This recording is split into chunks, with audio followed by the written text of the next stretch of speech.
I know you're telling me you're leaving, but all I wanna do is hold you now and hear the sound of your heart beating. If there's a way to stop this, show me how.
Incoming transmission.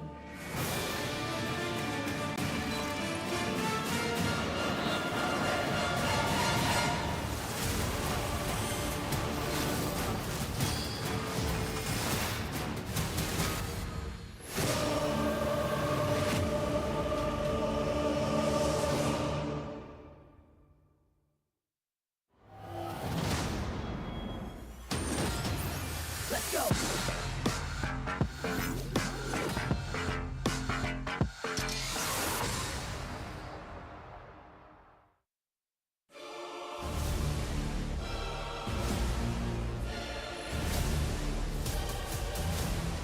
What is up, everybody? Welcome to the GSL semifinals and finals. We're wrapping the show up today. Yeah, I could not be more excited to be here at Tasteless. It feels like just a moment ago we were in the round of 12 here in GSL, and we have zoomed at light speed all the way to the semifinals and the finals. Only 4 players remaining this weekend, 2 Terrans, 2 Protoss. Yeah, no Zergs this time around, no Maru this time around. We were talking about this before when the show started. Like, we just casted Maru getting like eliminated yesterday, and even in my head I was like, okay, so Maru's going to probably win this today. And then I'm like, no, he's not here. I just casted this. It's very unusual not having Maru in the top 4 here in a GSL. Yeah. I must say. We could end up with a Protoss champion. It's been a while. That's the rarer race to win GSL. But I think overall, this top 4, it's really tough to call who's actually going to come out on top. Yeah, we have 4 really strong players here in the GSL in the top 4. It's been a stacked tournament. We went into the round of 8 not really knowing who was going to advance from any of those groups. It looked like for a long time, Maru and Raynor actually might have even been the favorites to advance out of their group, and they both dropped out instead. It's just kind of insane when you think about result. When you think about yesterday, the fact that it was Raynor and Maru eliminated is wild. Yeah, in right? the elimination I don't think anybody match had that like in a prediction for that, so that's pretty crazy. Yeah, so we're probably gonna have a long, dramatic evening here tonight. Right now, we've got audience members filing into our studio. By the way, guys, as a reminder, the whole nature of StarCraft 2, it's changed. It's not good. It's not bad. It's just different. Consider supporting the GSL by donating to the Patreon. We have these different tiers available, you can see here. But, you know, without publisher support, it is up to the viewers to keep the thing going. So consider it. Yeah, show your favorite StarCraft 2 tournament some love. I always harp on the benefits of that $10 a month getting the GSL replay package. Just amazing. I would have paid so much more for that back in my days of trying to compete as a pro gamer. To get like Fruit Dealer replays or something in 2010 would have been such a treat. You don't have to pause through the VOD, looking at the production tab, trying to write things down in your little notebook. It's a new era, 2025. Get those replays yourself. And let's take a look at the matchups here we have in the semifinals. The first semifinal match is going to be 2 players who are pretty aggressive, pretty tricky in their PvT play. It's Hero and GuMiho. A lot of players are saying that Hero is probably the scariest player in the GSL right now. And then later on, semifinal match number 2, Clasic and Cure. 2, again, very strong players, but a little bit more standard in their play. So it's going to be really an interesting clash no matter what matchup we get in the finals. And I think we're going to have 2 very different series despite them both being TVPs. Yeah, this is going to be a fun one. You know, it does seem, and we could be wrong, we're definitely going to get to the conclusion of this by the end of the day today, but it does seem like PvT, maybe Protoss are a little bit unwieldy, or maybe that's not the right word to use. Just extremely powerful, hard to punish in late game. Yeah, the new energy recharge ability adds so much strength to the late game. It's almost like we got Cardarian Army. I don't know how to pronounce that. It's been so many years, I don't know how to pronounce this ability anymore. We got an interview real quick here, guys, and we'll start our match. All right, so let's go into an interview with Hero and GuMiho for semifinal match number 1. So, hi, GuMiho. How is your condition today? How are you feeling? And GuMiho says, well, you know, I'm feeling fine. I'm feeling like I'm in a good shape. You know, so GuMiho, you know, your condition is good, but your opponent coming into this one is going to be Hero. Hero, how are you feeling right now? And Hero's just saying, yeah, you know, I'm enjoying this moment being here on stage. Well, it feels like GuMiho had a really battle for his place here in the top 4 last night, going all the way to the final match. You know, both you players have been very humble coming here into the round of 4, but now you really have to show some good performances to make your way to the finals. And GuMiho says, yeah, you know, well, there wasn't a lot of time to prep for this semifinal match. I don't think it's going to be an easy one, but I have some special tricks prepared here for Hero, and I'm going to try my best to win this match.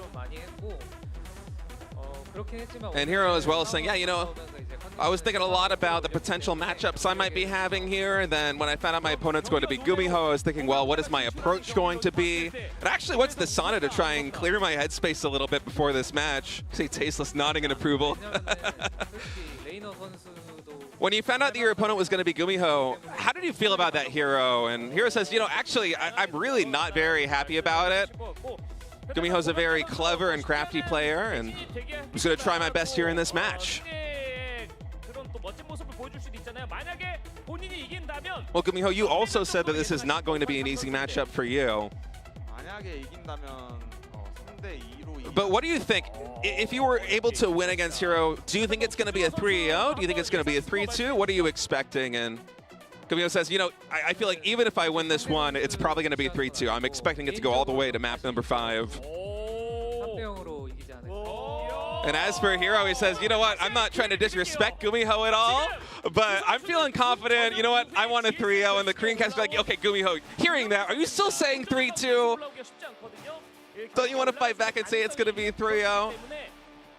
Anyway, well, you guys are now back here in the GSL finals. Hero, you completed your military service, and you've really been a success story returning from that. Do you have any trash talk you want to give to your opponents? And he was like, you know what? I mean, the reality is that Hero's a really strong opponent. I'm just going to try my best to take him down tonight. And as for Hero, he's saying, you know, well, I'm really excited that my opponent's going to be GuMiho. I think we're going to have a very fun match, and I'm going to try my best. All right. I mean, I agree with both of them. I feel like this is a series that very easily could go to map number 5, and Hero and GuMiho both have such creative play styles, and especially on Hero's side of things, he's so aggressive. Just, I think it was Kure who said earlier on in this GSL in an interview that it feels like claustrophobic playing against Hero in TVP. It feels like he gives you no space to breathe, and we've seen that over Hero's series thus far in this GSL. I think it's going to be a very interesting clash of styles, and I'm very excited to get into this one, Tasteless. Yeah, I mean, this series should look really different, right? You know, Hero and GuMiho both have such specific approaches to the matchup. You know, GuMiho, I think this guy has more builds than anybody I've ever seen in StarCraft 2. The only other player that comes to mind is Special, actually. He's always had, like, just more openers than anybody I can think of. But in Korea, as far as GSL is concerned, GuMiho kind of does everything. In fact, the one thing you always know consistently with GuMiho is that the games will look wildly different. That's the one consistent thing about him. Hero is a bit of an innovator in all the matchups. And if, you know, we have a lot of whining about Protoss, but if this is the case that Protoss actually is strong, Hero should be able to just stay into late game and crush there. Yeah, and the thing about Hero is that historically in PvT, he's been one of the best early game players in this matchup for a very long time. His blink stalker control is phenomenal. He's really good at identifying opportunities to go for timing attacks, to find angles of attack that maybe another Protoss player of equal caliber wouldn't. And he also has the killer instinct to just go for it in moments where it's a little bit hazy about whether it's going to be success. And sometimes it's like he's able to wring water from a stone. It's just miraculous what he's able to do. And so the fact that now we have energy recharge available in the arsenal for Hero, you know, he already has such a good early game. Once he heads into that mid and late game, that Templar transition is going to be so much easier. It's usually a really rocky point in PvT where you're trying to go from that early game stage into Storm to try and stabilize into the mid and the late game. Now, I feel like it's going to be much harder for a player like GuMiho to actually just break the shell of Hero, even if you want to be on the offensive. Yeah, I mean, GuMiho, if I was him coming into this matchup, I think this is a lot more about going for, like, the knees, going for the legs, trying to kind of take the Protoss down before things get out of hand. Anyways, this is a best of 5, guys. Once we finish this up, we'll be going to the other side of the bracket for the other best of 5. One of these two players is moving on into the finals of Season 1 of the GSL here. Will it be Hero or will it be GuMiho? We're going to find out. I thought the game would have loaded up by now. I keep trying to drag this out. It's just taking way longer than I thought. All right, guys, we're ready. Finally, game 1 is good to go. Let's do it. Oh, my God. All right.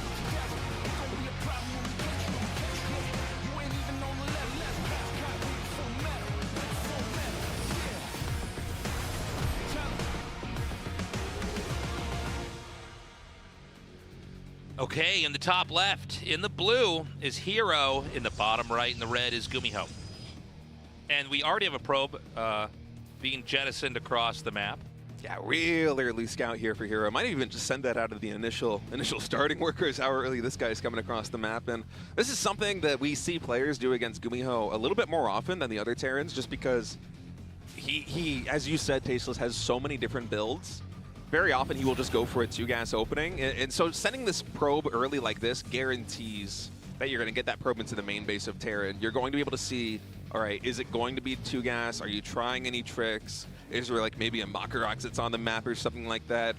It gives you a lot of information, and against a player like GuMiho, I think it's absolutely worth it. You're going to lose a little bit of mining time back at home, obviously, because that probe is not working, but against GuMiho, it really is a game of intelligence, because if you can kind of just discern what sort of pitch he's going to throw you, it's a lot easier to come up with the right response. And against somebody with as versatile and various builds as GuMiho has, that can be the difference between winning a best of 5 and losing it.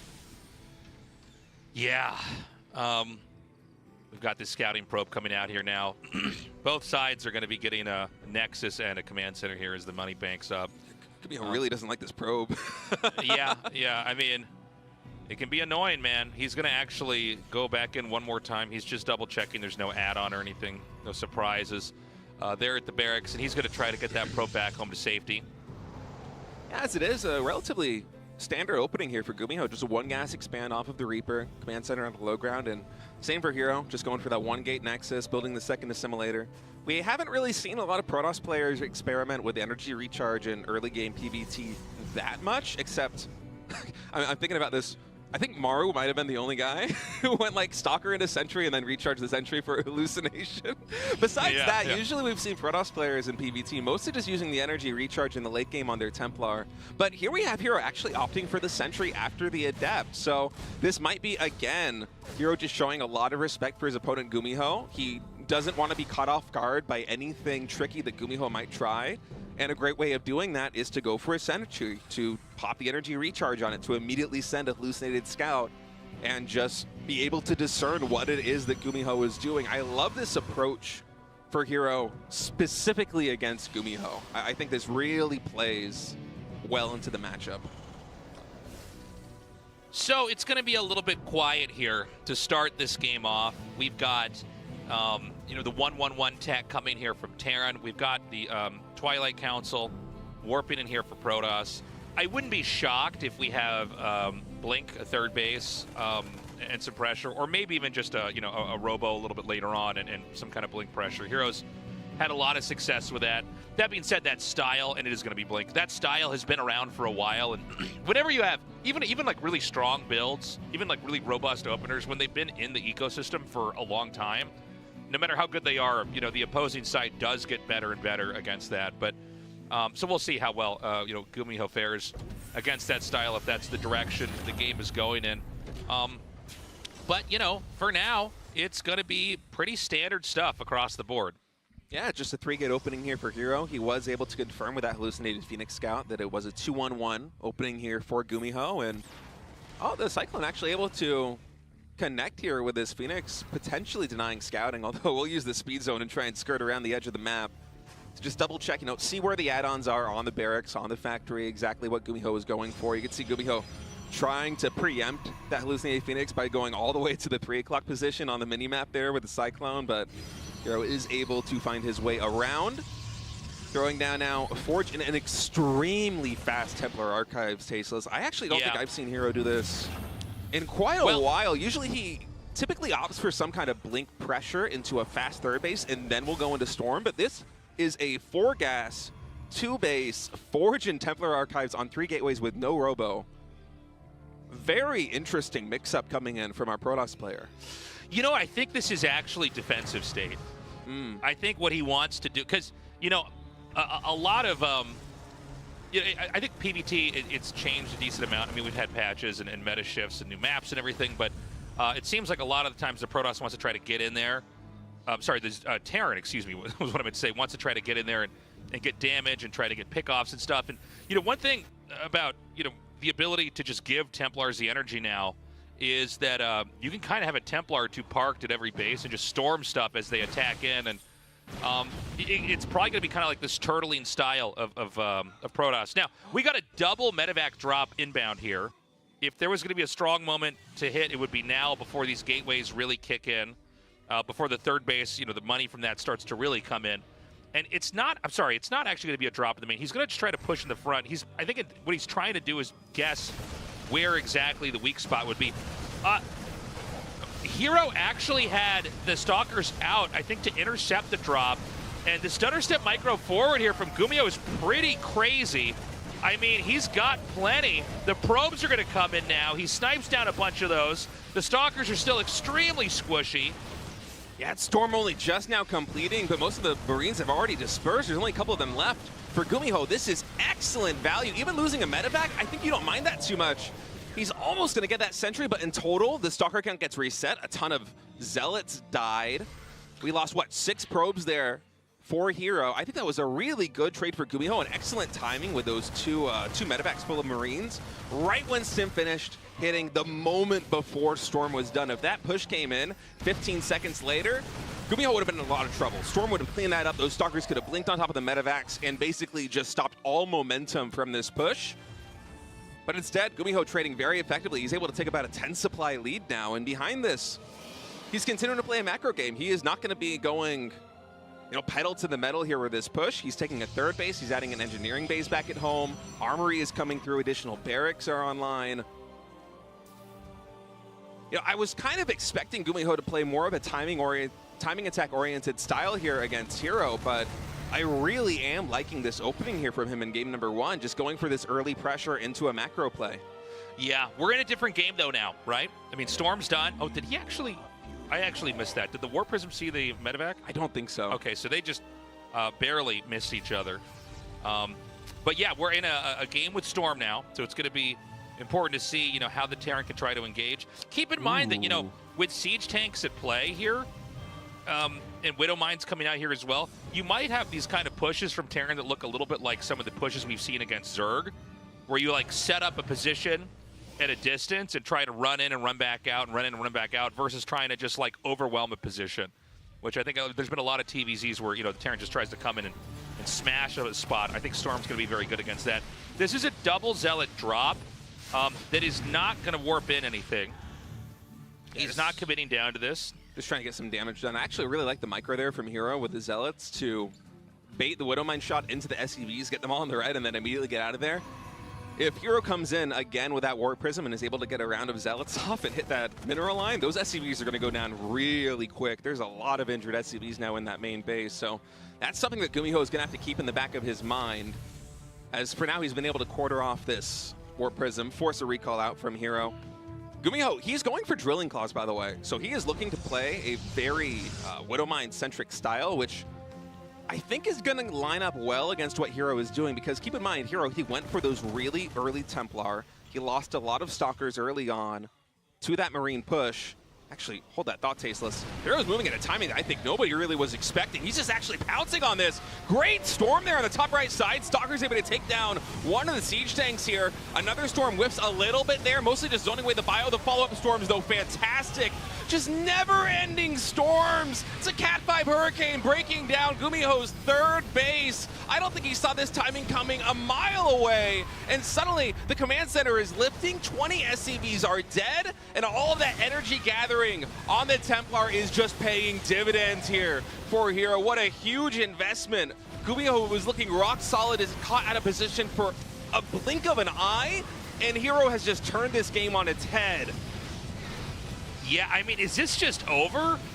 I don't know that, yeah, I mean, with another Storm here, I don't think there's any way to hang on here. The SCVs are going to be pulled, but with Archons, that's going to melt that pretty fast. GG, Hero, in a decisive victory, takes game 1.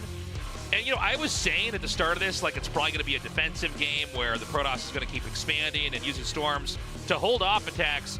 Never mind that. He had just a very, very sharp move to come in there, cut down the defenses, and wreck GuMiho. It makes me wonder, State, do you think that the medevac drop, maybe he lost a little bit too much there?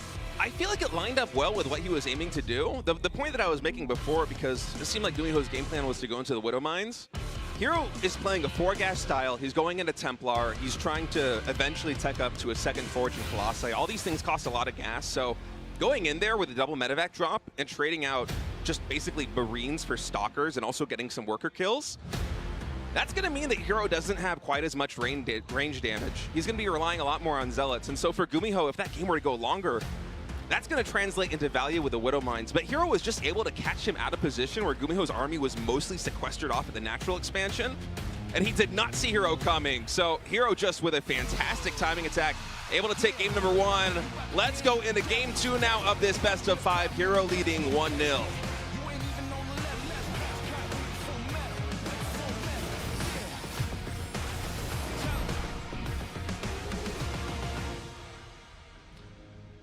Okay.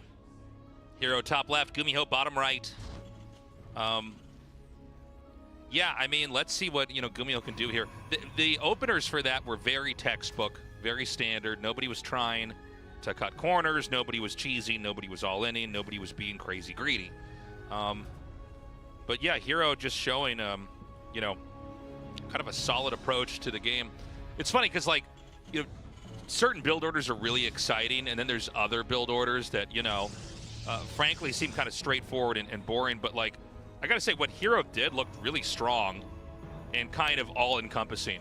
You know what I mean? I don't look at what Hero did back there and think, oh, Terran just needs to change this and that, and they'll be able to do a ton of damage or win the game.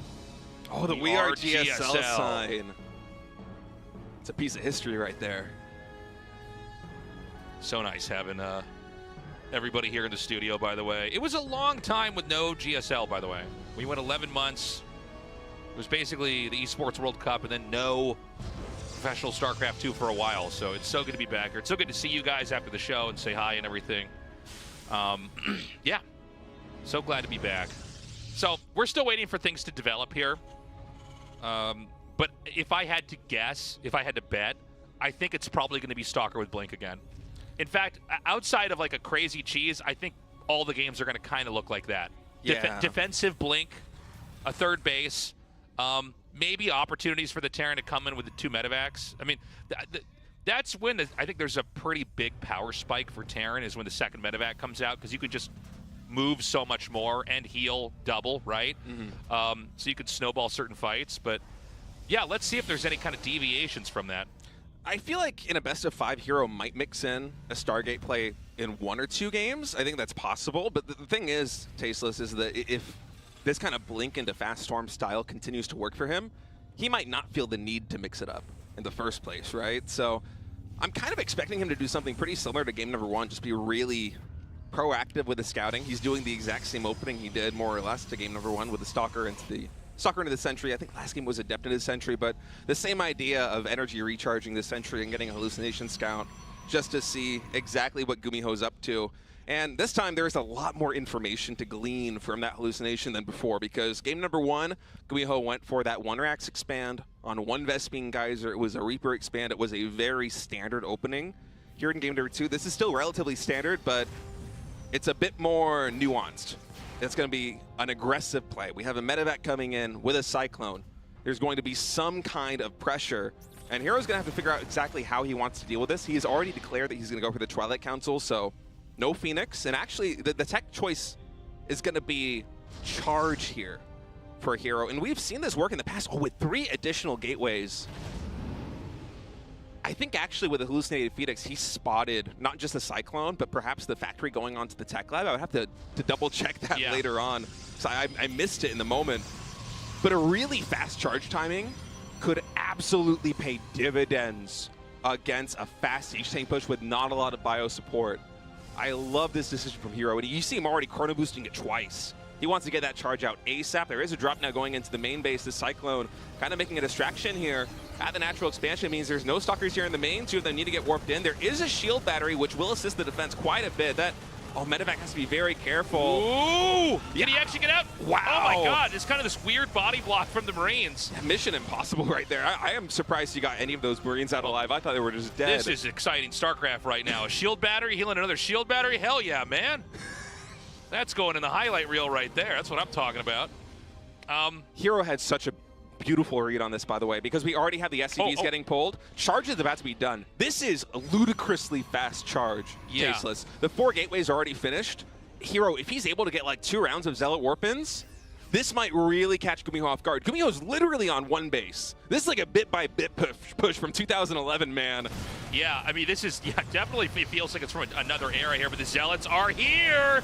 Oh, the Stalkers with a great angle on the Liberator here on the high ground, and Hero is able to catch GuMiho with a Siege Tank unsieged. GG called immediately. Dude, Charge just the perfect read against no command center. I think that GuMiho was not in a million years expecting Charge to be done. No, this is happening too fast. Dude. All right, listen, we're changing the script. We got to go WWE on this, man. All right, we got to have some fake matches now where GuMiho wins with something. When did we start? We started at 6:30. It's 6:56. It's been 26 minutes counting like the intro to the show and the interview. Yeah. And Hero is 1 map win away from going to the finals. Yeah, we're one Hero map away from the audience wanting refunds for their tickets here. This is almost, I can't believe we're almost halfway through this. I don't blame GuMiho for wanting a kind of quick win like that. You know, we've talked about how it seems like Terran probably has to kill the Protoss early. Sometimes there are roles in certain matchups. That did not work. Zealots with Charge decimated that. And you know what's crazy, by the way? It wasn't even like you had to wait for him to get to the base. You know what I mean? To fight it. He just went out on the map and killed him with a bunch of stuff. Yeah, it's better to do that even because you don't let him get sieged. The Liberator's out of position. The Siege Tank is out of position. And now Hero, he's so close to closing this out, Tasteless. We're going to go into map number 3 on ley lines. GuMiho fighting for his life here at the GSL Code S. Hero fighting for a berth at the GSL Finals.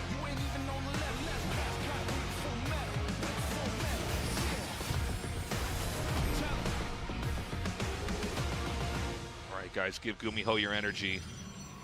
I want more games. I want more games. This is going a little bit too fast for me. This is actually... I'm all for excitement and quick matches, but... yeah. Wow. So, you know, GuMiho, I don't know what he's going to do here, but it's going to have to work. That game, obviously, you know, Terran's doing a very quick 1 base timing. It seems like, you know, with the Twilight Council there, Hero had the right read, like just get Charge. Charge basically is going to stop you from ever getting overwhelmed by anything, SCV or you know, Marine, all that. There's the 9-tailed fox, the 4-tailed fox. It's got 5 more tails. There's 5 more tails back there. That's perspective. Yeah. Yeah, I mean, Hero just had a beautiful read in that last game, and you can tell that I think literally every single time the Observer panned over Hero's base, Charge was getting chrono boosted. He's like, you know what, I don't need an extra probe. I just need Charge as fast as possible, and even going for 4 gateways like that, no robo, nothing like that, just extremely fast 4 gateways, probably even with a probe. I have to go back and watch the replay later to confirm. Hero was just all hands on deck in terms of how do we stop this? He had the perfect read on what to do. And catching GuMiho with Charge finishing just in that perfect moment, right at the gate, right when the Liberator is out of position and the Siege Tank is out of position, is a way to just completely slaughter a push like that. I don't think there's anything that GuMiho can do micro-wise to win with that push. Hero just has the answer, and this is kind of where the game is at right now with the Sentry Hallucination. It's hard to make builds like what GuMiho did work unless you get a little bit lucky and say Hero was already opting to go for a Stargate. Then I could absolutely see GuMiho winning game number 2 with that build. But it's a little bit coin flippy. You know, I feel like maybe if GuMiho had gone for a Siege Tank push off of 2 bases, well, then suddenly the Charge is a little bit less valuable. You know, Charge doesn't scale that well as the armies get bigger because the Zealots are going to struggle to get more service area. There's going to be a lot more bio to actually support the Siege Tanks. Of course, it's still the tech of choice to have in that situation, but I don't think we're going to see another 1 base build like that one coming out from GuMiho in this entire series unless there's like a Marauder proxy in Game 4 or Game 5 or something, right? I think it's got to be, if it's going to be pressure, it's going to have to be some kind of solid pressure that can't just get basically kneecapped by Hero going for this perfect response. So, I mean, it's, you know, again, it's kind of the same formula as at play here. It'll come down to a different ideas and execution from GuMiho to take it. Hero looking so strong. I really, by the way, I hope whether it's this series or the next one, I hope we get a long late game PvT. I would love to explore that a little bit more. I feel like we got a glimpse into it already this season, but it looked pretty tough, at least from what I saw for the Terran. But I want to see what other ideas could be at play here. Once again, we have a drop coming out. This time it's going to be the 1 medevac. And we're actually going to have heavy Cyclone play coming in from GuMiho. He's been able to make it work so far in this GSL, actually. Yeah. It does feel like when things start to go bad for GuMiho, he just gets a lot of Cyclones. It's just like it's his midnight bowl of ice cream. Yeah. When he's stress eating, he's like, no. Yeah. Like, this is not going well. Give me some Cyclones, give me more please. Cyclones. Okay, there's actually a blind spot here. Maru made the same mistake. Yeah. Oh no. I mean, there is a shield battery here. Hero, by the way. Pylon. Yeah. Well, I mean, even then, the shield battery is just going to heal it up. I think it's smart to go for the probes here. I have learned nothing. We already saw this happening. Batteries healing batteries. Well, yeah, we usually don't see shield batteries out this early. I think this is just Hero showing a lot of respect specifically for GuMiho and his playstyle. Yeah. Going for like the early hallucination scout in game 1 and game 2, the super early probe scout in game 1, the shield battery in basically every single map. Well, you know what? I think this is also, game 2 was a bit of a statement, right? Mm-hmm. Like if you played, like we both played in tournaments before. Like when you're in a series and like they do something super cheesy that backfires, don't you feel like you're so confident all you have to do is play even more conservatively the next game, and you're going to be fine? Yeah. You know what I mean? There can be a little bit of that. You're really afraid of this being a long game, so yeah, let's just throw down a battery here. Just like let's cross our T's, dot our I's, and make sure nothing can get us. This is a pretty sophisticated little push coming out here. Yeah. A Raven. Is it 1 Raven, right? I think it's one Raven and 1 medevac. 3 Cyclones. Partridge in a pear tree. Sesame Street the count. Oh, nasty pick up there. Now, Blink is really good in a situation like this one, especially when you have enough Stalkers to one-shot Cyclones, which I think Hero is basically at. Oh, middle of the map. We're actually having a little bit of a skirmish right there. See some of those Stalkers battered and bruised. I think 1 Marine went down.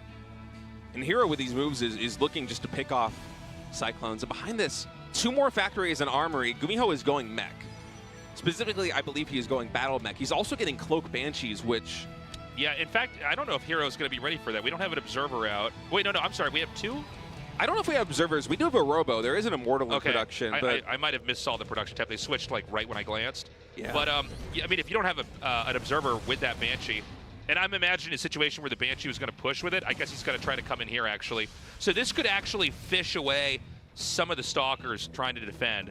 You know, part of the problem here, though, for GuMiho is that Hero's already playing so safe because of GuMiho is just known for his early game TVP antics that there's already 2 shield batteries. There's 1 in the natural, and there's 1 in the main base on the mineral lines.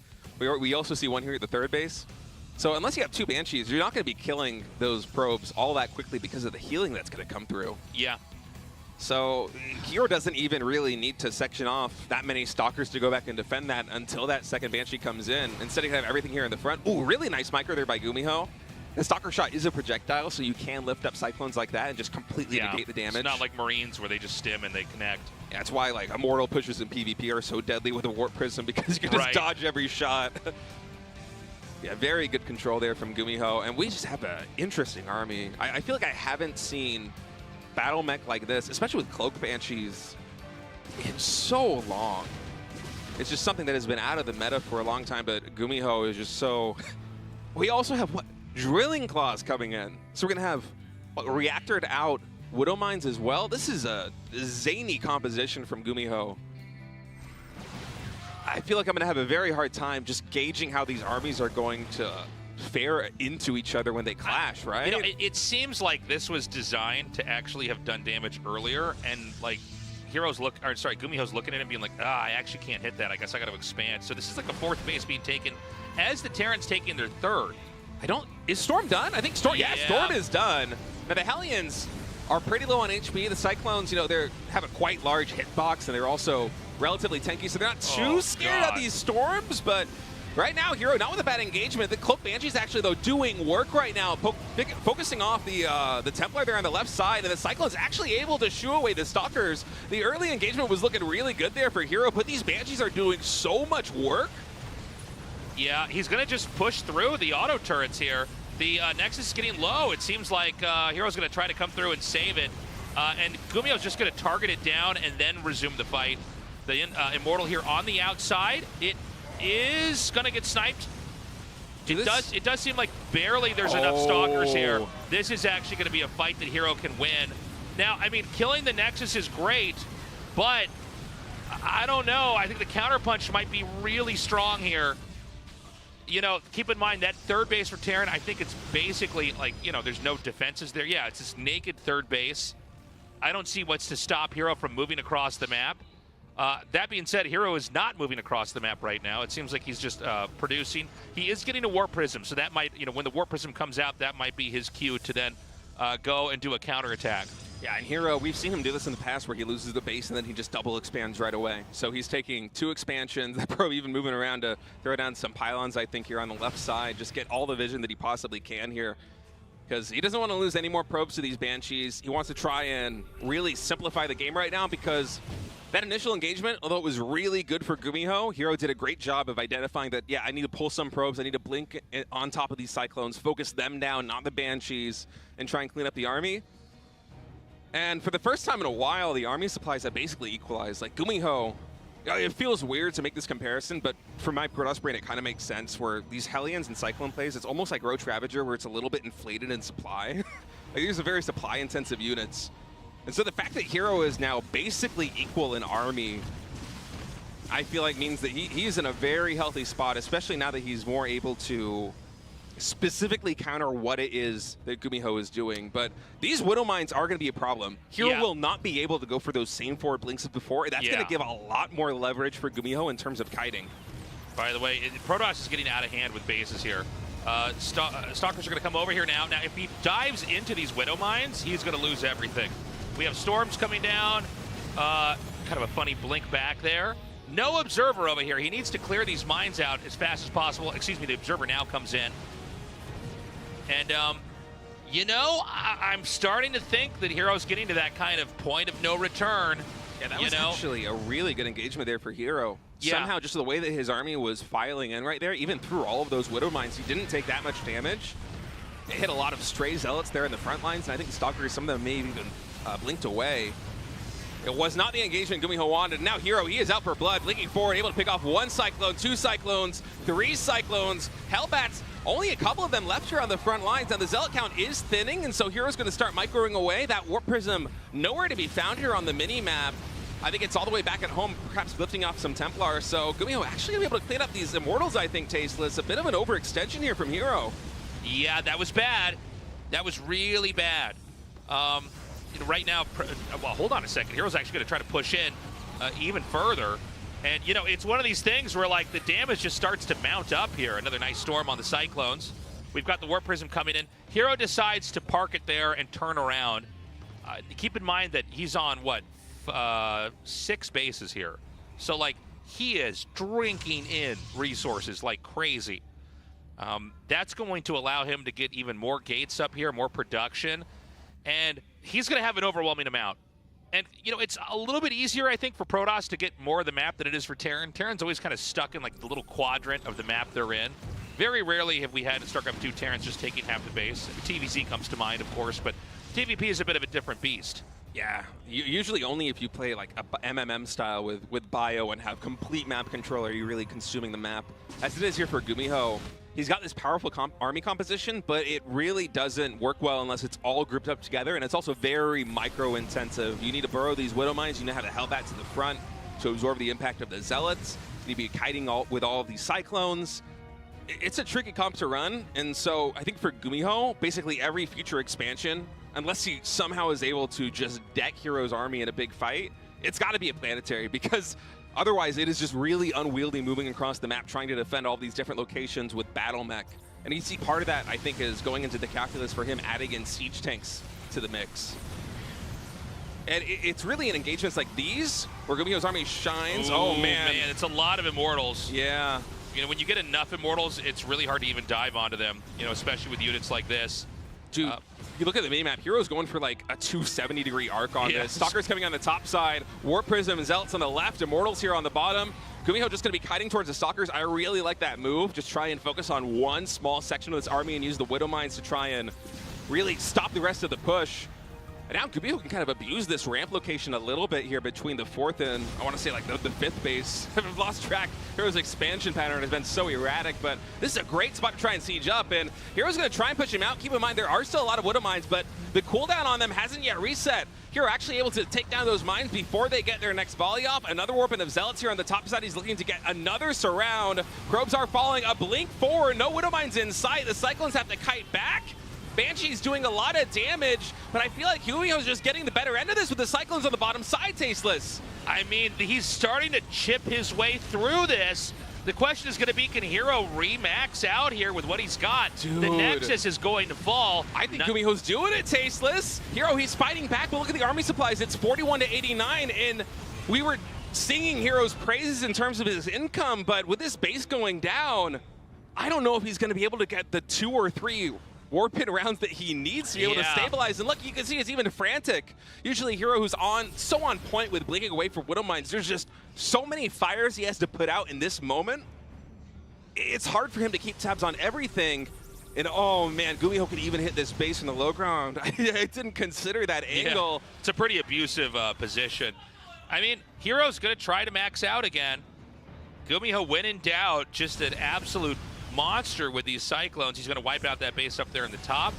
I don't think we're at the point of no return here, but it's really cool to see Hero kind of up against the ropes here, so to speak.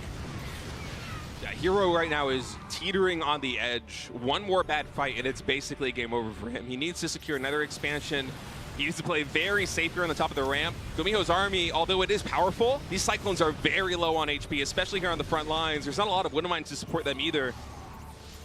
But, I mean, from Hero's perspective, how do you really engage from this angle, right? Like, you can't even blink on top of your own mid-hero line because all of those Cyclones in the back are going to instantly lock on.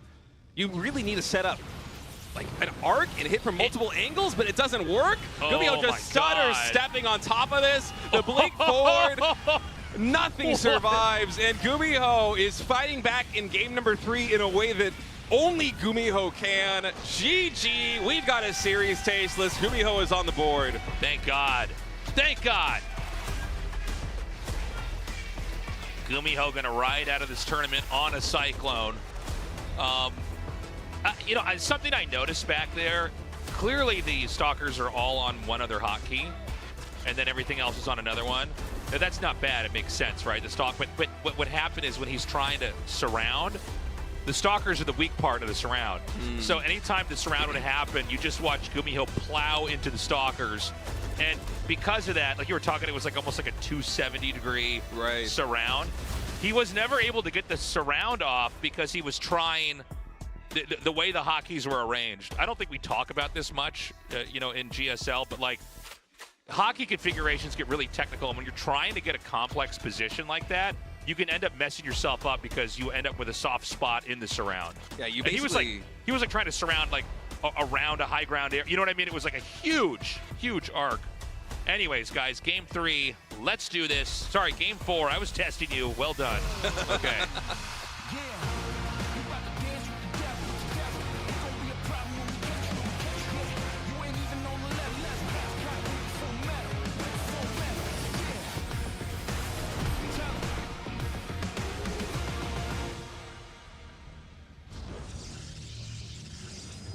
Okay, Hero at the top, GuMiho at the bottom. Yeah, you know, I just... What do you think of that take, the surrounds and the hotkeys and everything? Yeah, I feel like in that kind of situation there as Hero, you basically just need to go manual control and have a section off like the armies that you need and the compositions that you need. But it's very tricky in the heat of the moment because, again, there's just so much chaos going on. Like, you know that like Cloak Banshees are on the map and GuMiho is just poking and prodding basically everywhere with these Cyclones and Hellions trying to find an opening. And for Hero, as you were saying, to make that concave work, you can't have one specifically weak spot in the concave where it's just like a group of 12 Stalkers. Because if GuMiho micros against it like he did and just pushes the Cyclones towards that, I mean, they have moving shot, right? So the rest of your army on the south side is chasing. The Stalkers at the top are getting pushed back, and suddenly your position basically just collapses. From Hero in that spot, you kind of need to have the perfect mix, or not even perfect, but at least a little bit more nuance in terms of having a mix of Zealots and Stalkers, ideally with like Immortals and Archons and Templars also spread in, just to really complicate the math on the engagement there for GuMiho, because again, if it's just Stalkers on one side, it's very easy to make the instinctive call of, all right, that's where I'm kiting. I'm going to find out how that goes, see where Hero is going to react, and then just reset the position in a favorable spot. But it's tricky. I mean, those kind of armies moving against each other is one of the more technical things that you have to control in professional StarCraft 2, especially on the Protoss side. It is you know what so I call snowbally. Yeah. I call it ugly hotkeying. Sometimes you have to ugly hotkey. Yeah. Where you're like, okay, this is all these units overlap and it doesn't make sense, but it's not what it's for. You're not here to try to spam out a bunch of abilities at once. You just want to mix. It's, you know what I mean? Mm-hmm. It's like a mixed bag of nuts. You want the mixture of these units here, like 2 Immortals, a couple Zealots and Stalkers. That's one. The other one at the bottom, that'll be the attack at the top. The one at the bottom is 2. Kind of a similar composition. Right. Anyways, I wonder if GuMiho is going to go back into Battle Mech in this game. I think if GuMiho wins this tournament, there will not be a single game that's not Mass Cyclones. Assuming it's PvT the whole way through. Even in TVT, I mean, it's GuMiho. Even in TvT, yeah. What am I saying? Like, yeah. GuMiho's the kind of guy I like match up against random and not even scout. Just be like, no, I'm going Cyclones. We'll make it work. I'll find a way. The Cyclone take it, or Cyclone. Now I'm called Stalker What's Cyclones. up, bro? Yeah, look at this micro here from GuMiho. Even the body block. Oh, who wins this? I love that it just disappears like it's Looper, man. I both love and hate it. Like, we talked about this earlier. So this is a bug on the map, apparently. Yeah. All right, the follow-up Stalker is going to be able to get revenge for his fallen brother and take down that Reaper. But yeah, there's a bug on some of these new maps. I'm not a map maker. I don't know exactly how this works. I don't even know how to fix it. But this is not like the reduced violence. I want to be clear. State option. actually made this map. All right, he's lying to all of you. It's crazy. He's a crazy person, and this bug is his fault. And he knows why. But yeah, sometimes units just disappear. There's nothing we can do about it. Hopefully it gets fixed. I was wondering if that Adept actually was going to shade here into the main base, because I think those Marines that are in the orange, I believe there's still 2 shots in the Adept to kill. It's hard for me just to eyeball that. So it's not a surprise that Hero is just going to be a little bit more conservative with this micro. We have a bit of a mix-up here in terms of build, by the way. Faster Robo here for Hero behind the second gateway. This is looking more like it's going to be 3 or 4 gate Stalker pressure here on Torches, which is the kind of style that does better into Cyclone than what Hero had done in the previous game.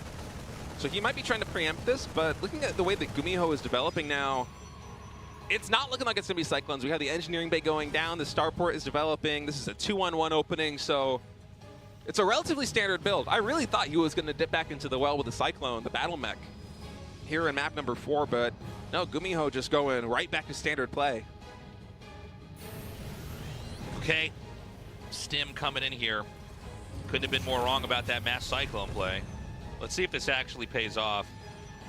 But, you know, the truth is GuMiho really is good at the kind of randomization of build orders. You have to be able to, you know, I mean, especially when you get a series like a best of 5 or a best of 7, sometimes there are these cues or these, like, maybe clues, little subtle things that a player will pick up on, make these tiny adjustments, and then he'll be unstoppable. So, you know, the fact that he's mixing it up here is important. The Observer's going to see Stim being upgraded. Yeah, and that's when he knows. Yeah, you see 2 barracks and Stim coming. There's no question as to what this is. So he sees the full breadth of the tech, and he's going to drop the Observer. Nicely done. Yeah, just wants to make sure if he does go for that double drop that it's not going to get spotted, especially because there's Stalkers in the middle of the map. I think GuMiho probably just going to be trying to anchor the defense back at home. There's no bunker. Hero might just pounce on this position. The Adept confirms with scouting. The bunker goes down. There are no siege tanks on the field, and these Marines are going to be so easily kited by these Stalkers. We almost have more Stalkers than Marine. It's 12 to 17. It's actually kind of crazy. Yeah, I mean, he's able to just shave these Marines off one by one. Oh, I didn't even see there was an Adept down there. I actually had to do a double so thing. many SCVs. I didn't notice that either. Yeah, I was locked in on the Stalkers. Exactly the same thing for me. Now, GuMiho's doing some decent damage to these Stalkers, but... Uh-oh, tasteless. I think Hero is building a little bit too much momentum right now. Feels like it. It really does feel like it. This is 45 probes to 29 SCVs. So, I mean, that's a pretty insane lead right now. He's nearly doubling them. in that. And I think with a War Prism coming into the main, I don't know that that the Terran's going to be prepared. He's going to try to drop this, so you can't really do a warp in. He's been trying to target the the War Prism, but it gets away. When the third tanks come out, I can't talk today. When that third tank comes out, usually that's when the warpins have to stop. You kind of daisy chain the tanks together. It's like one at the natural, one in the main, and then one connecting the two on the low ground or high ground. He's still trying to get this medevac. I feel like GuMiho recognizes that he needs to get some kind of damage done. That's just the reality of his situation right now. That Adept in the natural expansion actually got so much. I wish we had like a replay of it or something, because no, it was funny. It was like I didn't see it at all when it was down there. I got really confused when the explosion happened at the bottom of the screen. Yeah, I was just so tunnel visioned in on the Stalkers. I think GuMiho also might have been tunnel visioned on the Stalkers, because what I'm suspecting might have happened is that the SCVs were just meleeing down the Adept, and it looked like the Siege Tank was attacking the Adept. And if it was doing that, then it's getting the splash damage done on the SCVs too. So many SCVs fell that GuMiho was basically forced into an all-in position. This might have been his game plan right from the get-go anyway, but he really doesn't have much of a choice right now. It's 36 SCVs in total to a hero that's about to be on 3 saturated bases. The SCVs are getting pulled, oh my God, but we already have Colossi out on the field. Dude, that's so sick. The fake Colossus. It's going to be really hard with those two next to each other to tell which one is actually fake. He might not even realize it's fake, too. But anything to soak up a little bit of extra damage is going to be massive. He's going to bring this first Colossus out into the front. Yeah, it takes one shot from the Siege Tank and recognizes that he needs to peel back from that position. And GuMiho, he's just trying to slowly leapfrog his way into a spot where he could be attacking to secure the ramp here at the natural expansion. Oh, be careful with that Colossus there, Hero. Already very low on HP. Would love to see him actually drop that bot down by the shield battery and charge those shields back up. Colossi, very good against SCV pulls, by the way. These SCVs are not going to be adding a lot of HP to this army if those Colossi take them down. Oh my God. A lot of sentries right here at the third base. GuMiho going to have to lift those ones back up. Stalker's not able to focus down that medevac, so we'll be able to retreat and regroup.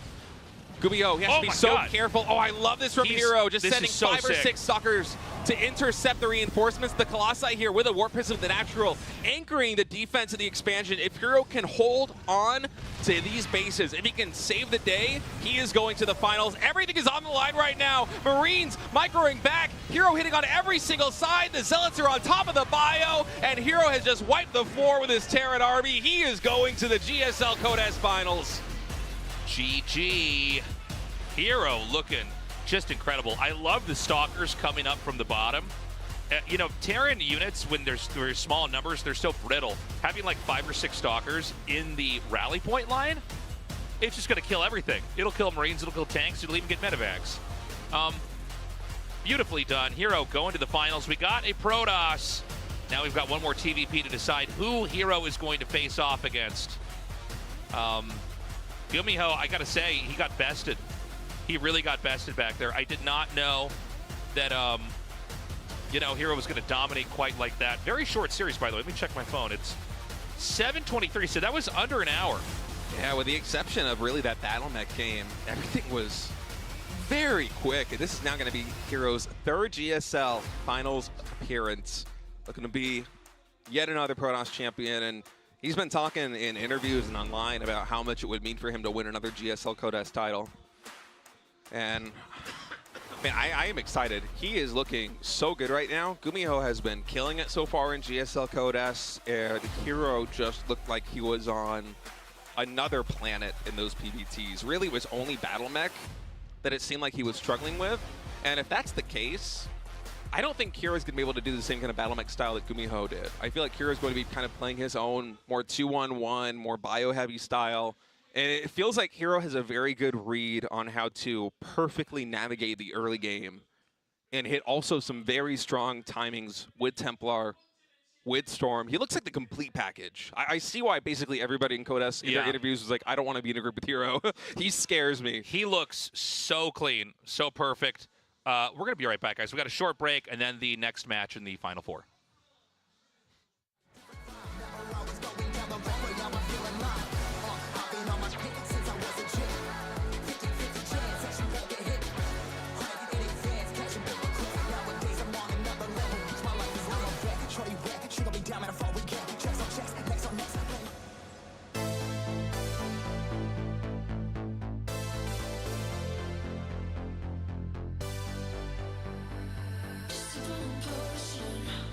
Push your emotion, 'cause I wanna go the distance with you. Distance with you. Look it into a touch. I know you want it bad, 'cause I wanna go the distance with you. Distance with you. Just a little potion, put your emotion, 'cause I wanna go the distance with you. Distance with you. Look it into a touch. I know you want it bad, 'cause I wanna go the distance with you. Distance with you. Look it into a touch. I know you want it bad, 'cause I wanna go the distance with you. Distance with you. We're gonna drive all night. 'Cause I wanna go the distance with you. Distance with you. Look it into a touch. I know you want it bad, 'cause I wanna go the distance with you. Distance with you.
We're gonna drive all night.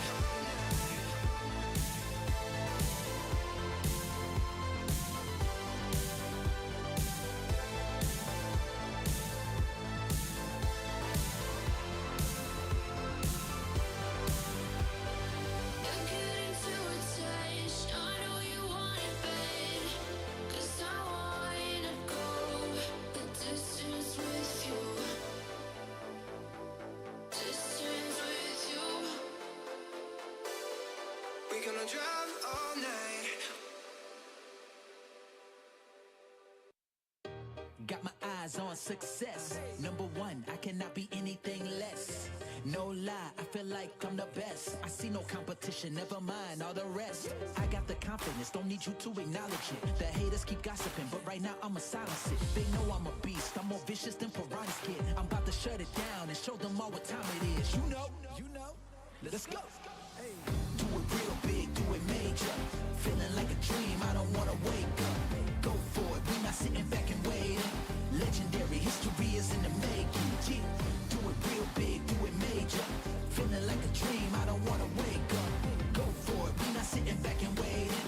Legendary history is in the making. Yeah. I'm about to show, I'm not really much of a talker. Got the energy to put on a 3-hour concert. You can never stop my drive or my hunger. Might have the stamina, but promise I'm going longer. At the bottom, where I started, but I made it out. Never stopping. Try to block, took a different route. Get it started, make it happen, that's without a doubt. Show and prove, showing up, and I'm showing out. I keep getting better on another level. People said I couldn't, they told me I would never. But they are not in my league, steadily pick up the speed. It's feeling just like a dream, but I just had to believe. Do it real big, do it major. Feeling like a dream, I don't wanna wake up. Go for it,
stars up in the sky. Directions hard to find. Under the stars up in the sky. I don't know where to take this. I don't wanna break this. We're living in the moment. We're living in the moment. Your head is on my shoulder. We're never getting older. Baby, it's you and I. Yeah, we're stars in the sky. Oh, yeah, we're stars in the sky.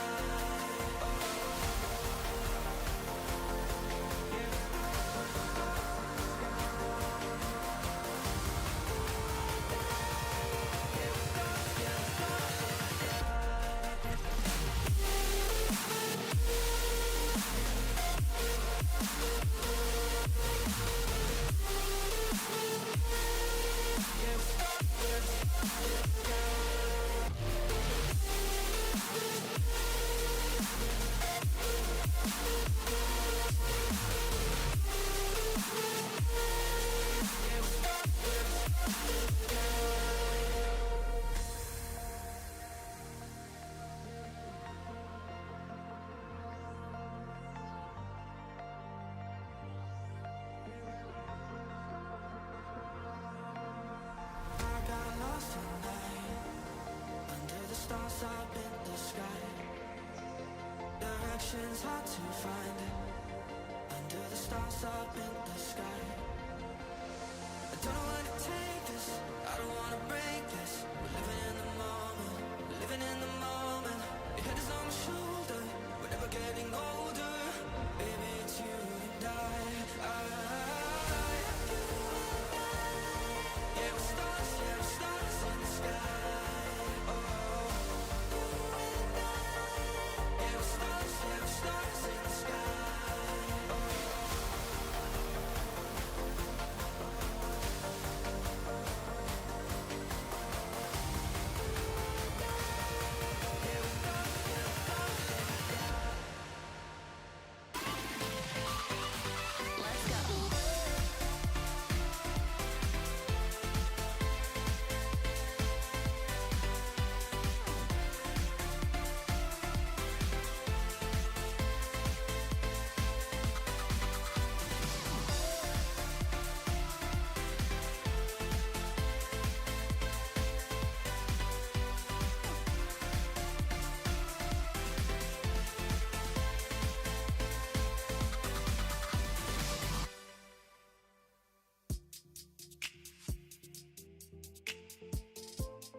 I heard that.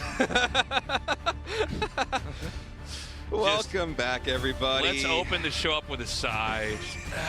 Our mics were on a little bit faster Yeah. than usual that time, yeah.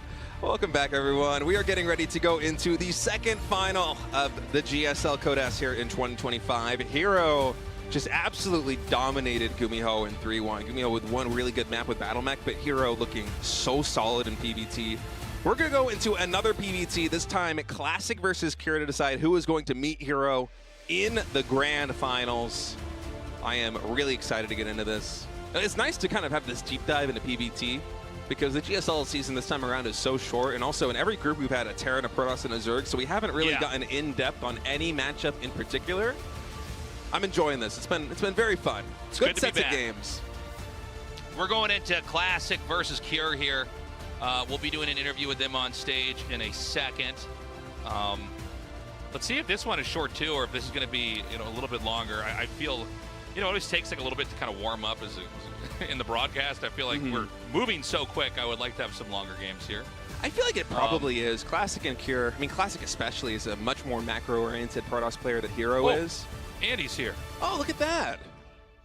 Hi, Andy. We're going to have a much more accurate translation of this All right, next interview. Just got up here. All right, Andy's going to translate the interview.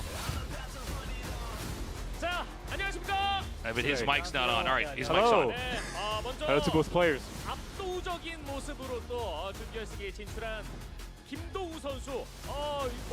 Cure, you showed phenomenal performance to make it to the round of 4. 앞두고 있습니다. And this is your first finals in a long time. How are you feeling right now? 사실 지금 경기장에 온 지 얼마 안 돼가지고 좀 I mean, Classic. 조절을 좀 못하긴 했는데 So I cannot really control myself right now. 자신 있어가지고 But I'm pretty confident in this matchup. 그렇진 않지만 충분히 이길 수 있을 것 같아요.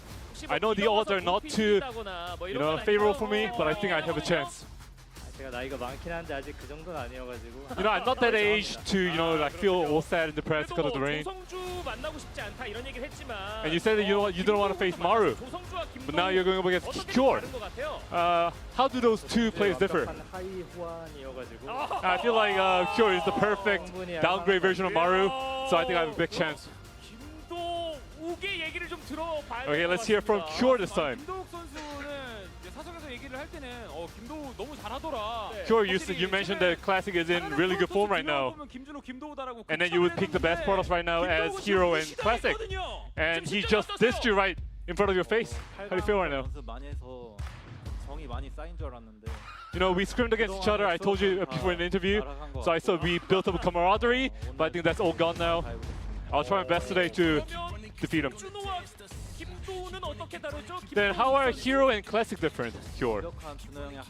And I feel like Classic is the downgrade version of Hero. Likewise. Well, things are getting heated up. The banter is next level. Maybe we should set them apart a bit. It feels like those two players did prep well for today's match. And the two downgrade players will be colliding against each other.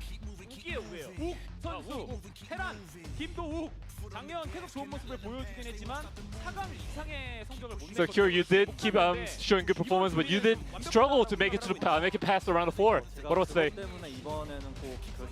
That's right. I really wanted to prove myself today. I want to go to the finals. And although I did make sort of preparation, I don't think it was adequate in my standard.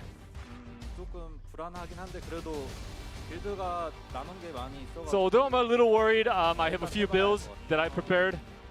So I think I should be good to go. If you do make it to the finals, this will be your first finals in 6 years. So Classic. Even the round of 4, I'm really super glad to be here. It's been a long time. I probably will, so I will try to defeat Cure and move on to the finals. We'll see you on stage. Thank you. Thank you, Andy. I like out of breath Andy. He's just run up here. Can we get him a jump rope so he does some hops before the next translation? That was great. Excellent work, Andy. Oh, Andy had a hustle to make that one. Run up here, man. Yeah, I didn't know we were going to have Andy here for the this interview. I thought it was only going to be the finals. The first best of 5 was so fast. Okay, so guys, it's another PVT. I don't know if this is going to be similar looking to the last one. GuMiho's playstyle, it doesn't look like anybody else's. I don't think we're going to have anywhere near as many Cyclones. But, maybe he was onto something. One of the games that he won, he was, shoving hard with Cyclones. Classic, I think, plays a little bit more of a passive style as well. Yeah, I mean, those are my thoughts going into this.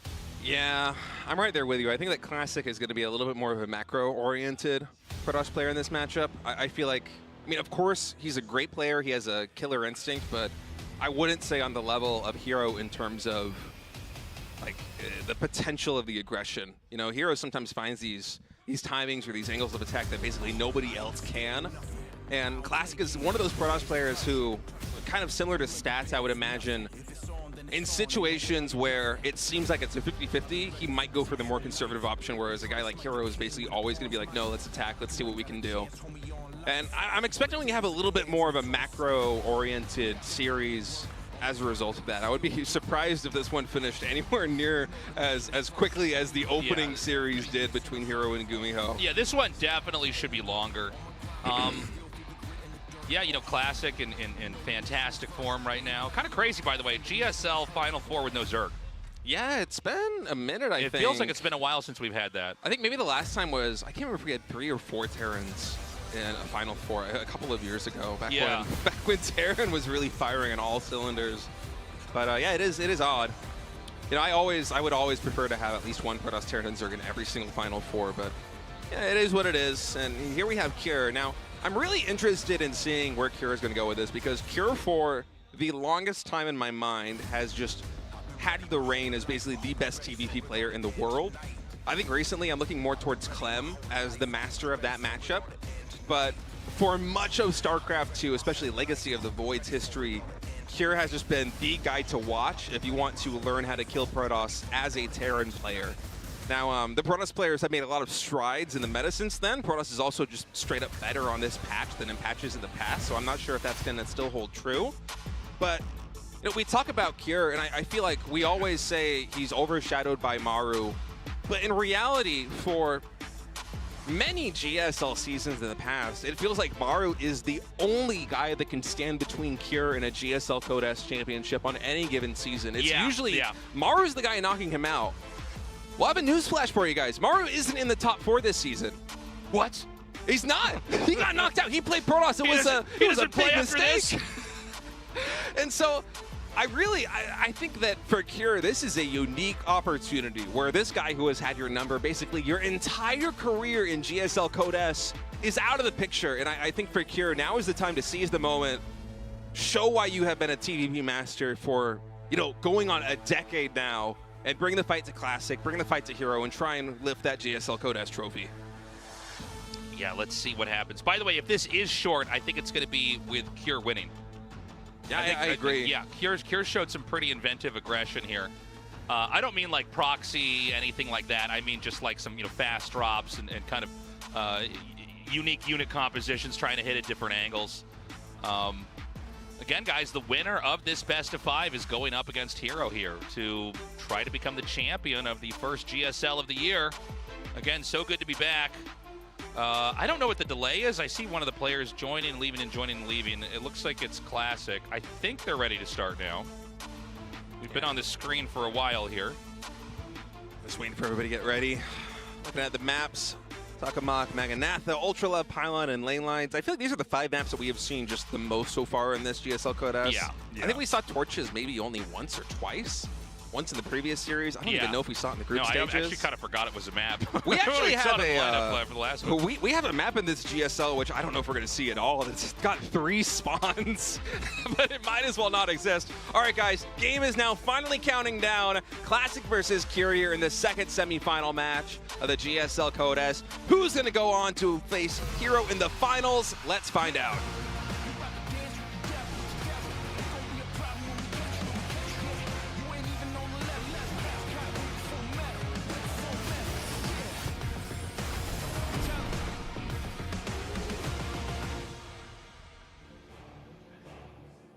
Okay, Classic here in the top right, Cure in the bottom left. We've got a probe going across the map, but this is kind of just a super fast scout generally to see that, you know, there's no sneakiness going on here, no proxy barracks or anything like that.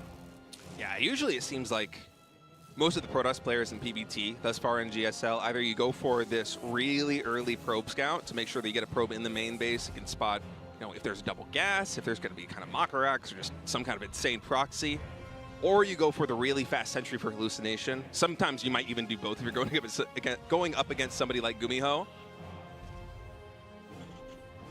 By the way, we have a completely packed crowd. Yeah. I think there's a couple more seats that are going to fill up here. You know, some people that kind of show up a little bit late for the finals, but yeah, I mean, it's exciting. I heard that the GSL finals tickets sold out within minutes, actually, when they first went live. And then there was such demand that they did a second release of tickets. We actually have extra chairs here in the studio that we normally do not have. And then those also sold out very quickly. I even heard that some people are waiting outside, hopefully, to try and get a seat into this thing. It's very exciting to be back here in the GSL studio and have a live audience again after such a long hiatus. It's nice. It's so good. It feels like so life good to be is back here. Getting back to normal, you know? So we don't have a second base here for Terran. Terran took both gases. He's getting his factory. And, you know, if you don't see a command center right away, that means something crazy has to happen. Unless he banks up and just drops his CC down here now. Yeah, we'll see. We actually did have GuMiho go for a 1-1-1 with no Right. command center in one game, which really surprised me against Hero. It's something that has been out of style for a long time. Usually when you see those siege tank pushes, they're off the back of, you know, maybe not the fastest command center, but at least a delayed command center. But here for Kira, he's not really banking that many. Okay, the command center did just go down, so.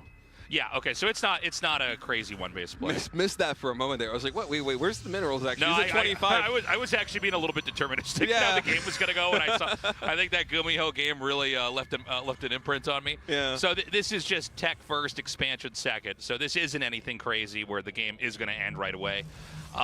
Over here for Classic, I mean, there's not a whole lot to say other than he's fast expanding and probably getting Blink in a second. Yeah, we have the Twilight Council going down here in the natural expansion. Nice juke, by the way. The Reaper's just going to run inside. Yeah, Classic was probably hoping that he could catch Cure sleeping a little bit there on the Reaper micro and get a few more hits in, but instead, Cure going to go right back into the main base, going to go for this one probe. Probably not going to get it. Not even really doing any hull damage, but anytime you get a secondary scout like this, even though there isn't too much crazy that can happen here in terms of tech for... Wait, you're just going to trade this one out for a probe? All right. I mean, the Reaper is one of those units that really starts to drop off in value later on. Yeah, So I mean, the Reaper, you know, it makes sense. Other than scouting, it doesn't really have a lot of uses, and it takes up a little bit of supply. It's funny, too, because in the very early days of the game, the Reaper was like the most busted, overpaid unit. I played Terran back then, Yeah, and then when they yeah. nerfed it, I switched to Protoss. And yeah, it was just funny. Yeah, it was just funny thing where, like, you know, I remember like that was one of the units they demoed, like at 2009 or something, or whenever StarCraft 2 was announced. Was that 2010? I'm not sure. No, that was even before that. But I remember seeing units jump up and down ramps and being like, "Oh, that's going to be very good." I hope they don't make that too strong, and they had to nerf it pretty quickly. Anyways, you know, in this game, we've got Banshee Cloak coming here. The Hallucinated Phoenix is being deployed across the map. You know, I gotta say, that's pretty big.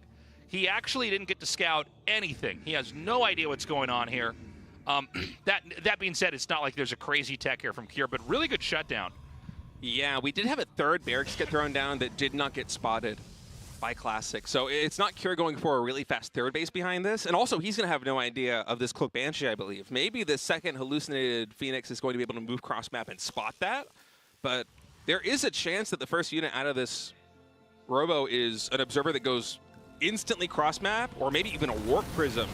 And Classic is just caught completely off guard. Okay, it is going to be Observer. He sees this now, but the Observer just now began production. There's none on the field. There is a shield battery, which will slow down the attack. And actually, Kira's not even going for the probes. He's just parking this in the corner. I mean, I know the shield battery does really dampen the damage output there on that Banshee, but... So here come the additional gateways. Excuse me, I'm a little congested today. And right now it's both sides just powering up. I think we're going to see the Terran try to move out here for an attack soon. But, you know, with charge, I mean, you're just going to trample that so quickly. Yeah, it seems like the really fast meta of going into charge like this has been paying dividends. But, you know, the build that Kira is going for, it's not going to be a siege tank push. He's doing something that is much more Kira-esque. This is a guy that loves his bio ball. He loves Marines, he loves Marauders, he loves Medivacs more than basically any other Terran in TVP. I feel like I see him do the siege tank pushes less than basically everybody. It just always feels like Kira has more bio than anyone else. It almost doesn't make sense sometimes when I'm watching his games. Yeah. It just feels like he has more. And that's kind of the style he's going for here again with that third barracks coming in. This is a big army moving across the map, and it's also one that's a lot easier to micro. Charge is very good in situations we're going to be going up against basically pure Marines with like 3 or 4 siege tanks because it mitigates a lot of the splash damage on the siege tanks.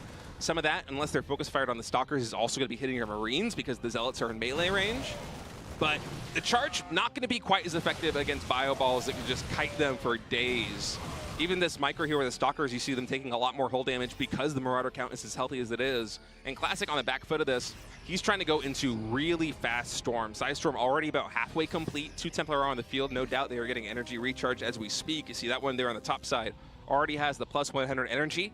Protoss can do that every minute as a global cooldown for the same cost on Nexus as the Chrono Boost, only 50 energy.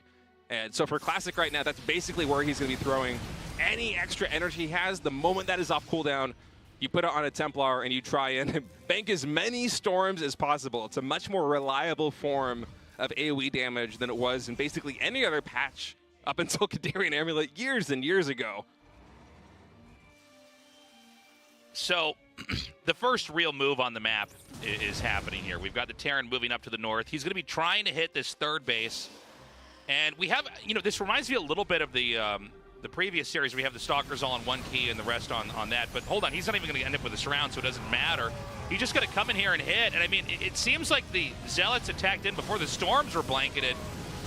And I mean, does Cure just like have enough to break this open? I don't think so. He's going to have to heal up at least a little bit at first. There are 2 Widow Mines, so if Protoss overextends, oh, that was brilliant to have only one pick up, so he baits out the other one. Or baits the Protoss army into going into the other one, excuse me.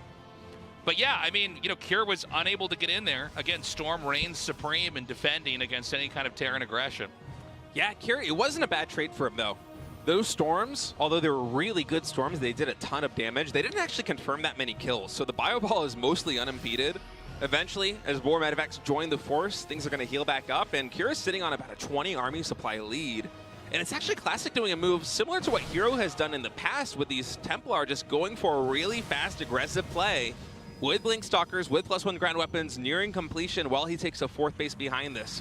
Archon also morphing in. There are 2 Templar on that Warp Prism. At least 2 Storms could be available there. Will he go for that in the Mineral Line natural expansion, or is he going to go here into this beautiful arc that Cure has? Excellent micro from Cure. I love this split. The Storms, pretty good thus far, but I feel like the arc here for Cure is just massive, Tasteless. Dude, the arc is god tier. Look at that. He's just not getting the optimized damage on there. I mean, Classic's going to have to run. In fact, the War Prism's picked off, and Cure is going for a dive in right now. I don't know if he's going to catch any of these, but I mean, that was so good. That was insane. Yeah, this is one of the reasons why Cure has been the guy to beat in TVP for basically ever. He just, you see how much bio he has on the field, even after that skirmish at the 12 o'clock pace. You know, I don't even know if this crazy. When I saw the spread like that, part of me thought, oh, you should just like actually turn around. I was thinking the same thing. I looked at that and I was like, oh, I think he's basically got the formation down. You know, you can see Cure is a very different Terran from GuMiho. That ghost barely survives. If he can get an EMP on these Templar, that was a good storm, Tasteless. Yeah, that might have been the best storm of the game here. But, you know, he's got one more. If Classic doesn't hold this, he's probably going to lose. The Colossus is going to make a huge difference. I think without that, he might have been able to be busted open here. Yeah, but at the same time, we have such a Marauder-heavy composition here from Cure, and I think that's a nod to where the meta has been going in terms of these super fast storm plays. All right. Oh, man, Classic. Got to be very careful pushing down that ramp into this bio ball. Oh, are we going to have a Doom drop in the main base? Okay, 3 medevacs, so he's not going to pull absolutely everything.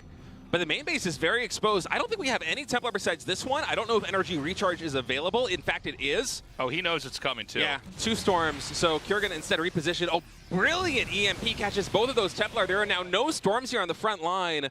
And Cure's doing a really good job of spreading Classic thin with these Templar. There's only 1 Templar on the field. That's that high-energy Templar that was in the main base. No storms, only 2 Colossi. Thermal Lance still not yet done. 10 seconds left. Cure taking this fight. This time it is Classic with a really good arc. The kiting here for Cure, excellent thus far though. I mean, I don't know if Classic's be able to hold on. It's mostly just Stalkers. The few Zealots are starting to thin out. He's pushing back the bio ball. It's very red, but the DPS from this Terran army is so high. Stutter stepping forward. 1 Colossus goes down. Probes are falling. There aren't that many Stalkers left. 1 more Warping of Zealots is going to stabilize the situation here for Classic. And Cure will get pushed back, but at the end of the day, we still have 5 medevacs surviving that fight. So the Marauders even going to be able to regroup with the rest of their forces. And Cure is sitting on still an army supply advantage. But with Classic now producing Colossi 2 at a time, I'm wondering if Cure's window is starting to close. Yeah, I mean, you look at that game, that engagement there, that was really well held by Classic. Not only did he take a great fight down there at the 4th base, but he was absolutely prepared for Cure to try to drop the main. Cure didn't even pull the trigger on that. He actually looped back around. But, you know, a big theme we've talked about here today in this matchup, and it's very possible all the games today are TVP, by the way, is that, you know, Protoss seem to get deep enough into the game, and they have, like, all the boxes ticked for tech, and then it's really hard to kill them. And I'm wondering, after that battle, are we kind of at that spot in this game where, you know, we're going to suddenly see, like, 2 more Nexuses thrown down, and Terran's just kind of getting hit from both sides. By the way, you know, we talked about ugly hotkeying earlier. This is definitely one of those games where it's like the Zealots are all on this hotkey, the Stalkers are, and everything else is over on, you know, key 1 or key 2. And it's going to be hard to have healthy engages without a kind of mix of that. But the sophisticated stuff is instead going to be over here protecting the 5th base. Terran needs to get a 4th, and that's what that command center that just lifted off a second ago is for. It seems like what Classic wanted to do was run in and deny that, but it actually hadn't been planted yet. And, you know, with all the money coming in from these new bases, a lot more gateways are being made. I think we're going up to 6 gateways warping in. Yeah, the production capabilities of both these guys are about to go through the roof. 6 more gates getting warped in. We got a shot of Cure's base a moment ago, and he has, like, an ungodly number of barracks for only being on 3 command centers for such a long time. Planetary now morphing at the 4th base here for Cure as he's going to start pivoting all the way towards this 3 o'clock base. There's a lot of damage here. Oh, whoa. Okay, only 3 SCVs going down. Yeah, I saw the vacant mineral line. I was like, wait, did you kill all that? Yeah. But no. And once disruptors get added to this composition, actually 4 disruptors on the field already. So Classic's been really on point with this transition. It's hard for Cure to take a fight.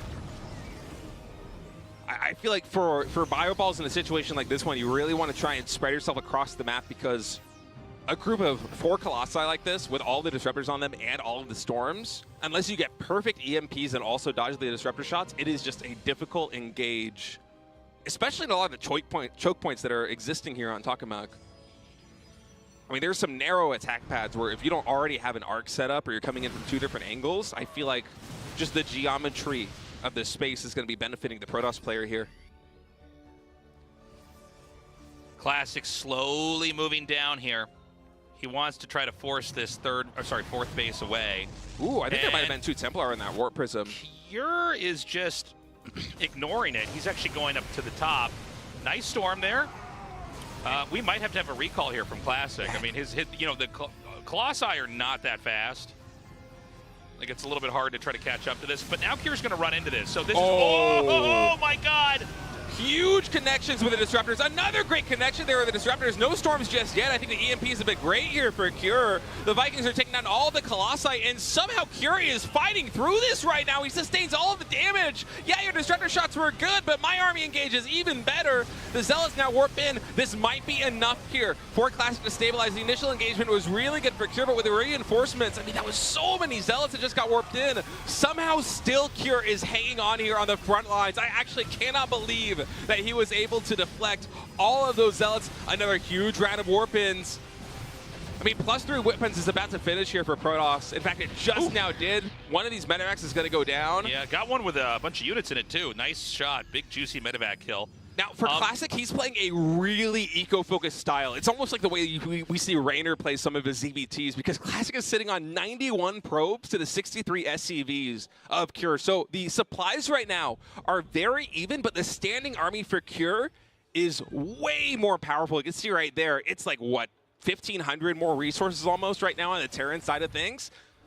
I hope Cure is able to identify that he has this opportunity right now, because if Classic has 1 or 2 more minutes to get a couple more production cycles out of the robotics facilities, to get more disruptors, to get more Colossi, to get more Templar and energy recharge them and remax, Cure's going to be in a lot of trouble. And we're nearing that position now, especially with ground armor level 2 finishing here.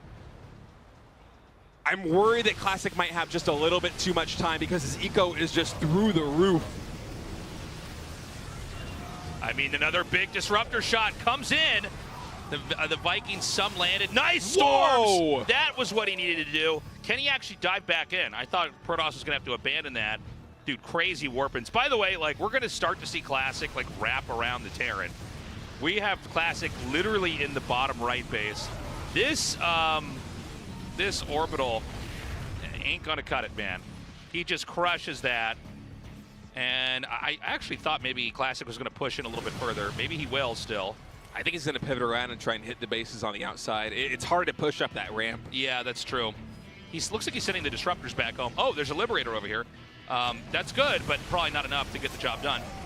Nice engagement here for Curie, able to pick off these Zealots. A little bit sloppy there from Clasic, actually, as he's probably trying to defuse the Liberators that's harassing the main base and the natural expansion. It seems like some of his stuff was on a move there. Yeah, whenever you get into a situation like this one with Liberators and multiple bases and you're trying to pivot your army to another side of the map, it's very easy to lose track of all of these different plates, right? And Kira's going to use that as an advantage right now and just try and collapse in on this position. Over by the 11 o'clock expansion. Disruptor shot coming in. Great split by Kira. This one's also going to whiff. This Storm also whiffs. And keep in mind, we don't have any Colossi here. There's maybe 2 or 3 Storms left in this army. A lot of these Disruptors, they're waiting for their next shots to come in. If Kira can continue to dodge these shots, he still has an army supply advantage. Let's not forget that there's a lot of firepower here.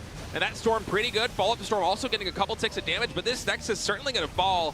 Cure with some really good micro, fighting back here on the top side of the map, and this is what he needs to do, because the macro for Classic has been so insane for like the past 3 or 4 minutes, but Cure is being a little bit more cost efficient in fights like this one. He's going to try to loop back around.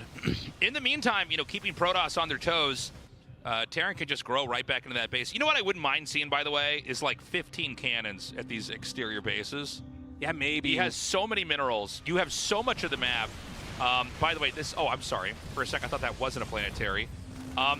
He's going to chuck these disruptor shots in. And it's kind of uncomfortable. Like, the planetary's part of the wall here. Oh my god. Okay, good escape there from Classic. I didn't even realize Terran was coming up from above there. This army that Classic has is pretty flimsy. If Cure's able to come in with a flank on the top side, which I think he's looking to do right now, oh man, if he can get the concave, this is so huge for Cure. This is an army of mostly just Stalker, Zealot, and Disruptor. That's literally it. We have no Storms here. Yeah, that's a good point. Without Storm, it's going to be all down to the Disruptor shots. He's going to try to rotate up to this top left base, which I think is going to be better. Cure's army positioning is so beautiful right now. Okay, Classic, he blinks in, he commits. It's just these Disruptor shots that Cure has to look out for. Oh. So he's going to try and collapse right now. Oh man, the Marauder shot slowing all the Protoss army on the retreat. Classic basically just throwing these Disruptor shots to buy himself space. We have 1 Templar here with 2 Storms that is going to buy enough time, but that was a huge victory for Cure. He got so much damage done. And right now, the AoE for Classic is the weakest that it has been in like the last 10 minutes of the game. No Colossi on the field, no Templar on the field.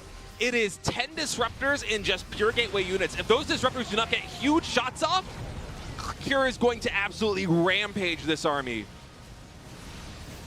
I mean, talk about perseverance here from the Terran player. I mean, look at the minimap for a second, though. Cure is, it's almost comical how much of the map he has here. By the way, this is a great pick over on this base. This was just out position. Now, that being said, it's a bit of an eye for an eye here. Cure's going to take out a base up there, but Cure has so much less bases than Classic. Like, I don't know how many more bases can actually be taken here. I guess with a sweep through the top left, Cure can really kind of even the playing field, but still. I think the game plan here for Classic is to try to regroup and then hit that base at 9 o'clock. If he kills off the 9 o'clock base and he just sort of does that over and over again, he should be able to win this game. I'm looking at this from Cure's perspective, though, and he is sitting on like 40 SCVs right now in Tasteless. His mineral economy is mostly just mules.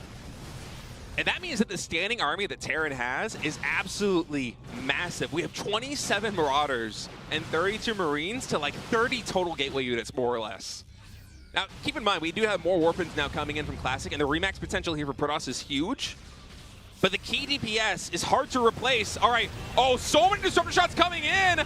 Oh, they're whipping! Classic! Oh no, the connections are not there, and Cure just absolutely barreling through that army. We talked about how flimsy and how unreliable a pure Disruptor-based AoE is, and now we have nothing but Zealots and Stalkers. That is not going to hold a candle to the army that Cure has assembled.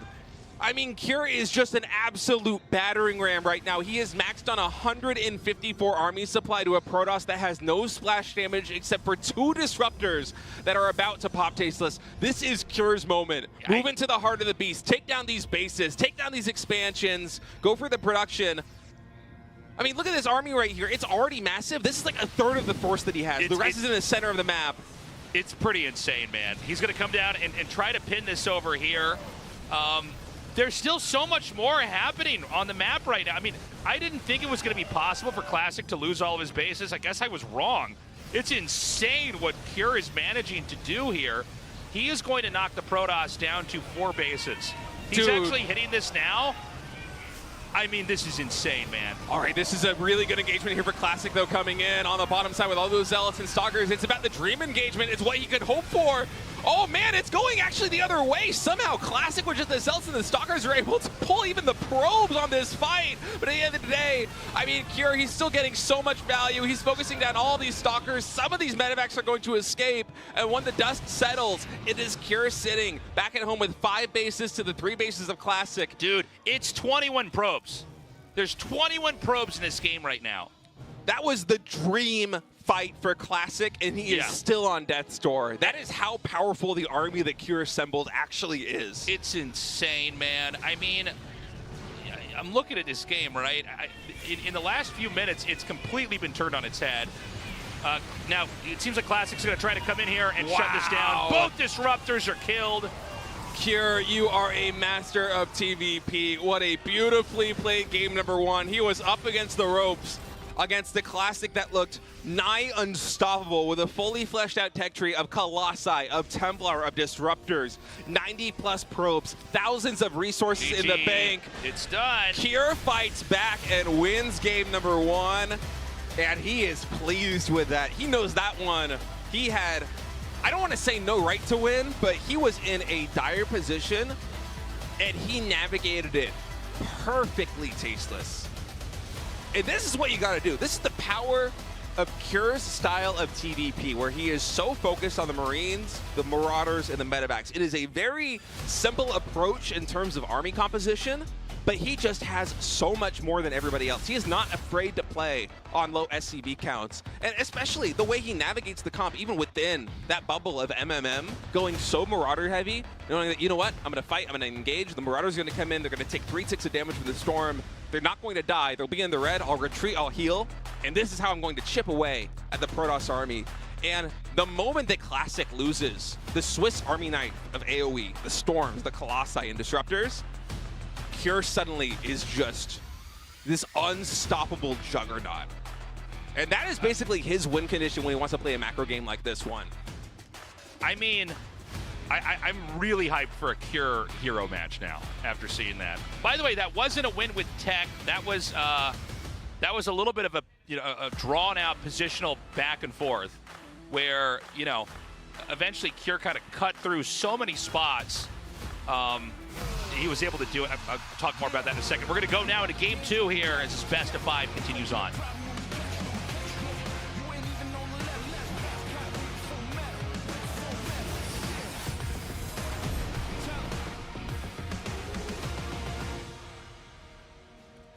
Okay. In the bottom right is Cure, and the top left is Clasic. Yeah, that last game, there will not be an exact recreation of that last game. You can't recreate that, right?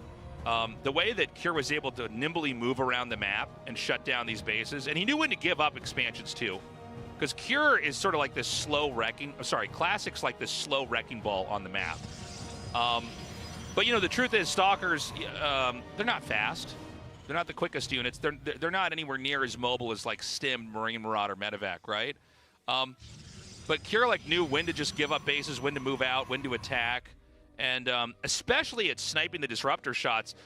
Zealot Stalker, no matter how much you have, if you're against a maxed out Terran with Stim and Marine, Marauder, Medevac, that will melt it. You need this extra damage on top. You need the Psy Storm. You need disruptor shots that will connect, by the way. It can't just kill a couple units. You need really juicy disruptor shots. And, yeah, I mean, it's kind of crazy. Again, though, the question I'm asking myself is, can Cure win a game not in an insane, drawn-out endgame, because that was kind of a miraculous victory. That's a super memorable game, you know. Or is that the only way that Cure can take on Protoss right now? Is in the kind of overcoming all odds in the endgame?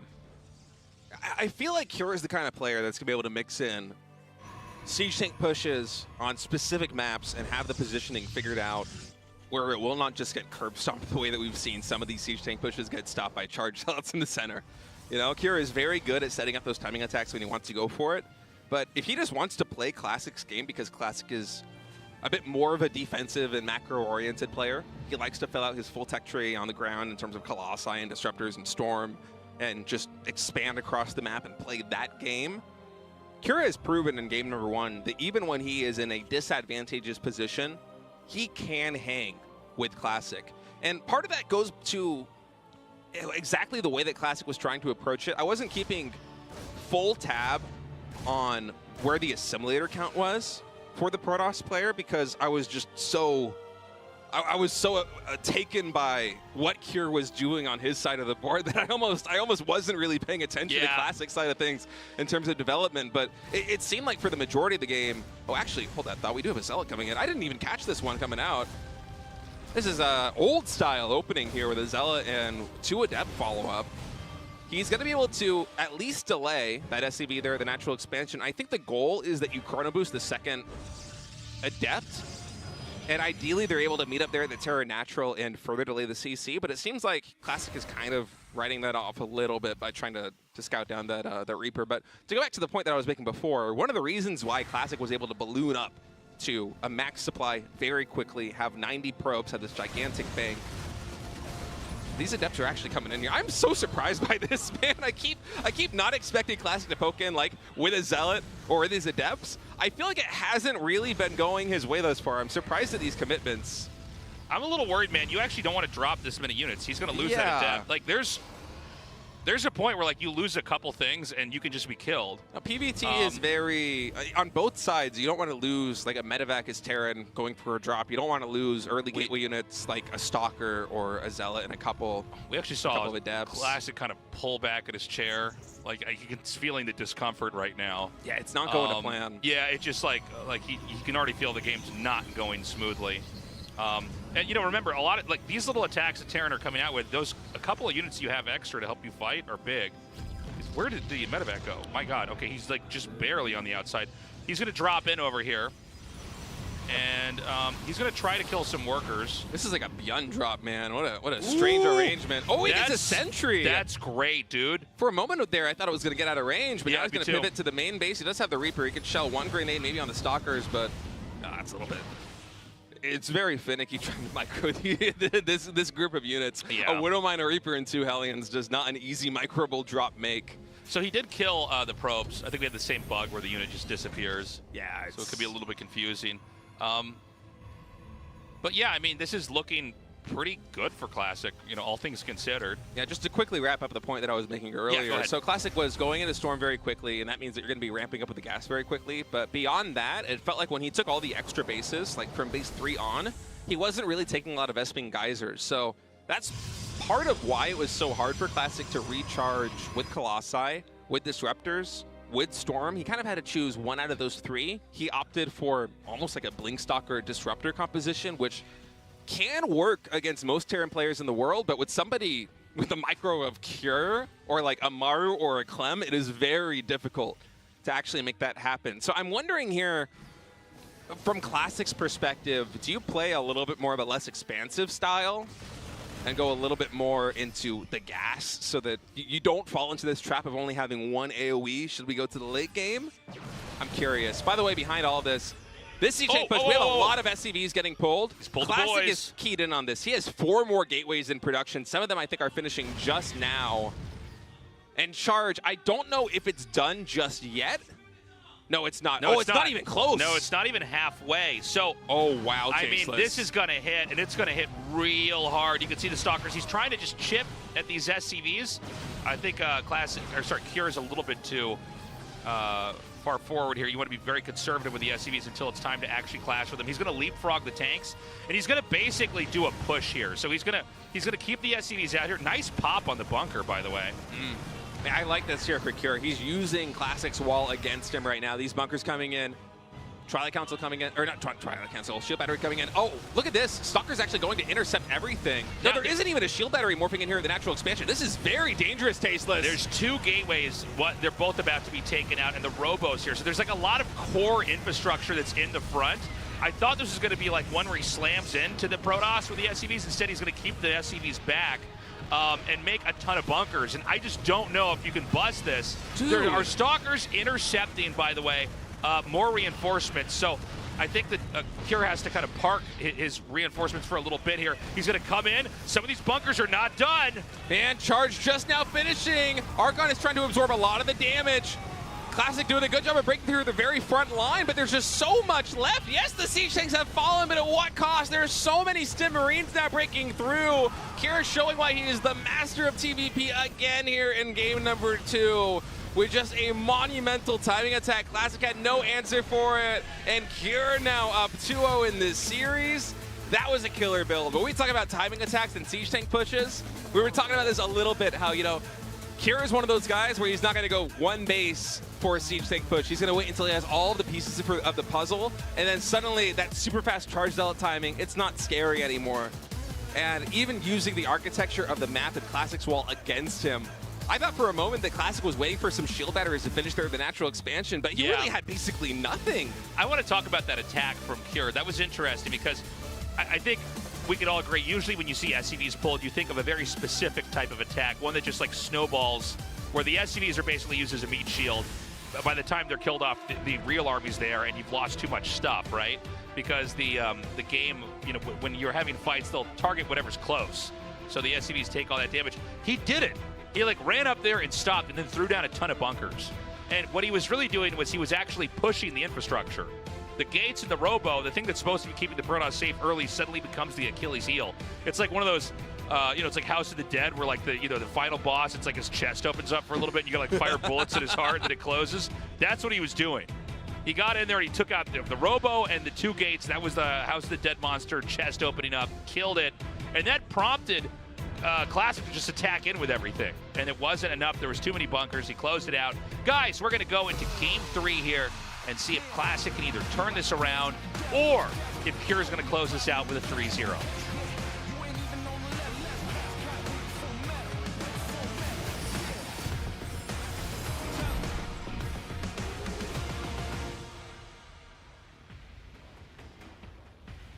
Okay, Classic top right, Cure bottom left.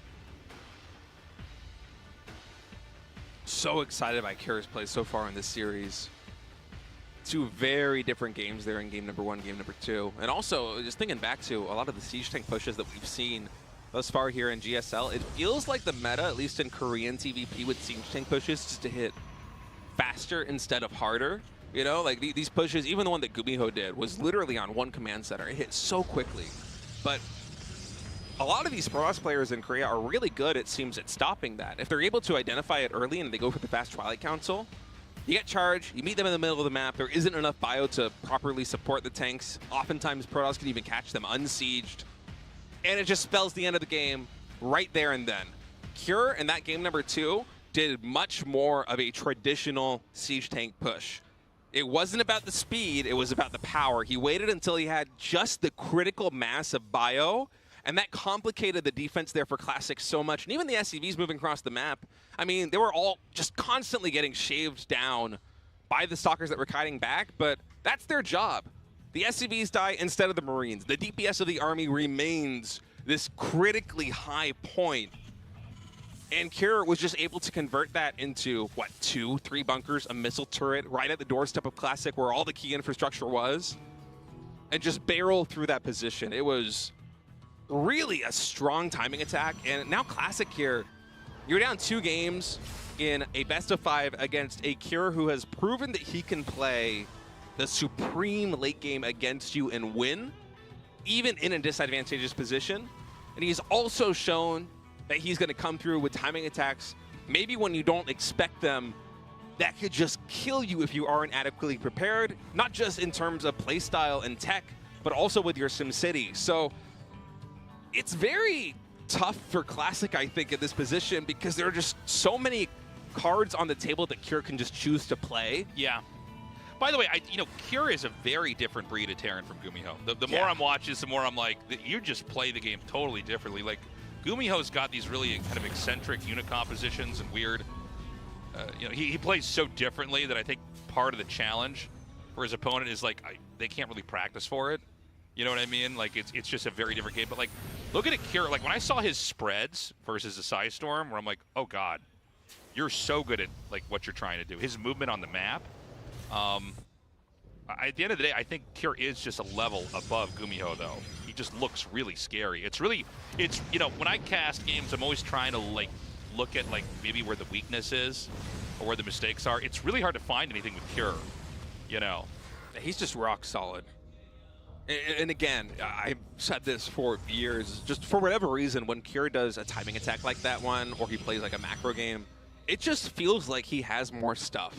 Yeah. It is the most bizarre thing because, you watch these people play TVP at the top level, like a Clem or a Maru or a Cure or any of the other Terran greats around the world.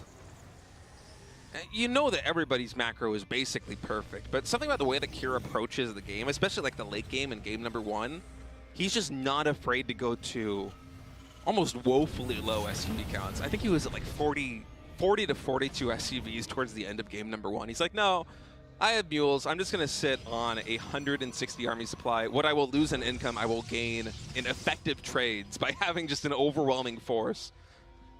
It's a really fun playstyle that we have from Cure, and I'm so thrilled that he's here in the top 4, especially with Maru not waiting in the wings to just inevitably shut him down, because Maru has been Cure's kryptonite for years here in GSL. Okay, that was actually so good.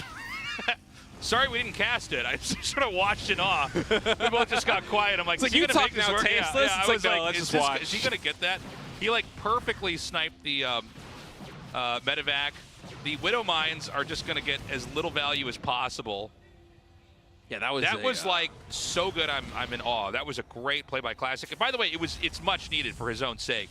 If he's going to be viable in this game, shutting down a drop like that where they're going to get basically no value is key. Little moves like this are pretty nice, though. I mean, it was still a lot of lost mining time. Sure.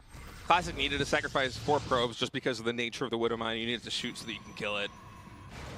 So it's not a complete loss for Cure, but yeah, certainly a very good defense by Clasic for sure. And that's a lot of production time also on the factory, and that's one of the reasons why I think we're seeing double bunker here on the low ground for Cure, because anytime you commit to something like 4 Widow Mines and a medevac, if Protoss is doing something Max Pax-esque in terms of like a 4-gate blink timing attack, it will just kill you outright more often than not. Like a player of Classic's caliber going for this, if you go for those Widow Mine plays, especially if the Widow Mines do not get very much done. So I really respect Cure just kind of identifying the situation, being like, you know what, this is not the most macro efficient thing to do, but I'm going to be safe and then salvage the bunker when it's no longer needed. Meanwhile, this Raven going to come in here. Probably not going to go down. I imagine we'll be sitting at just a little bit of HP. That Stalker actually falling to the turret is really dude, funny. he sent the probes back, too. Yeah. Okay, well. Auto turrets don't last for that long, so I guess this sort of resolved itself. But, yeah, Classic just taking this 3rd base. He's now getting charged about halfway complete. +1 ground weapons is starting here for Protoss. More gateways are finishing up. Classic really just powering up in a pretty standard way back at home, whereas Cure, I think he's still sitting on 2 command centers, if I'm not mistaken. Yeah, the 3rd one just now getting thrown down here at the natural expansion. Now, I would love to take a look at the units tab. I think we have 2, maybe 3 siege tanks. If it's only 2, I'm not really that afraid for Classic in terms of a potential timing attack hitting that 3rd base. And yeah, it is only 2. So I think this is just a couple of safety siege tanks that maybe will join a push just because Cure decides that's the best way to get value out of them. But I feel like we're heading down the road more towards where game 1 was TVP-wise between these 2 guys. I think it's going to be Cure pivoting much more towards the macro here, and Classic potentially being able to fully flesh out his own tech tree back at home. But notably, we don't have High Templar early. This has really been the trend in PBT. Hero and Classic have especially both been going for this. The really fast Templar archives, usually like 6-gate, Blink, Templar, 3rd base, and then you just start energy charging those things right out of the gate. That's going to be immediate Colossus from Classic. And I feel like in general that's going to be a little bit weaker in the firepower department against the army that Kira's got. He's going to try to push up now. And it's going to be, this is, by the way, a dangerous area with the two force fields. He could get two. Okay, he doesn't try to cut it in half. He tries to just block it out. Classic thought one of those talkers was a changeling. Sniped it down, I think. I saw that. Oh, no. Oh, no.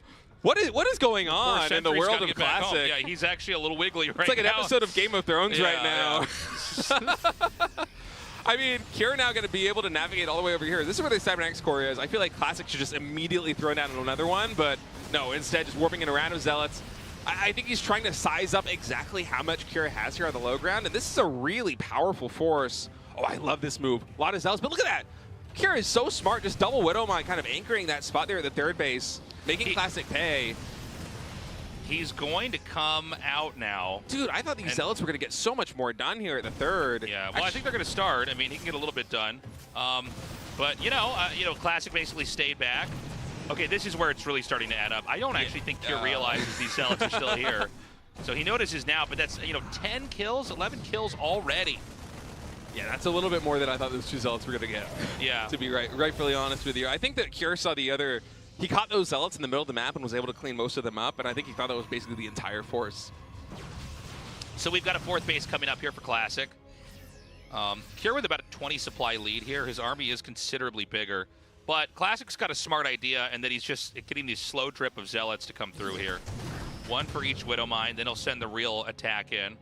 And, it's annoying. It's hard for Kira to really be on the map. He has to have a certain amount of units invested defending back home. And even when you're not killing that many workers, like making the workers run from one base to another, that's lost mining.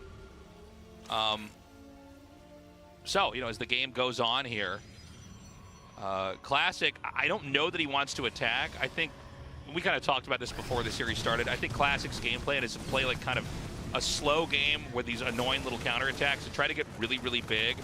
Similar to what we saw, in game one, and then from there he should be, too big to fail. Big disruptor shot connects with a lot of Marauders and Marines right there. Force fields here are going to stop Kira from pushing up the top of this ramp. Now, we still have those siege tanks, or at least one of them up here for Kira.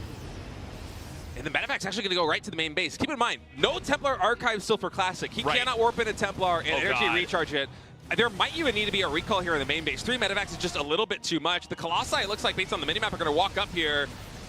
Is he going to get the Nexus too? I think he has to kite away. It's a little bit too dangerous, but this is absolutely going to open up a window here at the third base. Disruptor shot, great split by Kira. 2 Marauders get deep into the red, but they do not die. And Kira is just picking Classic apart right now. 13 probes fall between the main base and the third. This is a game where Protoss just might never be able to get that big. There was a period where we had Zealot counterattacks. I wouldn't even mind seeing like 1 or 2 hidden pylons on the map to keep that up. But once Kira gets in Classic's face, it does feel like he's not able to do a whole lot. He came in there, he got the damage. He's scanning to just confirm there's not extra bases. He's trying to calculate exactly what his lead is at. And, Classic's not able to do a whole lot. Classic's going to try to come across the map. I don't know if he has an army that's big enough to take this, though. He's going for it. He's sitting on 51 probes, and he has, at least until now, been doing a little bit of a probe kit. Even now, he's still not taking more probes. He's building a Nexus. He's adding in another robe in a robotics facility, and just now starting to queue up more workers. I feel like Classic for a moment there, especially with the Warp Prism finishing up, was wondering, is my position so dire that I need to go completely all in on this next timing attack? I've got, I think, +2 ground weapons. I've got 2 disruptors. I've got my Colossi. I have a high energy sentry. Maybe there's a way I can make this push work. And then he did the calculus and was like, no, actually, I need to get back on the defense. I need to resaturate a 4th base over here. And so the probes are starting to trickle in.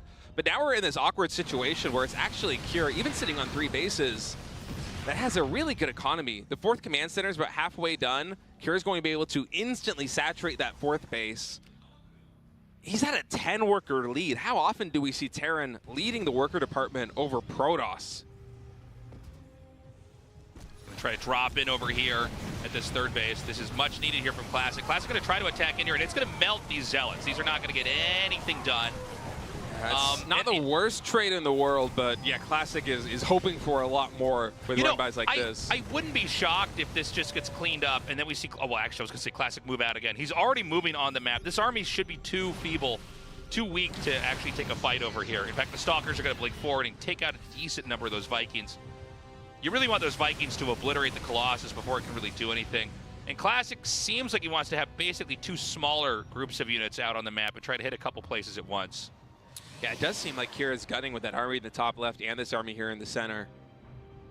As for Clasic, he still hasn't fully teched out the AoE splash tree. I'm thinking the reason behind that in terms of tech is that he just simply cannot afford it. He's playing a relatively low gas style right now. He's on, I believe, 5 assimilators in total.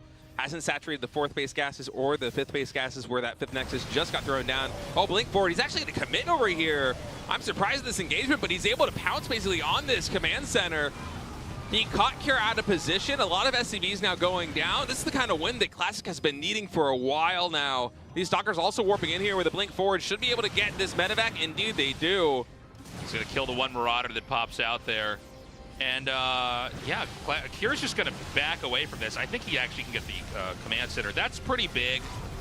That's a kind of a shocking moment. You know, I think Kira thought Clasic was going to stay back and play safe. I was kind of talking about this earlier, but instead he just showed up, knocked that base out. But, you know, there's counterplay. There's opportunities here for Kira, so we got to see what he can do. This is the entirety of his army here.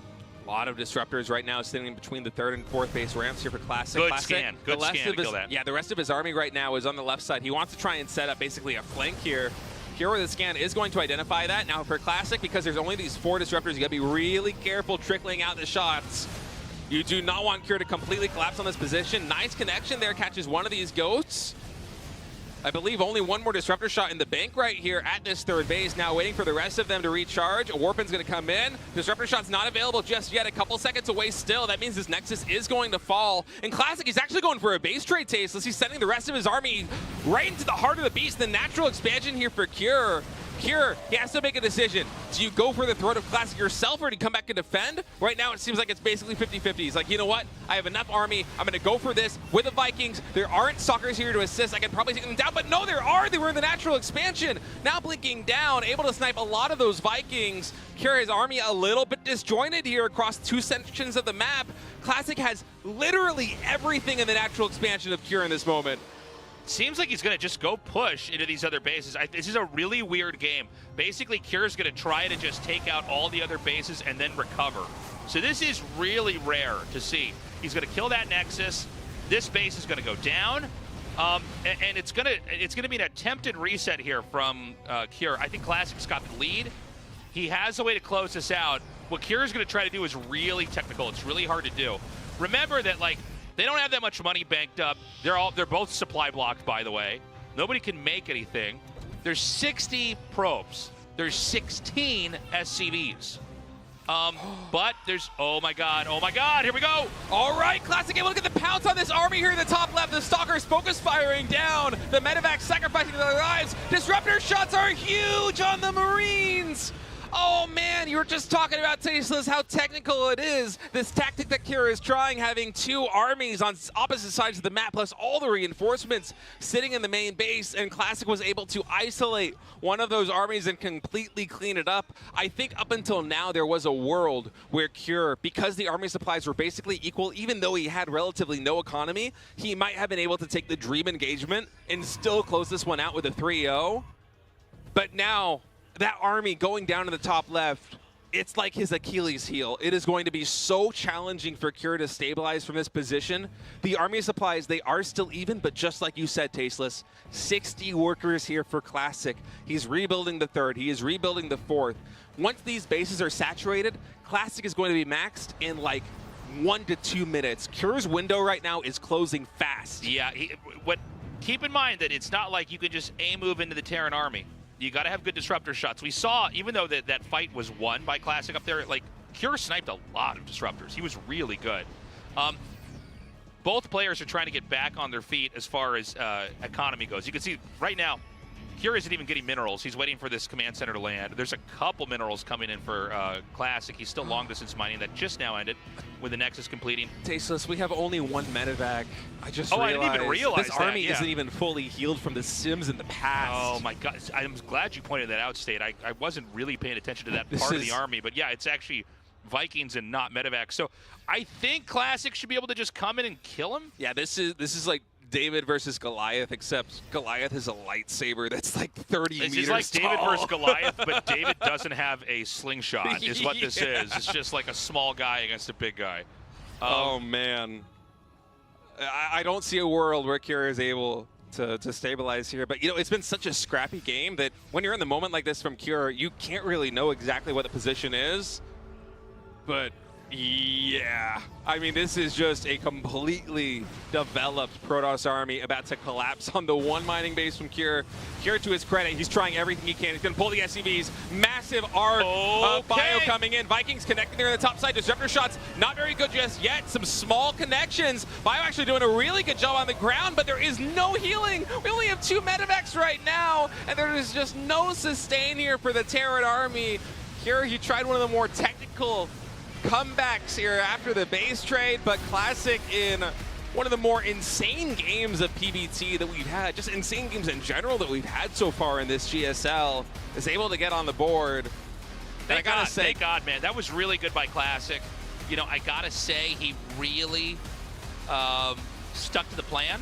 Yeah. I like the kind of bold move in the mid game to just sweep into the third, poke it out, and then just run away.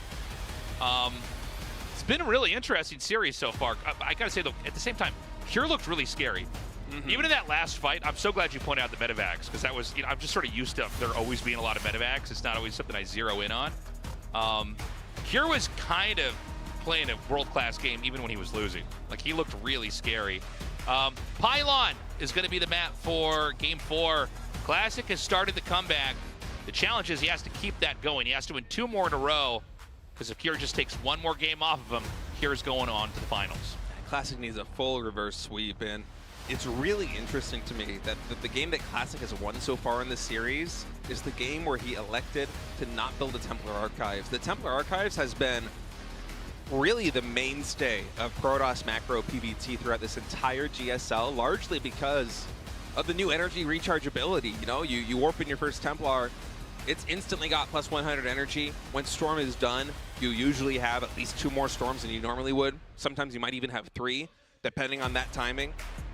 And Clasic just completely stuck to his guns there in game number 3. He's like, you know what? I'm going to keep it simple. Colossi, Disruptors, Stalkers, that's going to be my main army. I'm going to be mobile. I'm going to use that force and try and get some crazy situations. It worked out for him in game number 3. Can he do the same now in game number 4? Let's get into this, guys. Cure is 1 map win away from the finals, and Clasic, he's right on death's door, tasteless. Let's get into it. Protoss in the bottom right, Terran in the top left. Each of these games has been very, very cool to see how they develop. I'm getting stressed watching this. I want to know if Cure's going to go for some kind of sharp timing, like game 2, or if he's going to go back to kind of just general broad play. Because, like, you look at game 1, and it was like Clasic got pretty damn scary, but Cure had, like, basically perfect endgame. Like, kind of ran around the map, killed off all these bases. Game 1 and game 3 are very similar to each other. The difference is that in game 3, Clasic got the best of Cure. Cure kind of tried to do what he did in game 1, but it didn't really matter because, again, Clasic was too big to fail. There's too many bases to wipe out. You know, whereas Clasic could basically just plow through the few expansions that are there. It actually put Cure onto 1 base for a little bit. And he had to kind of float a command center out there. Oh, that was the main command center that went all the way down to the 6 o'clock base. Yeah. It was literally the starting command center had to, like, become the newest expansion. But, you know, in that series, you have to wonder, okay, so does Cure look at that and go, like, well, let's just try a timing again. The timing's worked out beautifully, and let's avoid a standard game that's going to be, you know, a tit for tat in the end game. I think regardless of what he goes for, he's going to have a good shot. Because really, game 3, what it felt like from my perspective is that Clasic won that game based on positioning more than anything else. The fact that Cure was not ready at the triangle third when Clasic had come in, he just didn't see that move coming in. Honestly, I didn't even really expect Clasic to go for that push. It was like the first domino falling in this just insane stack.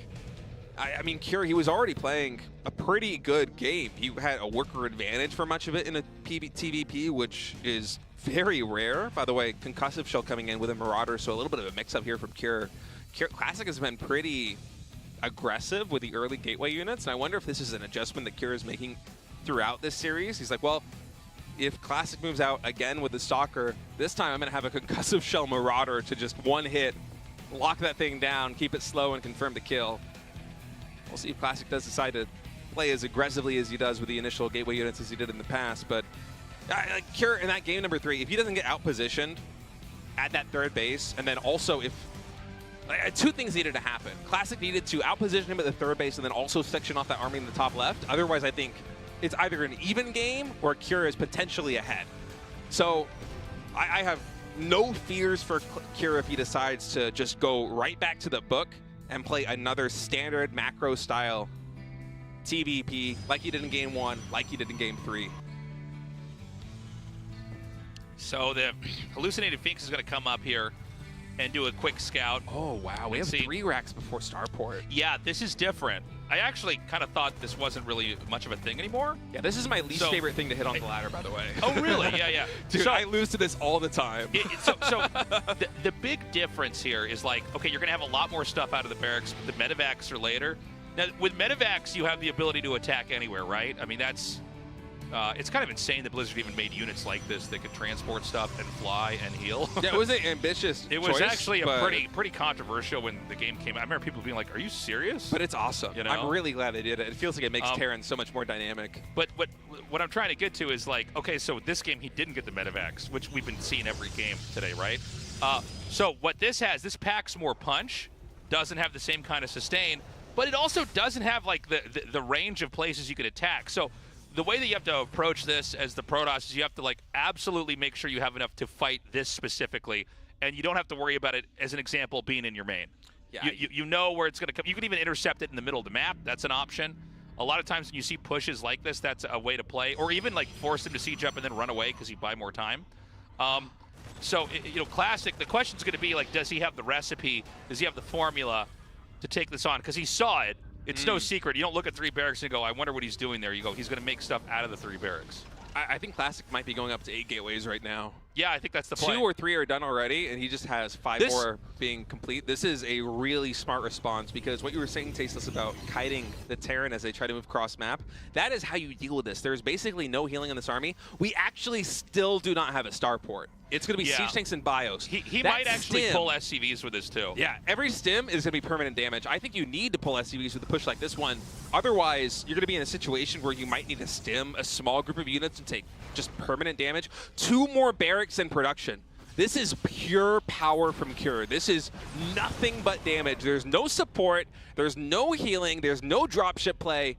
This is going to be as strong a Terran army as you could possibly get at this stage in the game. So what Classic needs to do is basically what he's doing right now. You have these stalkers in the center of the map, and you try to slowly chip away at the Terran army. Any damage that you can do until those medevacs get out is basically permanent damage. All those Marines, they are not healing up. They do not have a healing cell. This is not Dota. They need medevacs on the field, man. There's nothing else you can do. And so the fact that he's adding in all these additional gateways, he's going at a charge, makes me think that if Classic has this huge swell of stalkers and is just able to kite with a massive arc throughout the map, Cure's army, once it reaches Classic's base, is already going to have taken a lot of damage. But it's things like this that scare me a little bit. This Forge timing, this Robo timing, is Classic thinking, surely you're transitioning out of this. That is not what's happening. We have even more barracks in production. The SCVs are getting pulled. Is Classic going to be spread too thin with this Forge and this Robo? I don't think you can go for the upgrades. I don't think you can go for the Immortals. You need all hands on deck. You need the biggest possible army right now you can have, Classic. This is a very scary moment. He's going to attack it right now. The arc is looking good. He snipes one of the stalkers. The SCVs are here. He's going to throw the bunkers down. It's the same theme as game 2. He's going to leapfrog one tank. He's going to be careful. He needs to have some tank siege so he can cover the tank that's going to advance forward. He hasn't generated enough of a threat yet. The push itself, it's kind of far away. Oh! He did kill that. I know it looked weird. It disappeared. Oh, and he's going to attack it from this side too. The Zealots coming in are able to get on top of 2 of those siege tanks, cleaning them up. The Stalkers did get deflected there on the top side, but they were able to buy enough time to kill a lot of these SCVs, maybe even all the SCVs. The bunkers are no longer under construction. Oh, I think this attack failed. Oh man, Clasic with some really smart positional play. Another SCV is coming. Yeah, the reinforcing SCVs, they're now here. Again, that was a big stim from Cure. That healing is not coming through. There is still no starport. The mining for Cure is very spread thin. We're going to have another engagement here in a moment, Tasteless. The next siege tank is coming. Guardian Shield about to pop. He's stimming, he's kiting. The tank is going to be moved back. The question is, do you have enough? Remember, every stim can't be healed. There is no medevac here. More Marines are going to spill in. Clasic is basically trying to buy time. Again, taking out even this gateway is a big deal. Taking out the 2 gateways to the right of that is a huge deal. In fact, the pylon is exposed here, so he's going to shut that down. Way less warp-ins here. The probes have been pulled. All right, probes are pulled. All hands on deck right now for Clasic to try and defend this. The Marines are solo on HP. The Stalkers with 2 or 3 shots are able to kill most of them, but the DPS from this Terran bio is so high. It's still 40 army supply here for Cure. It's just the 14 of Clasic. Clasic has very little income right now, moves past the line of sight blocker. There is another siege tank, one more in production. That'll be rallied across the map very shortly. We no longer have Stalkers intercepting the reinforcements. Now going for a surround is Clasic. These Marines, they are so injured, Tasteless. They're deep in the red. Another Stalker goes down. Every unit loss is critical in a moment like this one. He needs to get that tank further forward. He's not getting anything done right now. All the Protoss has to do is buy time. 41 probes, 26 SCVs. Zealots have been amassed a little bit more. Another tank's inbound here. An Immortal's going to be out. That can snipe the tank very easily. He cleans that up. And I think he might have enough. No, hold on a second. He's going to stim forward. These are +1 Marines, man. Yeah. They have so much DPS. The thing is, Clasic, I think he wasn't watching that last fight for a second. He warps in again. And you're right, the upgrades on the Marines are making a huge difference. More SCVs have been pulled. He's even more all in that sense. He's recalling probes over to this base so he can get some resources from it. But now the target, no, never mind. He's going to go to the natural. He's going to throw the bunker down. This is the longest all-in I've ever seen. It's crazy. More Zealots warping in. The Stalkers right now back to intercepting these reinforcements. But this is a scary position, man. Hold position micro on these SCVs could be huge when those Adepts come in. Okay, the Zealots now, they're charging for the Stalkers. They are able to snipe down that siege tank, but there's just so much bio left. I mean, these Marines, they have no HP, but they don't need it to. They do have so much damage. It is 6 army supply for Clasic. Another warp in here on the high ground. The natural expansion is forfeit. The bunker is going to complete. 40 Marines to 5 Stalkers in 1 Zealot.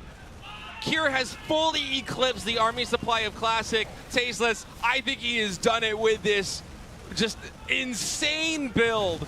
No medevacs, 10 minutes in, nothing but barracks and siege tanks, nothing but pure firepower from the Korean Terran. And Cure, Tasteless, I think he's done it.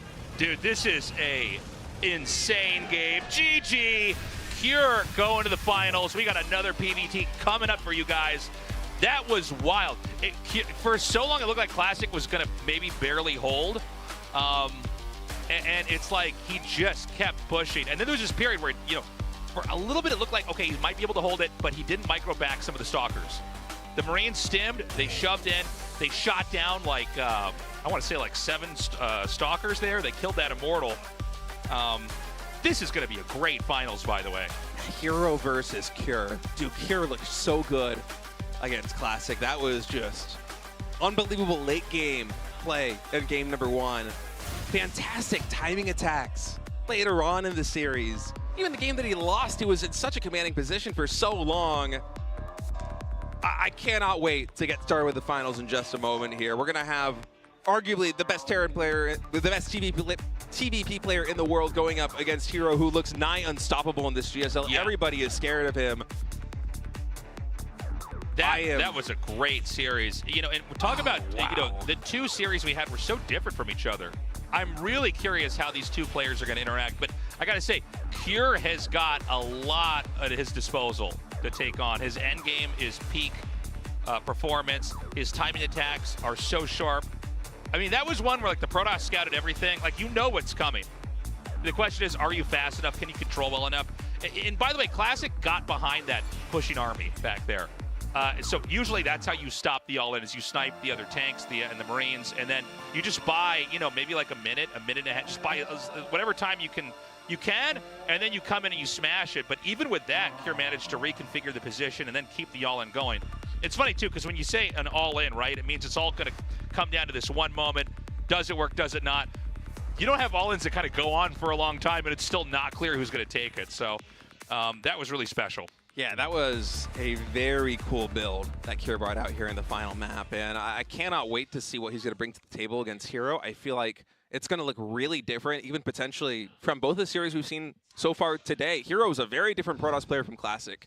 He is much more willing to fight those micro styles. And guys, we're going to go to a short break. When we get back, the GSL finals between Hero and Cure. You do not want to miss it.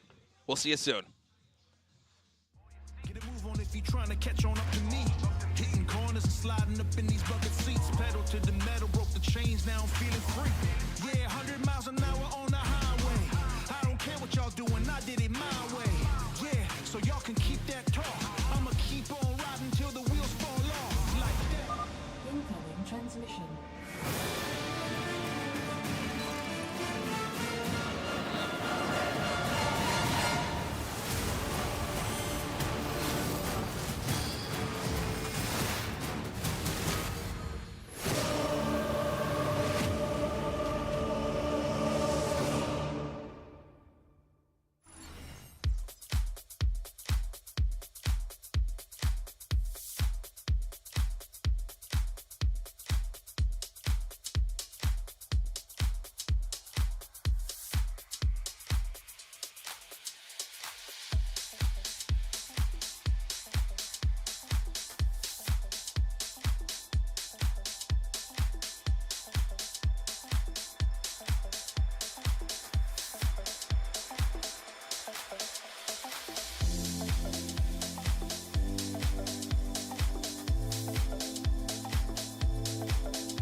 제 패턴 자체가 살이 찔 수가 없는 구조이기 때문에 이게 오해를 많이 받아요, 주변에서. 그만큼 살이 좀 많이 빠져가지고 좀 이제 다시 좀 찌어볼 생각입니다. 살이 좀 빠졌어요. 한 3, 4kg 정도? 그래가지고 뭐 운동을 해서 찌고 줄어들고 한 것 같습니다. Well, I was in Korea since last EWC, so I haven't seen my family in a long time, so I guess that's losing something. Well, I would say I lost a bit of confidence, but other than that, not that much. I gained a bit of time off. 프로게이머를 했었다 보니까 그래도 관심을 그래도 어느 정도 받았잖아요. 근데 일반인으로 살다 보니까 처음에는 되게 편했거든요. 그래도 쭉 살다 보니까 제 스스로 나태해져요. 주위에서 관심 가져주는 사람 없으니까 스스로에게 관심이 굉장히 줄었다고 생각합니다. 스트레스는 좀 줄었던 거였네요. 이제 연습하면 굉장히 스트레스를 많이 받는데 가장 중요한 실력이 줄어들었어요. 이게 가장 슬픈데 지금도 게임에 집중을 하고 있긴 하지만 그래도 이제 운동도 있고 피아노도 있고 강아지랑 산책을 가던 지인이랑 밥을 먹던 하는데 작년에는 그게 없었거든요. 오직 게임만 했거든요. 근데 작년보다 뭐 실력은 줄긴 했겠지만 그 제 삶의 행복은 좀 많이 늘어났다고 생각해서 좋은 현상이라 보고 다 줄어든 것 같은데.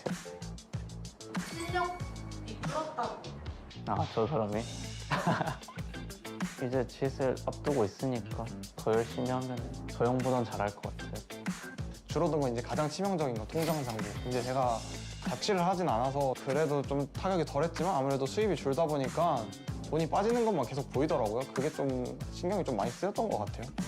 친구가 이제 점점 나이가 들면서 술도 이제 적당히 마시게 되고 좀 혼자만의 시간을 더 즐기려고 하는 것 같아요. 친구도 좀 줄어들고 있는 것 같아요. 슬프지만 너무 슬픈 거밖에 없는 것 같은데 그런 것 같습니다. 말횟수? 집에만 있다 보니까 이제 거의 친구도 거의 안 만나거든요, 아예. 그래가지고 말을 많이 안 해요, 집에서도 그냥. 네, 그런 것 같아요.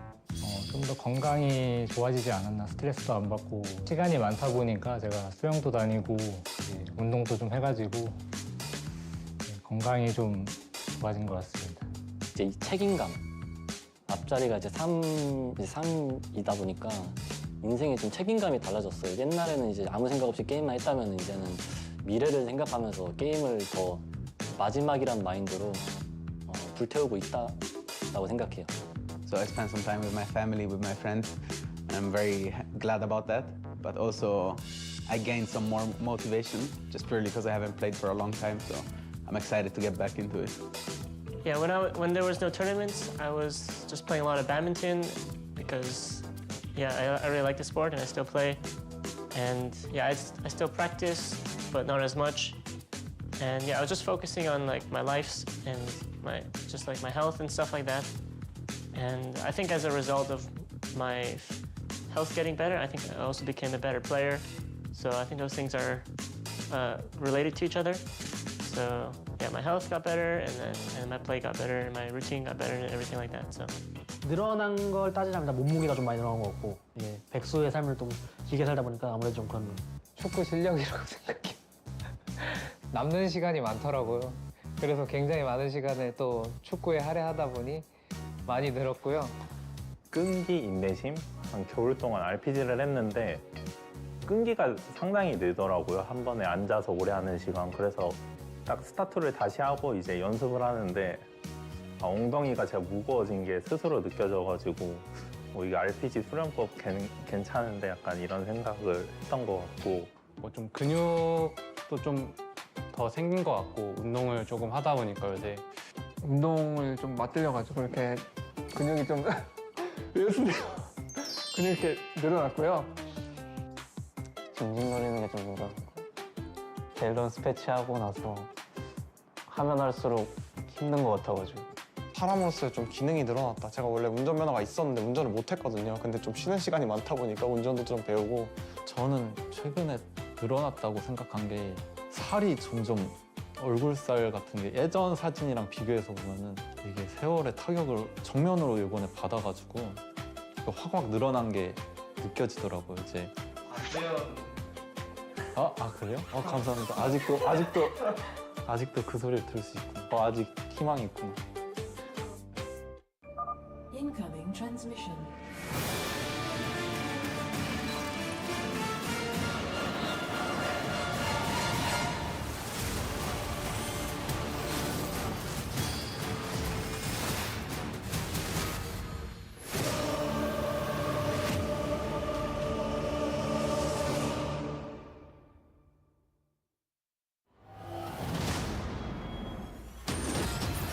Let's go.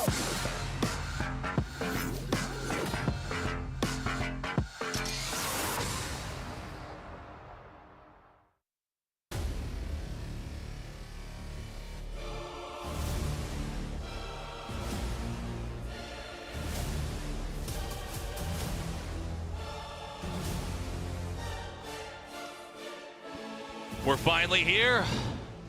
What's up, everybody? This is the GSL Season 1 Finals.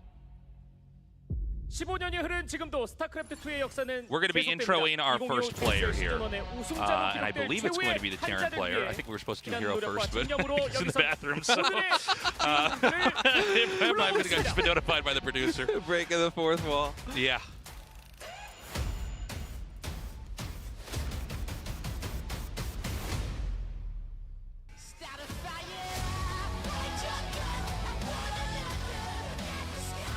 And this is Cure. I think. Yes, okay. This Cure could be coming out here first. Cure just looking unbelievably strong in this matchup right now. Yeah. This victory over Classic. And let me tell you, Tasteless, I think he's going to need it if he's going to win this Grand Finals. Yeah, you know, I got to say, I think, you know, I've said this several times, he always brings a better version of himself. He looks so good today. Showing some love only to one side of the audience here. Interesting. Going with the keyboard hand for the fives, not the mouse hand. Yeah, and I mean, it's going to be really tough to take him on. We're going to be doing a deep dive here at the matchup TVP. Try to understand really the ins and outs of it and what better two players to have than these two guys. So that's Cure for you guys. Now on to our next player.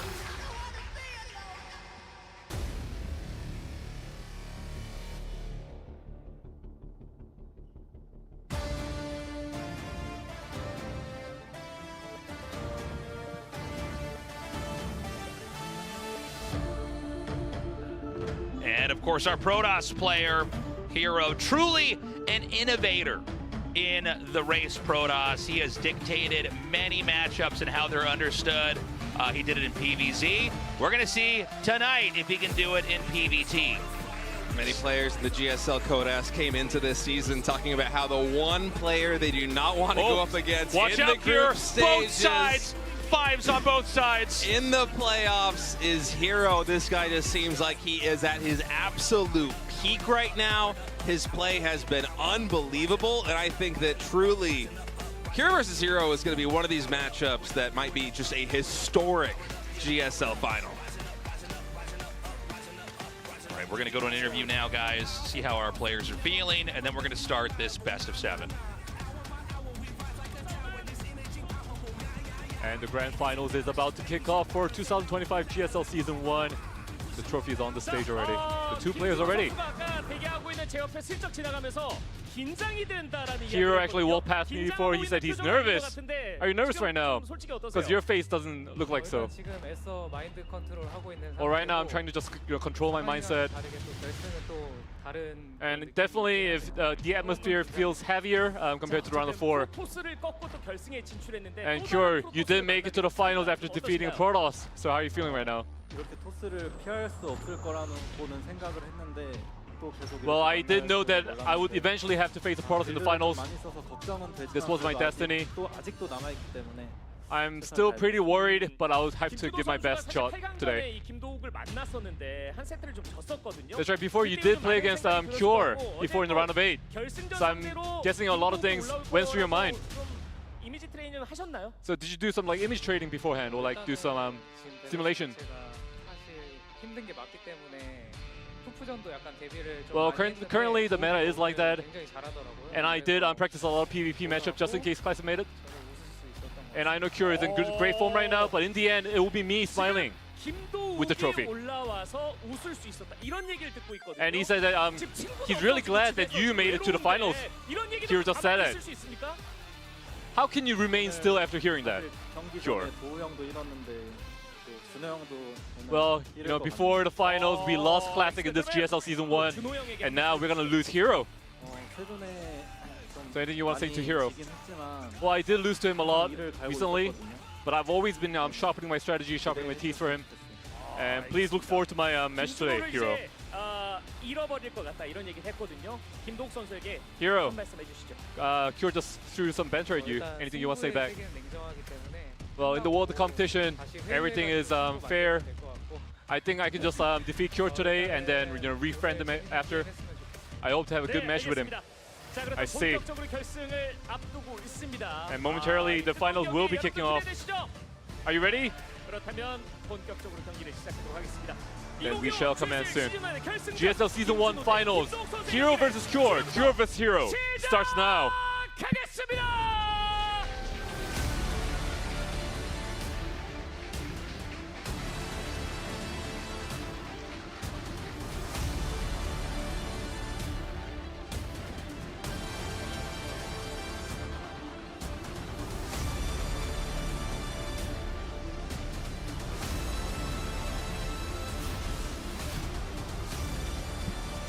All right, guys, the finals of the GSL is starting right now. Hero versus Cure.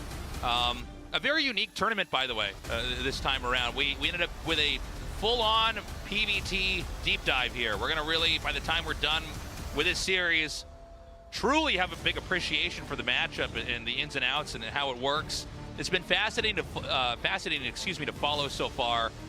We've got a couple timing attacks coming here from Terran, but otherwise it's basically Protoss trying to keep, getting bigger and bigger and bigger and bigger, and eventually poking out the Terran's bases. Terran, it seems like their burden, their role in the matchup is to try to come in and smother the Protoss before they can get out of control.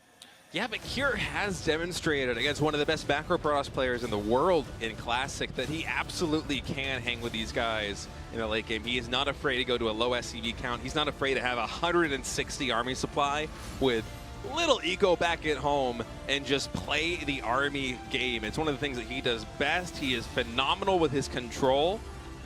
And as for Hero, he is looking for his second GSL title. This is a guy, he's given interviews in the past where, I mean, we all know that Hero is one of the greatest ever to play this game, but he personally thinks that he will better cement his legacy with another GSL championship trophy.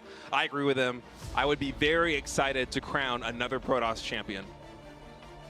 Yeah, this is going to be so fun to cast. I'm so excited to see what kind of games these guys are going to bring here. It did seem like when you looked at Classic and how he approached it, he kind of had this big range of play. It was very reactive and looked very strong.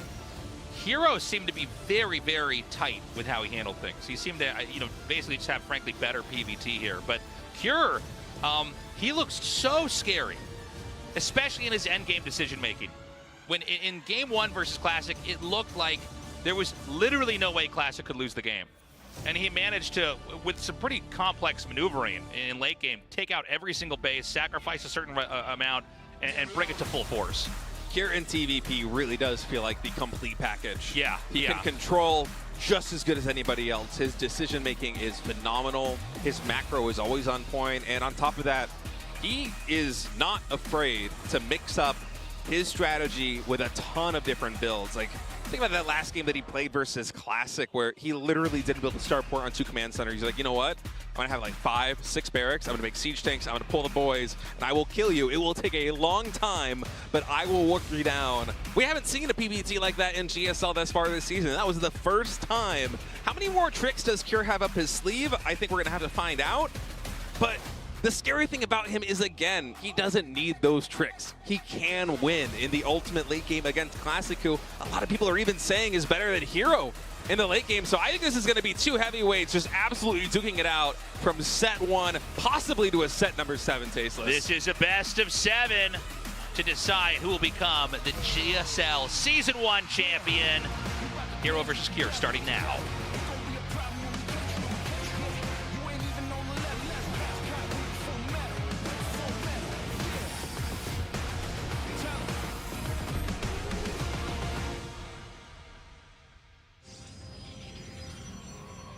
Okay, so we have Cure here in the bottom left, Hero in the top left.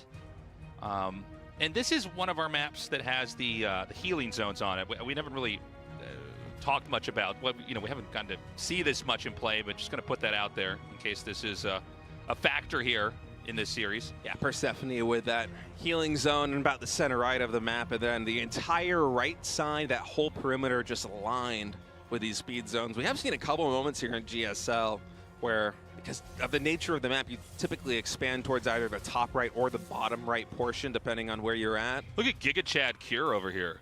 Oh, yeah. He's been doing neck workouts for years. I mean, everybody in that interview was just talking about how they're getting jacked. So Yeah.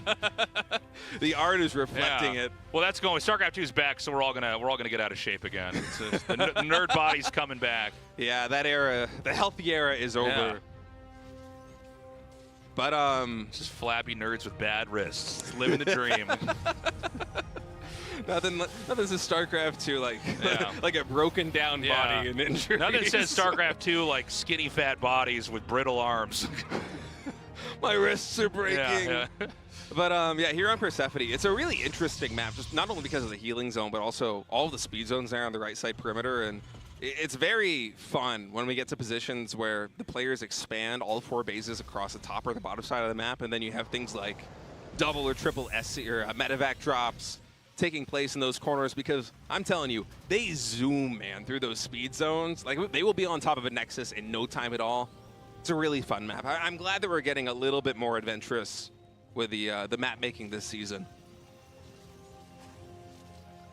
So, in this game, we've got Protoss expanding again. No doubt the Twilight Council is going to be thrown in here unless we've got some real plot twists here for Game 1. We have started the factory, and we're going to have the command center right after that. So this is tech into expand. No one-base craziness like we had from GuMiho. Yeah, and it's going to be a Reaper Hellion opening here for Cure, and I wonder if he's going to try and hide that second Reaper. Nope. In fact, Cure actually throwing down a pylon because he wants to confirm what the tech is going to be. Now, we almost never see this used.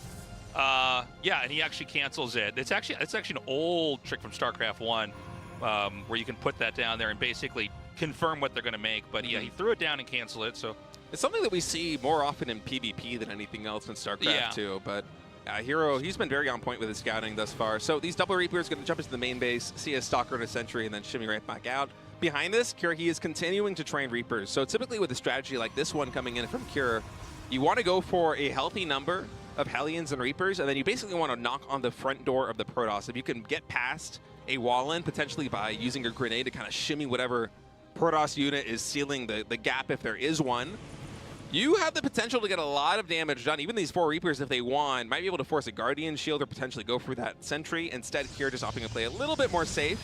And the response oftentimes to this is exactly what Hero is doing. You throw down a couple of gateways, you start to close this gap a little bit. You can use either Force Field or units to body block this entrance. This is a build coming out from Cure where there is a big potential to get damage done if these units all get into the natural expansion. Oh, that shield battery really working overtime right now. That's so funny. Oh, great force fields too, catching one of those Hellions. It's going to be a Cloak Banshee follow-up. So one of the things that Terran players sometimes do with strategies like this one, because the ideal response, the optimal response from Protoss is often to go for exactly what Hero did and have these structures walling in the natural ramp. This is very vulnerable to a Siege Tank push, a delayed Siege Tank push. So we now have Siege Tanks in production as well as Cloak Banshees. And so I'm wondering if Cure is going for this opening to try and force Hero's hand a little bit, the same way that Clasic in one of his games had double gateways and a robotics facility all in the natural expansion, all vulnerable to a Siege Tank push at the front door. Cure is kind of going for the same thing right here, but Hero, he's playing this very smart. He's not going into Blink first. He's almost preempting a potential Siege Tank follow-up for this by opting for very fast Zealot charge. Now, yeah, we saw this in action before, and it worked really nicely. That Hellion, by the way, just poked up there and confirmed that there is a third base coming. So tempo-wise, how everything's developing, it's looking pretty normal for the Protoss. We don't have a third command center started, so this is clearly going to be lining up for a timing attack from the Terran. And it's not just going to be one of these things where it's a push alone. He's got Banshees coming in here. I'm sorry, did he get Cloak? Did I miss that? I thought he got Cloak. He might have canceled Okay. it. Yeah, I thought I saw it making, but I feel like it would have still been making because it takes a while to make. So it's possibly canceled that. I guess we'll see when the actual fight happens. But, you know, Cloak or not, you can always send the Banshees somewhere else like we're seeing here, and they can hit locations and maybe pull some of the Stalkers away. Yeah. Man, they are speedy in these speed zones. But even if these Banshees, ideally, so in a situation right now, so say we do have Cloak here for Cure, if he's able to keep these Banshees alive because Hero went, oh, actually, hold that thought. Hero, are you crazy? Look at this. We have, what, 5, 6 Zealots now coming in? Just going to trade out for a Siege Tank and then run on out? How often do we see this in PvT? What a clever tactic there from Hero. That was really impressive, actually. I don't think he lost anything, maybe 1 Zealot at most. So Cloak is done now. You're going to try and do some counter damage, already being able to force down 4 probes. Of course, these 2 Banshees able to one-shot probes coming in here. Link, again, because we went for the charge opening here as Hero, is not on the table for maybe another 30 or 40 seconds, so additional workers are going to fall. And Cure would love to keep these Banshees alive, especially if he wants to go for a Siege Tank push later on in the game. Now, he did already lose 1 Siege Tank, and the follow-up behind that was only 1 more, so these are more safety tanks. I don't think this is the build that's going to be trying to converge into some kind of timing attack at the third base like we were thinking it might.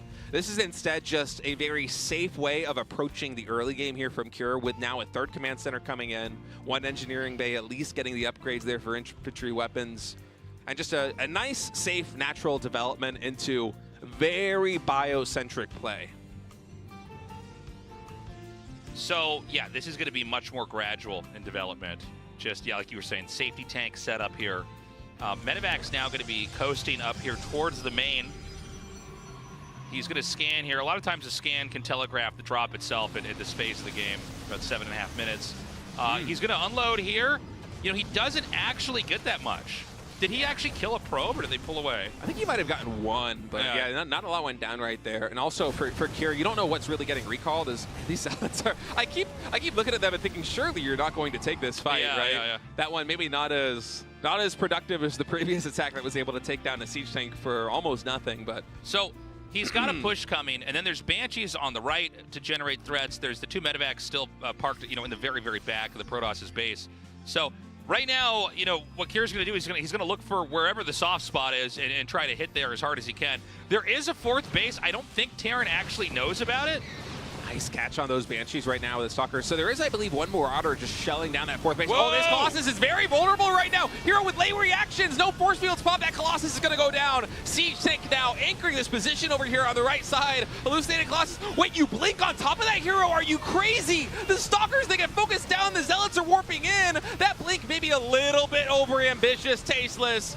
I don't know if that was worth it. Hero, he is going to stabilize in this fight. He is going to be able to move down and save that 4th base, but now you have the drop in the main to worry about, and your Stalker count is effectively reset at a stage in the game where really Hero, he wants to be pushing all of that money into upgrades, into Colossi, and then spending the minerals on Zealots. Anytime your Stalker count gets reset like this, it is so painful as the Protoss player, and although it wasn't really the death-killing blow here from Cure, that was such a momentum builder that I'm very worried for Hero in these next couple of minutes. Yeah, I actually thought the game was about to end there. When I saw him blink in, I went, oh man, that's bad.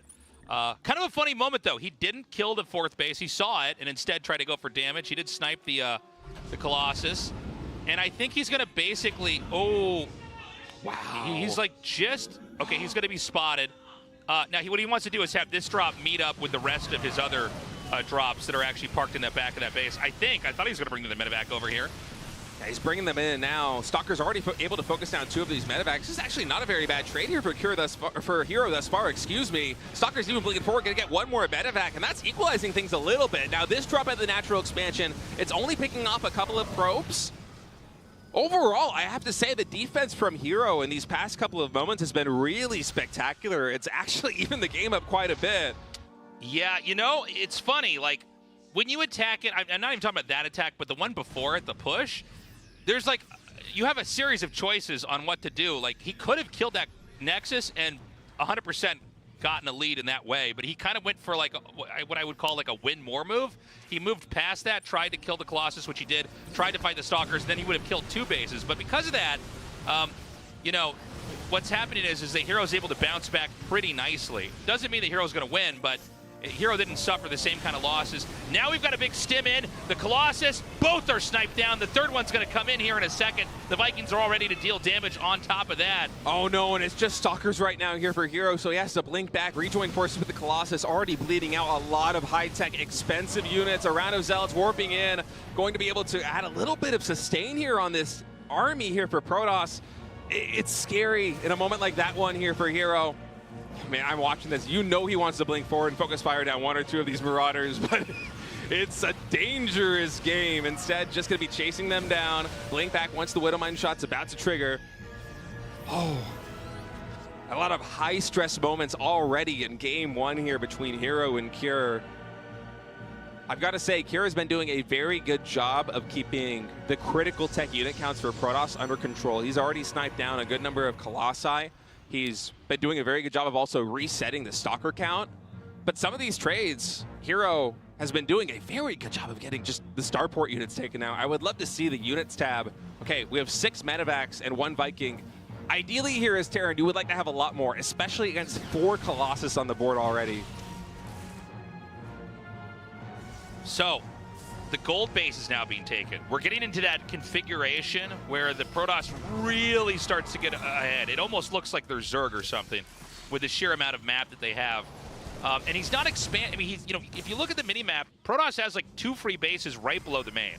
So there's a lot more bases that can still be taken, but he's reaching far instead of trying to take the easy stuff. So, I mean, Hero's getting very scary, and it's going to be tough for Cure to push out here. I mean, Cure is still compacted. He's still on 3 bases.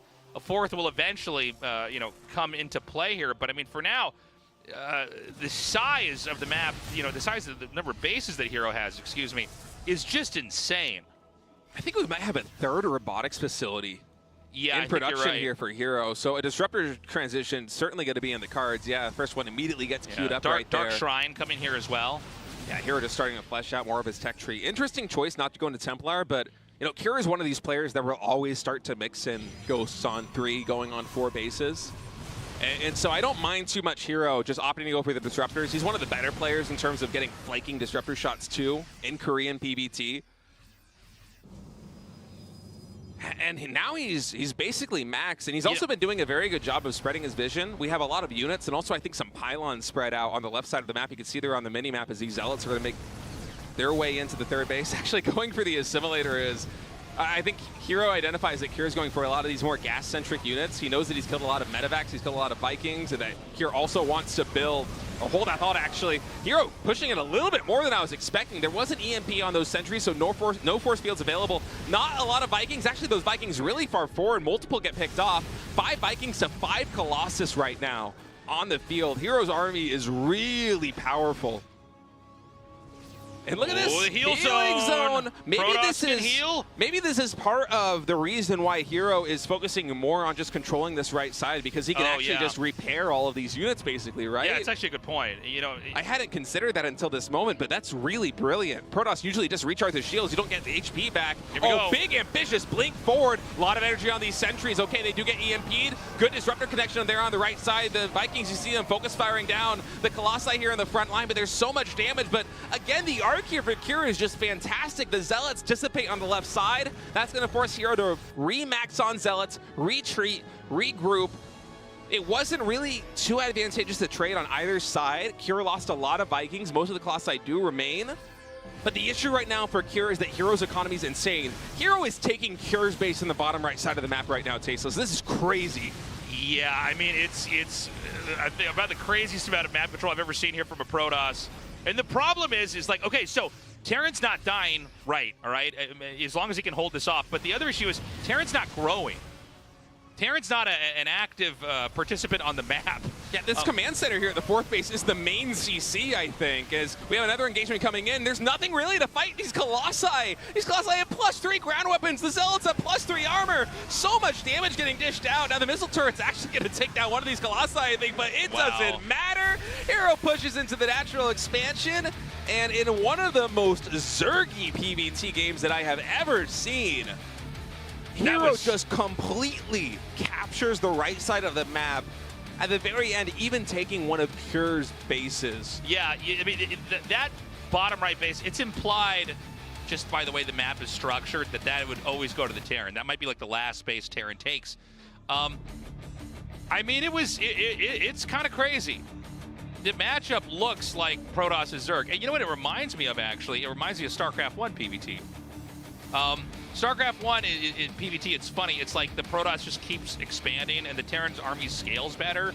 But eventually you have like enough gateways everywhere, because you can't warp in StarCraft 1, but you have enough gateways everywhere. They can't really do anything. You're like constantly surrounding them, and you just sort of overwhelm them.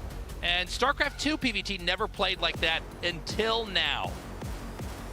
I mean, Hero, we think back to the way he pioneered a new style of PvZ, where the Protoss was also basically the Zerg with these rapid expansions. You see him really testing the limits in macro in PvT as we get ready to go into game number 2. The players are locked in. The lobby is loading up. Hero leading this best of 7, 1-0.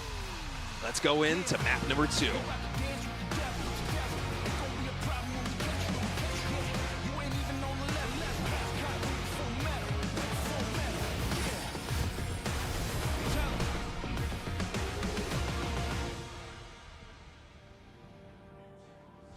Protoss in the bottom left, Terran in the top right. Let's not forget, in that last game, there was a period where it almost looked like Cure was just going to win the game. He got in there, and he killed the Colossus, and he was hitting a bunch of locations, but he went in a little bit too deep. Hero was a little bit too resilient and kind of bounced back. And from there, you know, it seemed like the game kind of ran away from him. Oh, hold on a second. Yeah, second SCV sent out in the middle of the map, and Hero barely missed it, Tasteless. So what is this SCV going to be for? He got it out. Keep in mind, you know, scouting with the probe right away is pretty common here. But when you scout, you also will be able to check if an SCV has left. But the way that he set this out, the way he set this out, Hero should have no idea there's a hiding SCV. Unless he's so good that he would be able to show up and count literally every worker. This might be too subtle for him to notice. Yeah, and he's just focused on harassing. This is a double Rax. And I can't emphasize how sneaky this is. Because when you scout like this, especially when you see the first barracks already made out here, this looks so much like just any other build in the game. You're going to get run over. Oh, thank you much. Oh, that's thank you a great so drawing. much. I love that. Appreciate that. Even the camera guy getting some love. Yeah, look at the camera guy. The guy, yeah. Now I'm looking in the audience, I'm like, but which camera guy was it? We got multiple. Yeah. Okay, so the Marine's going to pop out, shoo away this probe. And as far as Hero is concerned, everything looks completely standard right now. But we do have the second barracks, and it is going to be a tech lab. So is this SCV stuck there? I think it can go on the left side, but no. Oh, no, he's finding out right now. That SCV lives there now. That's his home. He's going to have to go look at those trees for the rest of the game. I mean, it's not a bad spot, right? Oh, can't get out that way either. Like, surely I can fit. Yeah, it's one of the better views on the map. All right, Crew's going to lift the barracks and let him out. Yeah, I was going to say, you know, it actually matters because the SCV, it's a little bit of extra damage that can soak up in the rush. He canceled the command center. Oh, Cure. You dirty devil. You scumbag. Wait, we have another SCV right now in the top left side of that. This is insane, actually. Are we going to have like a proxy factory over there? Wait, where? The top left side on the minimap right now, you can see this little tiny red dot is another SCV. Yeah, I think you're the right. SCV that was originally building the command center and the natural expansion for Cure. And also, it's worth noting, by the way, Hero right now is being very greedy. He is chrono boosting probes. He is not energy recharging the sentry. He's just waiting for it to build up in energy, and so he has no idea that this is happening. The sentry is out. It's 2 sentries. There's no stalkers to micro. Oh no, he just popped the Phoenix. No Guardian Shield. No force field. It's just 2 sentries right now. The shield battery is going down. The 1 force field he's got is going to secure us around with the probes. The probes are doing a great job of getting us around right now on these Marauders. I mean, but the SCVs right now, they're joining the fray. Frantically right now, Hero is throwing down a lot more shield batteries. I think a 3rd sentry just joined the mix over here on the left side. I have no idea what I'm watching. I mean, it is 3 sentries and probes fighting against SCVs and Marauders. This is crazy, Tasteless. Is he gonna get the pylon? The battery's healing the pylon. Dude, the sentries! The sentries with their little Ghostbusters beams are slowly taking it down. The pylon! It's gonna survive! The pylon's going to survive! The sentries with their little laser beams are saving the day. I have never seen anything like this in PVT. I can't believe it. Oh my God. What a game. Oh my God. Dude, 3 sentries and you hold that? And let's not forget, I he don't know. went for a Phoenix. He hallucinated a Phoenix. That's not a Guardian Shield. That's not extra force field. You know, you're like watching a fight, and like Dude. most of the time when a fight's about to happen, you kind of know who's gonna win. And then there was that one where I'm like, wait, I cannot tell you how this is gonna come out until the fight's actually done. The pylon barely staying alive, barely. And, you know, it's funny too because the SUVs were kind of out in the front, and I couldn't tell. I'm like, is this good or bad? Like, and by the way, maybe looking back at it, maybe the SUVs should have gone for the pylon. Yeah, maybe. You know what I mean? Maybe that was he actually. was just like one hit away in terms If you of could like tempo. resume from replay, maybe that's actually the play. Guys, we're going to a break. We'll be right back.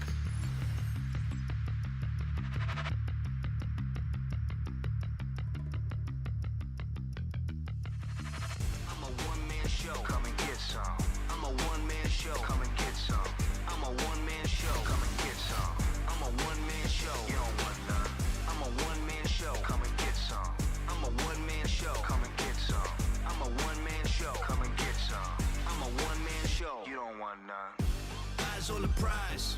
Jump through hoops and windows before they minimize it. All my life I've been exercising. I run through everybody before they realize it. I got goals set on a bright future. I demand respect, no argument. It's a fact of life. I'm balling for the future and the flashing lights. I'm a one-man show. Come and get some. I'm a one-man show. Come and get some. I'm a one-man show. Come and get some. I'm a one-man show. You don't want none. I'm a one-man show. Come and get some. I'm a one-man show. Come and get some. I'm a one-man show. Come and get some. I'm a one-man show. You don't want none.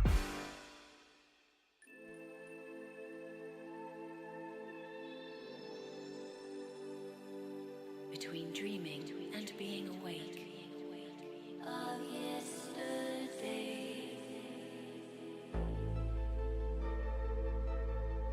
Love in time.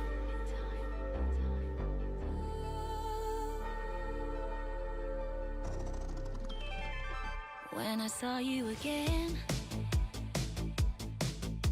I knew I wanted you, but I had to hide it.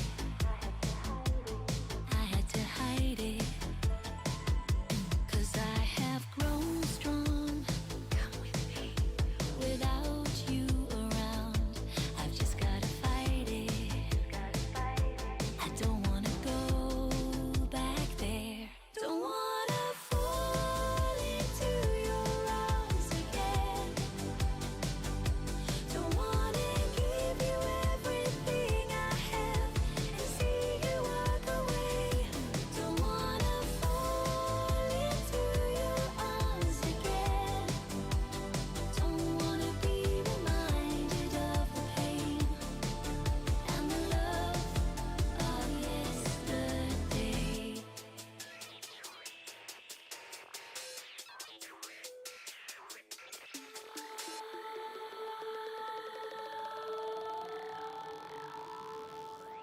I will not deny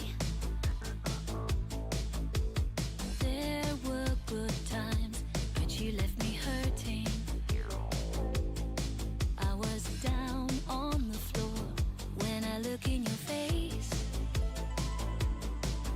I remember the lies and how you fooled me. I'm not that girl anymore. Don't wanna fall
Dude, that last game was so good. That was just, what a special moment back there.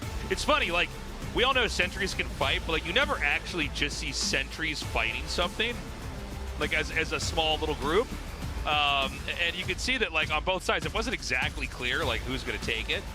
I don't think anybody knew until the last second, but somehow Hero, you know, despite Cure having like literally everything going his way, perfectly disguising the build, the cancels command center not being spotted, the SCV that left the base at the start of the game not being spotted, everything was perfectly aligned for him to take that with an easy win. And yet somehow, some way, Hero shut it down. Yeah, the pylon surviving with, I think, literally one Marauder shot worth of HP. So crazy. Just the cherry on top. I So mean, just miraculous hold by Hero. You know, it's a best of 7, obviously. In a record amount of time, Hero is halfway to winning this. If he wins 2 more games, it's done.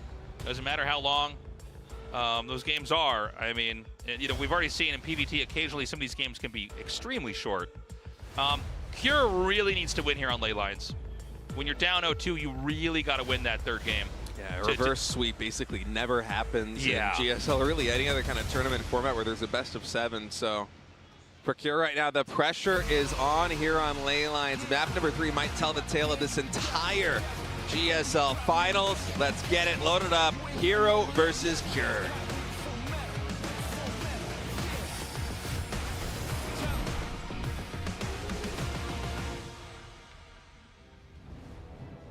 Okay, Hero in the top right, Cure in the bottom left.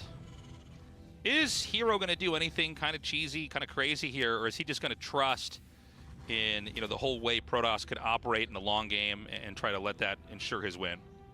That's an interesting question. We haven't really seen anything super cheesy, so to speak, from Hero this entire GSL and PvT. Actually, I think I might be wrong about this, but I feel like Hero's basically only played PvT this GSL, and he hasn't been stopped by anybody yet. He is just looking unshakable in this matchup. But to answer your question, Tastes, I think that if we see something really aggressive come out from Hero, it's not going to be like a one-base play. I don't think it's even going to be something like a proxy Stargate or like a Dark Shrine or something like that. I think the most likely pressure he would go for is like full sending 4-gate blink. Like that 4-gate blink with a robo on 2 bases. I could totally see that being in the playbook in this best of 7. But up until this point, thus far in GSL, Hero has never really needed to do something like that. He's aggressive later in the game, but early game it seems like he just doesn't want things to go too far astray. He's very proactive with his scouting, generally speaking. He likes sending these probes very early out. He's doing these hallucinated Phoenix plays with the sentries quite early on. And it seems like his MO in this matchup is basically, as long as I don't get completely blindsided by something, I am confident in my ability in the mid game, whether it be I go for charge or I go for a blink. I can hang with basically every Terran, and so far he has been right. So I don't know if he's going to stray from that playbook here, but given this is a best of 7, you're up 2 games, if you want to get experimental, this is a great time to do it here as Protoss. Yeah, you know, it never hurts to kind of mix it up. By the way, the Reaper, I'm kind of surprised he hit the probe here. You know what I mean? It feels like, you know, the Reaper is going to probably try to beeline through that area. Could be a hiding in plain sight kind of thing. Yeah, well, that works sometimes too, where you like hide it in the spot that doesn't make sense because they'll loop around the side. You know what I mean? Like, and try to catch something that would have been hiding. Anyways, he lost the scouting probe, so no intel here. The Reaper's going to go inside the main. Yeah, the Stalker just kind of walked past this in the natural expansion. I was surprised by that move. 1 probe is going to go down. I think this Reaper certainly is not going to be able to evade both of these Stalkers here in the main base. So trading out for 1 probe, again, just disappearing. Just disappears. I do hope that bug goes away before Season 2. What happens is right before they kill him, they go back in time and kill the Reaper's parents, so he doesn't exist in the present. That's why he disappears like that. Stalker particle shot actually moves faster than light, so it can't go past back in time and do that. So, yeah, I mean, the Hellion's going to be on the outside. There's another Reaper and a Hellion. They're going to try to come in again, and it seems like he just kind of overextended with the Adept. Yeah, I think he didn't see it with a shade, and then as soon as the Adept finished shading in, he's like, oh, wait a second, I'm getting juked a little bit here. So another probe's going to go down. This Hellion should be able to take at least 1 more, but there are 2 Stalkers on the other side of the map. When you open with Reapers and in Hellions like this, obviously you don't have a lot of really good fighting units. It's going to take this Cyclone coming out with some SCVs to repair to actually get this command center finished. Oh, he's got to be careful. He's going to try to target the Cyclone. Anything that'll buy a little bit of time. Yeah, but there's just no way with the four SCVs there to repair. Happening. But, you know, that slows everything down. It can seem, you know, to the casual observer kind of inconsequential, like, well, who cares? That command center is going to finish one way or the other. But the fact that it's delayed, the fact that the SCVs have to be transferred later, the fact that every SCV that comes out of that command center is going to be a little bit later than it would have been, that hurts. Tasteless! Kira's not expecting Hero to still be right on his front door. This medevac, it already boosted, very low on HP. Adept now coming in, focus firing down. The Marines low on HP. Cyclone, great micro there by Kira, fighting back. The Stalker on 1 HP. The SCVs do not get the killing blow, but the Siege Tank finally comes out to save the day. Man, my heart sank deep in my chest when I saw that, because that's the kind of moment where if Cure reacted like an eighth of a second later and that medevac dies, he might be down 3-0 in this series. That is scary, but you gotta watch out for Hero, man. I know Cure was not expecting him to still be on the front door even with more gateway units, but with Hero, really anything is possible. He loves to be active with these early groups of Stalkers. Man, it's been a pretty action-packed early game here. Protoss right now, no third base just yet. You know, Hero is doing it a little bit differently. He's going to basically gear up for, I guess it's old school now, but, you know, the Warp Prism Stalker Harass. This, I don't know if this is a decision he made because he did damage early, or if this was always premeditated and this was always the way this game was going to go. But Cure's kind of ready for it. Like, he's set up, you know, very much aware that this is going to be coming his way. Yeah, but Tasteless at the same time, we've had a probe cut for about almost a minute. The probe's just restarted because Hero's going 4-gate blink. Basically every game up until this point, it's been 3-gate blink. Oh, wait. He's like, oh no. He's going to try to set up for a push. He doesn't think this is coming. He thought maybe he's got the timing off, but he's going to be out on the map? Oh, this is huge for Hero. Okay, the Siege Tanks are sieging up, so Hero's not going to catch him completely out of position. The Observer did get sniped by that scan. Kira now getting the first glimpse. Hero, are you going to go straight to the main? You know the Siege Tanks are there in the front line. Shift queuing the Stalkers into the main base. Oh, is that Stim? Stim is going to go down. No Stim pack here for the Terran. The Siege Tanks are completely out of position. One more pops from the factory. Stalkers blinking forward, getting shuffled. The low HP Stalkers into the Warp Prism. SCVs now are falling. You can see Cure, he has half the army here in the main base, half at the low ground, trying to split things up, but he's not expecting Hero to commit even harder here into the main. More Zealots getting warped in. The entire mineral line has been defeated here. These Stalkers, the micro from Hero has been insane. They are so deep in the red. 4 of them going to go into the Warp Prism, and when the dust settles, 19 SCVs dead. On Hero's side of things, this cost him a lot of army supply. That was a huge trade. Oh my God, he's just gonna, you know what? He goes, nope, I'm not even going to try. He realizes, okay, I lost my workers, but I killed almost all the Stalkers. If I can have a counter punch, it might be hitting Cure's glass jaw. There might just be not enough to handle literally everything being thrown at him. He's gonna see this. That's not a lot of time to get ready. But he did force a siege, not bad. Unfortunately, not all the tank siege. He's going to try to come in again. He doesn't force a second siege, so the army's remaining fluid. He's going right across the map. He's sieging right in front of the natural expansion. That's a lot of Marines, Tasteless. Those Zealots quickly dispatched by the Bioball. SCV's holding on in the front line. A group of Stalkers here in the main base trying to reinforce. Now, I'm worried for Hero. I think that, oh man, all the production right now is right on this natural expansion. One pylon goes down. Cure with excellent decision making says, you know what? You want to trade those Stalkers? I'm gonna go bring the fight right to you. The Immortals having a hard time connecting with these siege tanks. The Marines focus firing down the Stalkers. There's just way too much army here for Terran. No, Hero, even a Dark Shrine cannot save you. Cure is too smart. He has been banking scans in the main base. Oh, hold on, he's got DT tag. No, there's too many scans. There's just not enough. There are too many scans. He's going to make one DT Tasteless. if this scan dissipates. He's building a turret in the main base. Another scan drops. And Hero is dead to rights. Dude, this game was insane. What a series we have, and this it's only game 3. So good.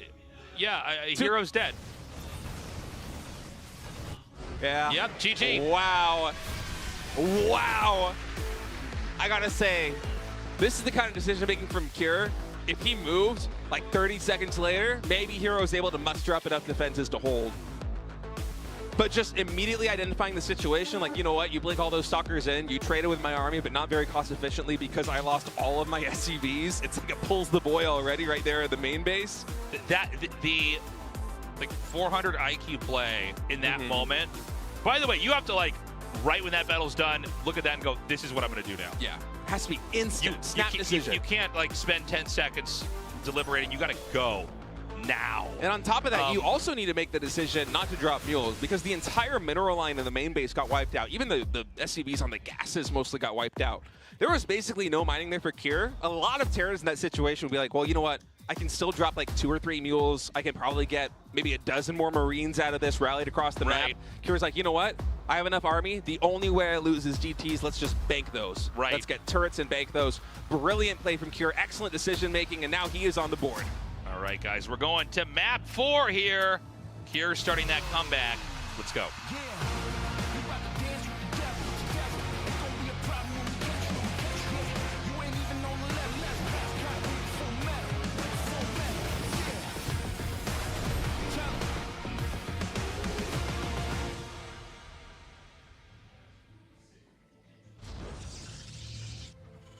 Okay.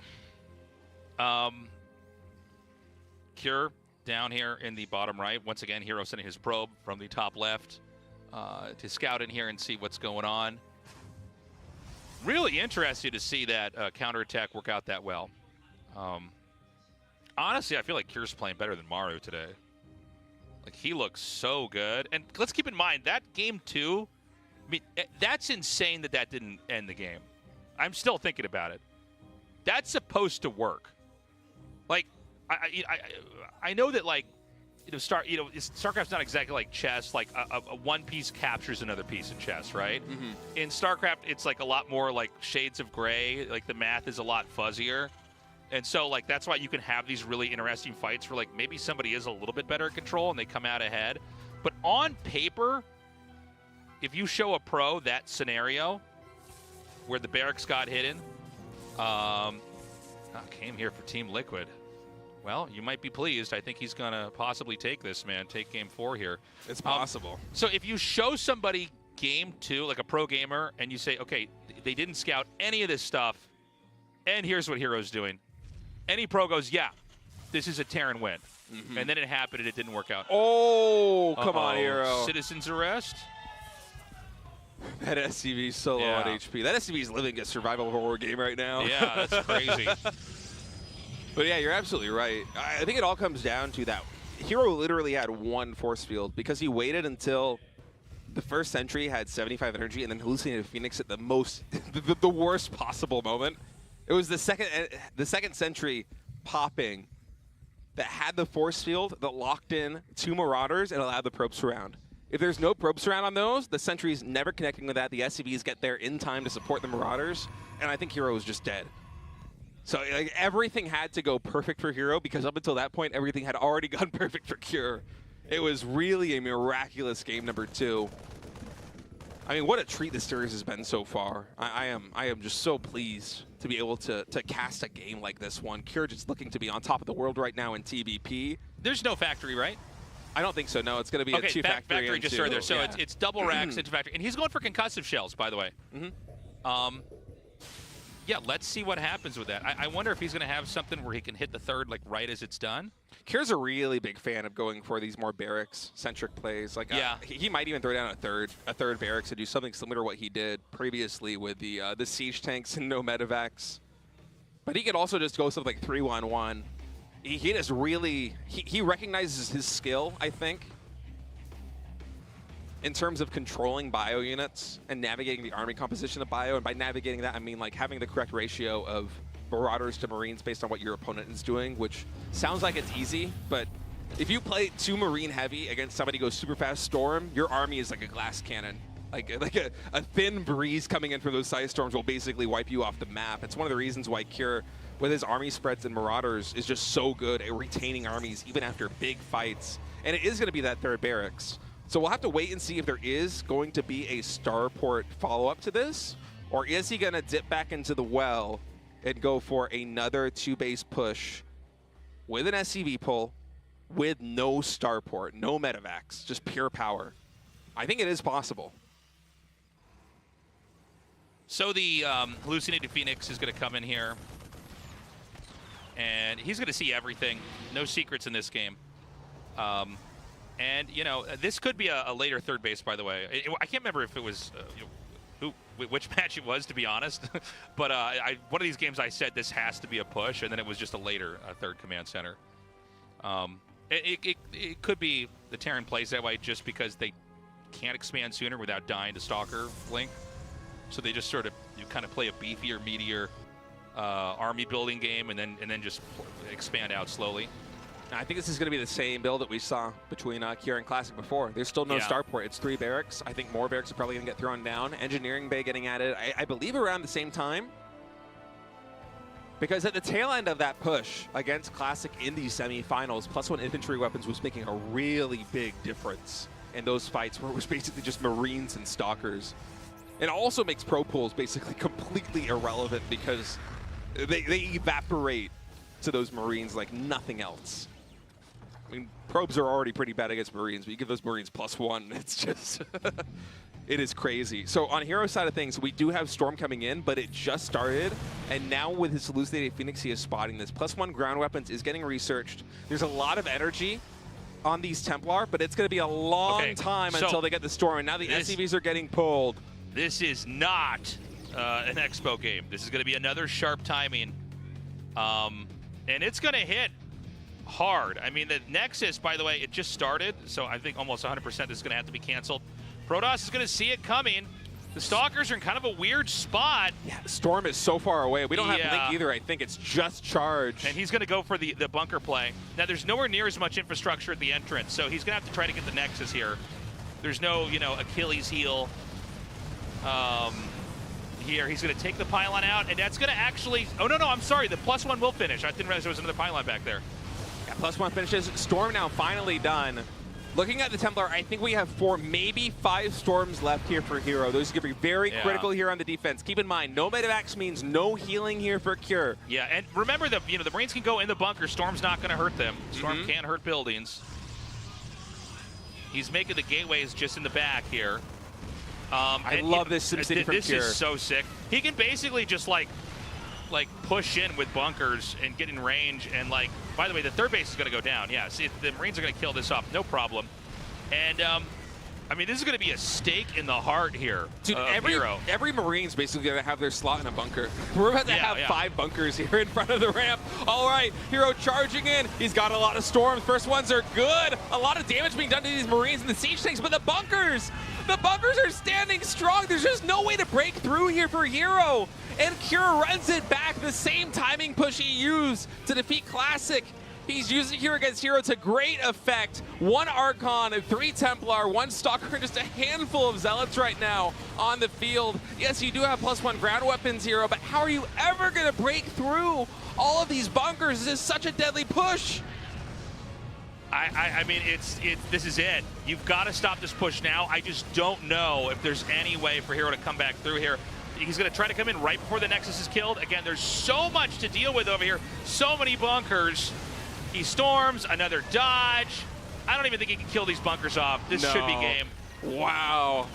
Man, Cure is just a stone cold killer with these pushes. And this is going to be 2-2 now. He's actually evened it out. I think Hero's just digesting the loss. GG is called.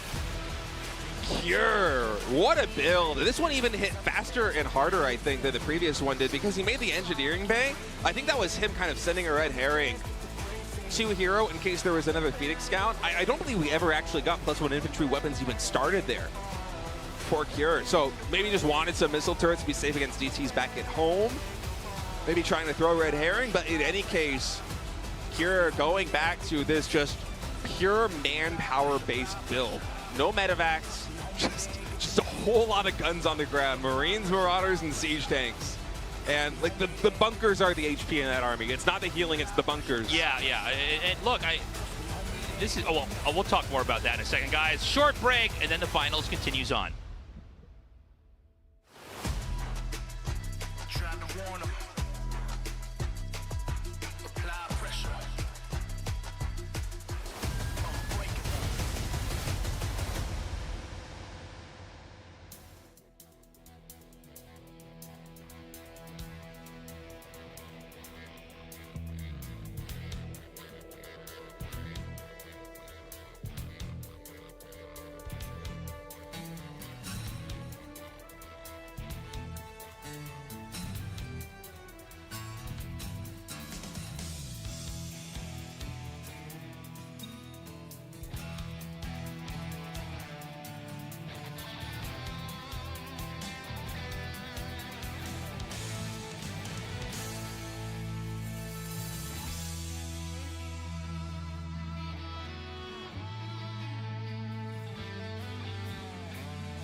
Welcome back, everybody. Thank you for your patience. We're going to be going into Game 5 in this best of 7. And, I mean, it's been a real back and forth.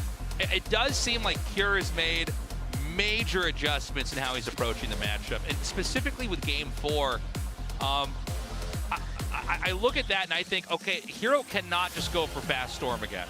He actually has, he can use it in the late game, that's fine. But that build just shuts down the Storm build. Bunkers, I mean, that's the solution, bunkers. Make buildings, camp it out. Your magic spells don't matter, Protoss. So how exactly will Hero make those adjustments? Because, look, I don't know in this game if Cure's just going to do that no matter what, or if he's identifying, because he sees an early Templar Archives, oh, you're going for Storm, now I just do the all-in. But yeah, I think Hero either needs to do something a little bit cheesy or just have a different approach, something that can actually fight in the transition from early game into mid game. Yeah, some adjustments are going to have to be made. Kira's been able to fight back, and honestly, now the momentum is in his favor as we get ready to go to map number 5. It's going to be Torches, Hero, and Kira tied up 2-2 in the best of 7 as GSL continues on.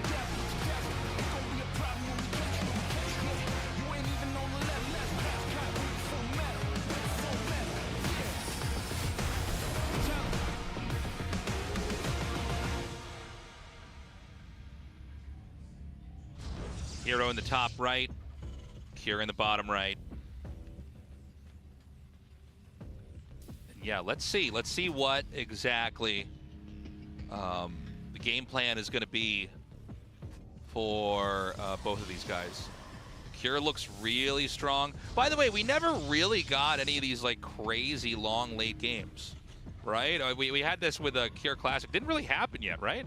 No, not at all. I feel like, I mean, Hero, his games are usually just so explosive that they usually don't go too late. By the way, double gas opening here for Cure.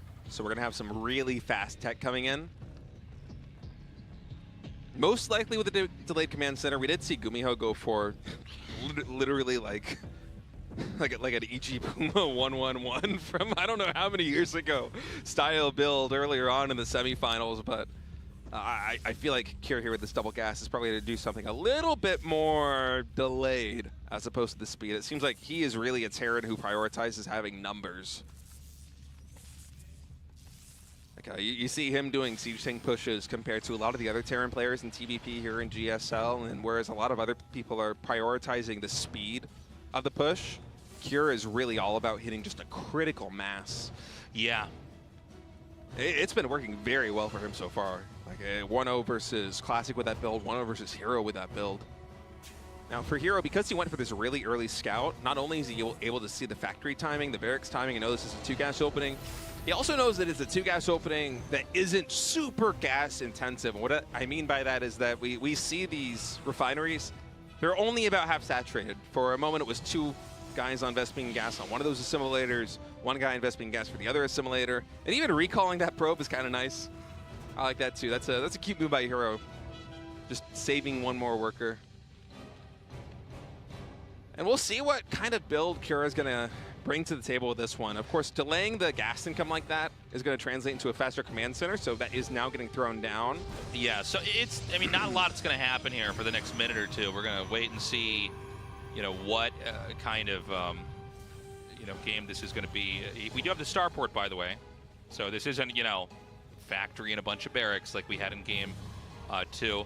We've got the Twilight Council, and the big thing that I'm looking for as we go into this game is I just want to see, will Quick Storm be the route that Hero goes for? And if he does go for that, does Cure once again have an answer that just shuts it down? I don't think it's a mistake for him to go Quick Storm at all, but the scouting needs to be a little bit more proactive.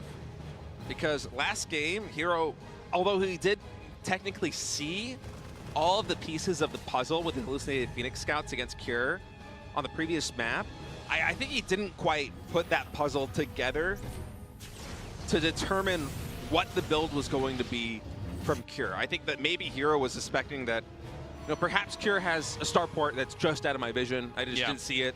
They were the Phoenix, because the response of taking the third base, going for the Storm, and a timing like that one, didn't really seem like the appropriate response to the push that Cure did. This just battering ram of siege tanks and Marines, where the firepower is in greater quantity than basically any other TVP push, because you are completely foregoing the support of the starport and the medevacs and the healing. And so if he's going to go Storm, I think a game like this one, where Kira is developing a lot more normally, like he's going into Banshees with Cloak, which is an excellent form of harassment. He's going into Siege Tanks, but he's doing it behind, of course, that starport. So the push isn't going to be nearly as deadly, or if it is deadly, it's not going to be pushing as quickly. I think in this situation, Storm makes a lot more sense, but instead Hero is opting for the robotics facility. So the third base, being seized here. Everything is in this kind of development mode. Okay, so he just now finishes the robo. There's an observer coming out. And we're going to see the Cloak come in here for the Banshees. Protoss is going to attack in, with which charge, means the main is naked here. So this is going to be a kind of a weird situation where they're both going to be hitting each other at the same time. I don't even think we have a siege tank back at home. So the shield battery mitigates a lot of the damage here. Oh, man. Actually, this is kind of crazy. Like, if he can just run up. Dude. Oh, no. Oh, my God. The depots are down as well. Yeah, this is actually insane. Surprisingly, Cure did not keep that Banshee back. I thought he was going to try and use it to focus down the Stalkers and the Sentries, but Dude, instead he's just going to fight with his army. Now he's sending it back. A little bit of indecision there. In total, we're going to have, what, 15 SCVs go down? Just enough energy to force field out those units, too. Recall's going to save 2 of those Stalkers, and this cell can probably get like 3 or 4 more kills. These are some I think it's injured going to get to, what, like SCVs. 18, maybe 19? I mean, do you just pull the boys at this point? You can't. You have no army. I mean, this is what's crazy about this. So I think what happened there was he just wasn't looking at his base. He just thought, okay, I'm going to get this Banshee in here, and I got to really try to get as many probe kills as possible. And then the Protoss army just ran up the ramp, and yeah, you're right. It killed the army, then the SCVs were pulled, so then all the SCVs got killed. This is like an extremely easy position for Hero. Yeah, Hero's done this a couple times today with this just charge timing, which you rarely ever see anybody do in PvT. Yeah. It is such a...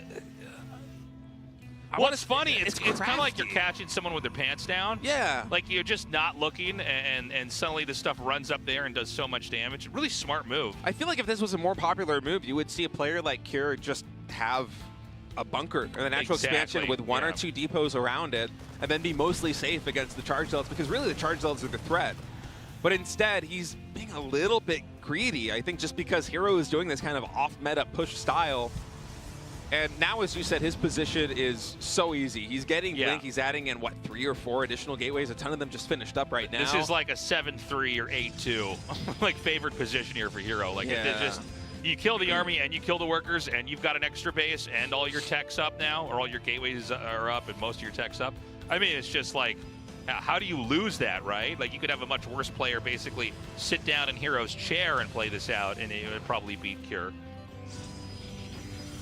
Well, Medivac's going to unload here in the main base. Blink is almost done. It might finish before this skirmish is over, so that Medivac has to be very careful. This pylon a little bit exposed, but I think Cure recognizes the threat. He doesn't want to risk Blink being done right now and losing a medevac and just adding even more insult to injury to his position. And for Cure, my point of curiosity is you're playing from really far behind right now. Oh, wait, you know what? Cure's not even going to be in a position to make a decision because Hero is attacking again, Tasteless. This is crazy. He is just going for the throw. And I love this, by the way, for Hero. He knows that Cure is hurting. And he is just ready to absolutely send it. He's going for the jugular now. He's going to attack in here. He's got these Immortals to unload. A Blink on top. The SCV's pulled. Force field's going down. Nice micro. Already 10 SCVs have been killed off, but it looks like Cure might have enough to actually fight back. But again... Oh, those Stalkers actually... The War Prism gets sniped by the flanking Marines. This went way better for Cure than I was expecting. Look at that. At this point, I think you just send it here as Cure. You lost 15 SCVs, you retained your medivacs. Yeah, pull the boys! Let's go, Cure. This is your chance. Oh my God, You've is he been gonna do it given again? one opportunity. This is it. Seize the moment. There is still a world where Hero is able to recover from this. It's 57 workers to the 27 right now of Cure. The mining is huge here for Hero. Will he be able to reinforce fast enough, though, to absorb the impact of this push? There is a Colossus coming out. That's going to be massive. But he has to get that out first. He has to buy some time. He's going to maybe try to throw some force fields down. No, he's going to send some zealots in over here on the side. A lot of reinforcements right now coming in for a Hero. The Medivac still standing strong with the healing. Cure able to isolate this Colossus on the right side. It goes down. The Bio still standing really strong. Probe's even getting pulled right now. Focus fire is very good here for Cure, but the Bio is starting to fall on the ground. You got to go away. Blink Stalker's now on the low ground, man. Cure, he was playing from so far back. I love that he just pulled the trigger on this push, but Hero has just enough to parry the attack. Wow, that was beautiful. GG. That you know, it's crazy how scary that counterattack was. You know, there's something funny about, you know, when you see like a fight, PvT, and it's like, it's not always clear who's going to win, right? And then suddenly, because of stim and heal, it spikes in the Terran's direction. It's like, oh, this is really bad. Getting that Warp Prism was huge. But yeah, look, I mean, this all goes back to that initial rush. Sometimes things that don't always make a lot of sense and can be easily stopped will work in a pro game. Like that run, and yeah, if you had a bunker, it's like, well, then this just won't work. And I think it's just and the off Banshee meta. kills workers. Yeah. But, I mean, Cure just wasn't looking. It's like, you know, you're going to rob the house. Well, we got to go through the window. You know, we got to go through the second floor. No, we're going to go through the front door. They're not going to lock the front door. We're going to walk right in their house. We're going to steal their TV. That's what he did. We have 2 possible games left, maybe 1 if Hero can close this out. Again, it's been an action-packed series. One of the best finals we've had here at GSL, honestly. Every single game has been so explosive, so fast-paced, and oh man, I want this to go to a Game 7. I'm pulling for Cure here on Ultra Love. Guys, let's load in map number 6.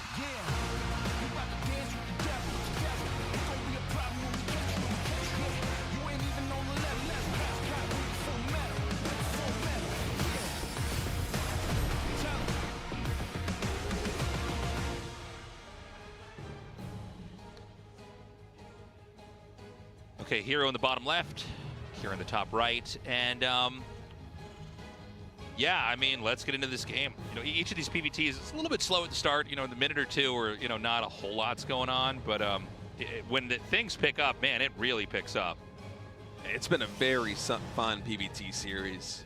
I mean, this entire day has been a treat as far as PvT is concerned. And even for Cure, looking back to the last game, I mean, you said it. Really, he just got crippled, basically, by that early timing attack that Hero did. And I love, even though it failed, I loved the decision-making from Cure to just pull the trigger. Like, you know what? If there is any moment where I am going to win this game, it is right now. It is trying to capitalize on this blunder that Hero made where he overextended. He lost the Warp Prism. He lost his Immortals. He lost a ton of his Stalkers. Let's just go for it. That's the kind of decision-making that makes a champion. Now, unfortunately for Cure, his position heading into that decision was already so dire that it just was not enough. But those are the kind of decisions that could potentially carry him through a game number 6 and a game number 7. Once again, it's going to be teching for the Terran, probably with a command center on the low ground. We have the Cybernetics 4 on the way, but we'll probably have the Twilight Council, so it'll probably be that same kind of tech. What happened in the last game from Hero probably just won't happen again in the series. I think you have one chance to make that work, and he did it, and he got his win. He almost lost it, but then fought back and won anyways, but yeah. It is very interesting seeing how quickly that Hero is going for charge in some of these games. It makes me think back to the series versus GuMiho, because in a lot of those matches, I thought the charge choice was something specific against the opponent being GuMiho. It's like, well, he's probably going to hit me really fast with a very technical push. What if we have like 8 charge zealots? That'll probably stop most of the stuff on the ground, and it did in that series. But then you see him doing the same thing here against Cure, and it's like he uses the hallucinated Phoenix to probe the base of his opponent and determine whether or not this kind of attack is even viable. And if it is, he goes for it. If it isn't, well, instead of warping in a round of Zealots, why don't you just build a third base or expand more quickly? Yeah. I like that approach a lot here for Hero. So I think there is a potential for us to see that again coming into this series. But there is more likely going to be a bit of caution on Cure's part. This is certainly on his radar now, and I would be surprised if it was anywhere near as effective as it was in game number 5. Now, Cure, are you going to use a grenade to try and get past this, or are you content just to see what units have been produced? Yeah, he's like, just going to take the shields off that pylon. So he's going to come in again, and pretty much sees everything that's going on. Man, what did this pylon do to deserve this treatment? I know. You watch. Later on in this game, there's going to be a push on the low ground there, and that little bit of extra HP that's gone, it's going to kill that pylon. 14 less HP, man. Hey, if he got 14 more damage done on that initial pylon with all the shield batteries, and what, game number 2, he could have won that game.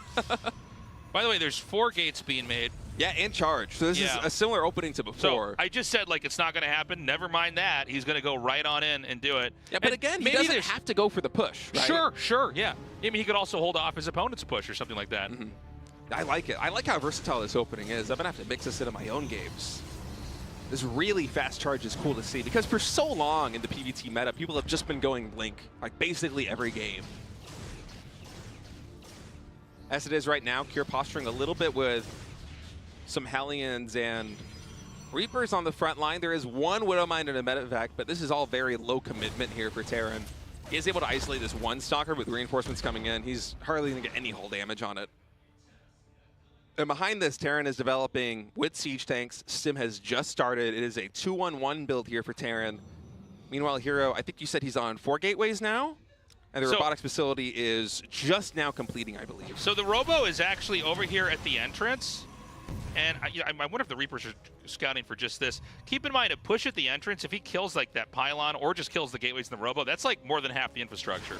Not saying that that's the way this game will end, but it's something to keep in mind. Yeah, I feel like it's going to be a little bit more difficult this game just because we already have the 4 gateways up for Hero. And charge is already done. By the way, you can see Hero, he is posturing with those Zealots. He's like, man, I really want to charge in here, snipe your siege tank, and then run out. But Kira has wisened up quite a bit. Just adding in some city. He was building a bunker for a little while before he had enough units. He's like, all right, this is, I'm safe. I do not need the bunker. I'll just instead wall off a little bit with these supply depots. I love this adjustment here from Cure. And as it is, things are just developing pretty naturally, and Cure is building up to what could be a third base canceling push. Now, keep in mind, again, Hero does have all of those gateways. He is starting Colossus production. +1 ground weapons has just begun researching. And we do have charge in already 8 Zealots. Charge Zealots really good in this comp. Oh, man. Cure, he is pulling the boys. The boys, consider them pulled. He's coming out across the map. Both observers are going to see it. They want to double check. They're both confirming. Are you seeing what I'm seeing? Crossbow confirm. And I mean, you know, it's probably going to be that bunker push I was talking about, but he's going to try to meet him out here in the middle of the map. Yeah, Guardian the tanks Shield. are going to siege up. Guardian Shield doing really good work right now of absorbing the damage on these Marines, but the Zealots, they are falling. Tasteless, only one of the siege tanks go down. Colossus now getting huge shots on the Marines. Curie standing strong, but there is a shield battery on the high ground. The Colossus is not going to fall. Instead, it's what, 6, 7 additional Marines going down? And keep in mind, the previous pushes where this worked for Cure, he had SCV survive. He was able to establish a position with bunkers on the low ground. This game, that is not happening. In addition to that not happening, we have a warp-in point, I believe, at the third base here for Hero. He can set up a flank. He can come in from 2 angles with Charge Zealots. Yeah, I mean, this is looking really bad here for Cure. And I love the idea of him just coming out here and smashing the workers and then running back. Because, like, this push is way weaker, and he's going to come back out again. He's got 2 Colossi over here. Oh, the Colossi are solo on HP. They're going to get pulled back. One of them does fall to the siege tanks. Only one siege tank going down. Momentum swinging again into the favor of Cure. Immortal now in production. Sentries coming in. Hero identifies a lot of the DPS in this army. It's Marines. I want Guardian Shield. Another stim forward. Cure is knocking on the front door of Protoss. Hero solo on HP. He desperately wants to get that Immortal on the field. He's getting to the point where he can start to damage the gateways. Another Colossus is on the way, but it's going to be a little bit. 3 medevacs here. The tank is going to inch forward. He's got a couple more zealots. Can he snipe the tank? He does, but there's a second tank, and that one Colossus goes down. Yeah, one Viking to snipe the Colossus, doing its duty, breaking through the natural expansion. The infrastructure is going down, and Cure is going to ride this momentum all the way to a Game 7 tasteless. Hero is on his last legs here. We are going to go to match point in this GSL final. Man, Cure, it looked like it wasn't going to work, but he made it work right in front of that base, shelling all the infrastructure here of Hero. I mean, just magnificent push, bringing the pressure to one of the most aggressive Protoss players in the game. 3-3, Game 7, let's go. Dude, this is so sick. Oh my God, this series has been insane. I thought Hero was gonna hold that. It was not the first attack in there. That worked, it was the second one. It was the overextension. You know, he didn't have to run out there and fight at that moment in attack number 2. Lost the Colossi, needed to go back. Probably would have been better just like, you know, making another battery, trying to poke out, trying to basically let the Terran come to him and then trying to hit when the tanks are unsieged. Instead, he tried to force it. And now we're going into Game 7. I am so excited to close this one out. What an epic GSL series. Certainly one for the ages. We were talking about how good Cure is at TVP, how Hero is, I mean, by all means, the best Protoss in the world right now, and they are delivering on the highest stage here in Korea. Pylon is going to be map number 7, and you can see Hero, he is deep in thought.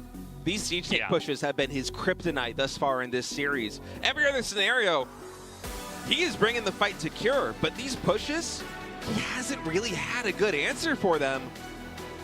But now is the time. Cure, game number 7, he can do really anything he wants. But the back of Hero's mind, from here on out, what if that push comes again? How am I going to stop it? It's got to be a deep fear. Let's go. Game number 7, Hero versus Cure. One of them will be the Season 1 champion.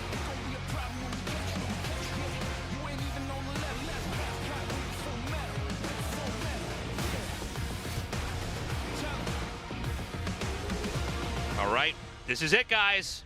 After this game, we will have a champion. No idea who it's going to be. It's been so back and forth. This finals has been one of the best ever. We've been on for 15 years now. I mean, it's crazy. So we've got the scouting probe coming across the map. A theme here seems to be that, you know, Cure doesn't have to go for late game. He can figure out a way to basically get a stab in there and twist the knife. And a lot of times, it'll just kill Hero off. And in that last game, I mean, he was ready for the attack. It did seem like it was mismanaged. Like, I think if we, you know, just like we had in Game 2, I think if you had resumed from replay, like gone back and the players controlled a little bit different, and a couple of different decisions were made, I think we could have had a very different game.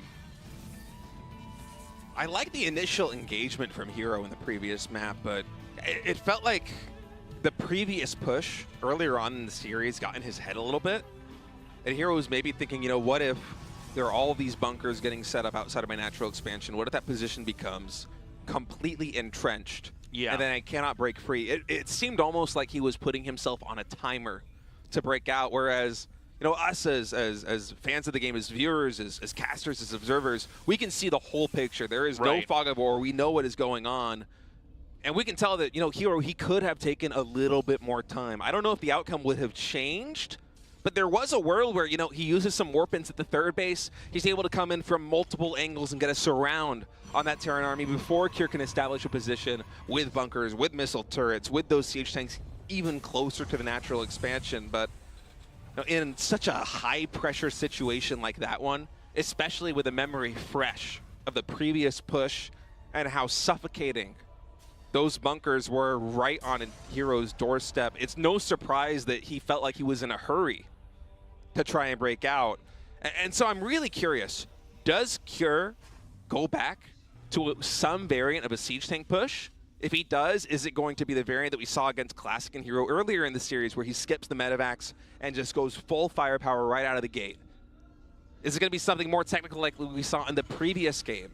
And in either of those situations, what would the response from Hero be? Because so far he is 0 for 2. Those are the 2 of the 3 map losses that he has is against these siege tank pushes. They've been his kryptonite. Now,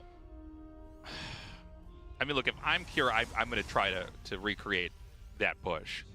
I mean, it seems to be strong, and you know, I think it's hard. I think Hero had half the answer when that push came out. The first part, which he did right, is he ran out with everything and fought, because A, the tanks aren't sieged yet, and then B, the SCVs can't even get to their destination where they can make the bunkers. So that first part of that worked. The second part was that where he misplayed it was he acted as if he then had to wipe out the remainder of that push when it was out there. And I don't think he had to do that at all. I think because the SCVs were gone, all he had to do was muster up a little bit more and basically wait. Tell the Terran, you got to come to me. This is your problem. This is not my problem. I'm going to stay back here. I'm going to macro. Every minute, I'm going to have another Colossus in this game. And instead, he ran out. He ran into siege tanks after, you know, the SCVs were all gone, like a little bit later. And then he lost too much. And then the counterpunch from the Terran, he was able to get back on that horse. He was able to get back on the saddle, continue with the push that should have failed, and close it out. Tasteless. 3 barracks right now for Cure. Yeah. No starport. Yep. Siege tanks in production. We are going back to the push that beat Classic, that beat Hero earlier on in the series. Engineering Bay coming in. At this timing, I feel like this is going to be a little bit more like the build that Hero used against Classic, with +1 finishing up during that attack. And just remember how powerful those Marines were fighting, even on low HP, against Stalkers, against Pulled Probes, against Warping in Zealots.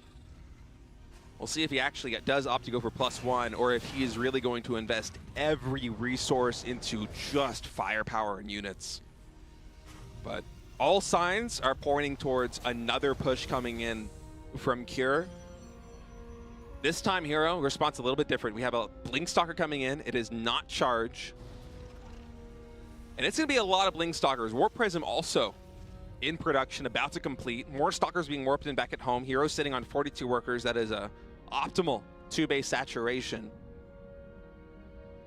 We'll see if he builds that third Nexus, but I feel like a lot of the investment is going to be here in the front. He's actually building Robo Bay. He is playing this so safe. Yeah, and I think this is how you have to play it.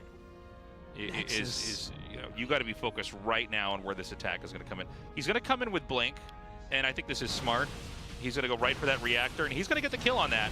Yeah, Cyclone Shot gets dodged right there with a pick up on the Warp Prism. Now, one of the problems about doing this push against 3 barracks is that there is so much bio. Yeah. That even if the siege tanks aren't in an optimal position, you really can't get that much value in. Oh boy. Whoa. Is that another barracks? Yeah, let's go Cure.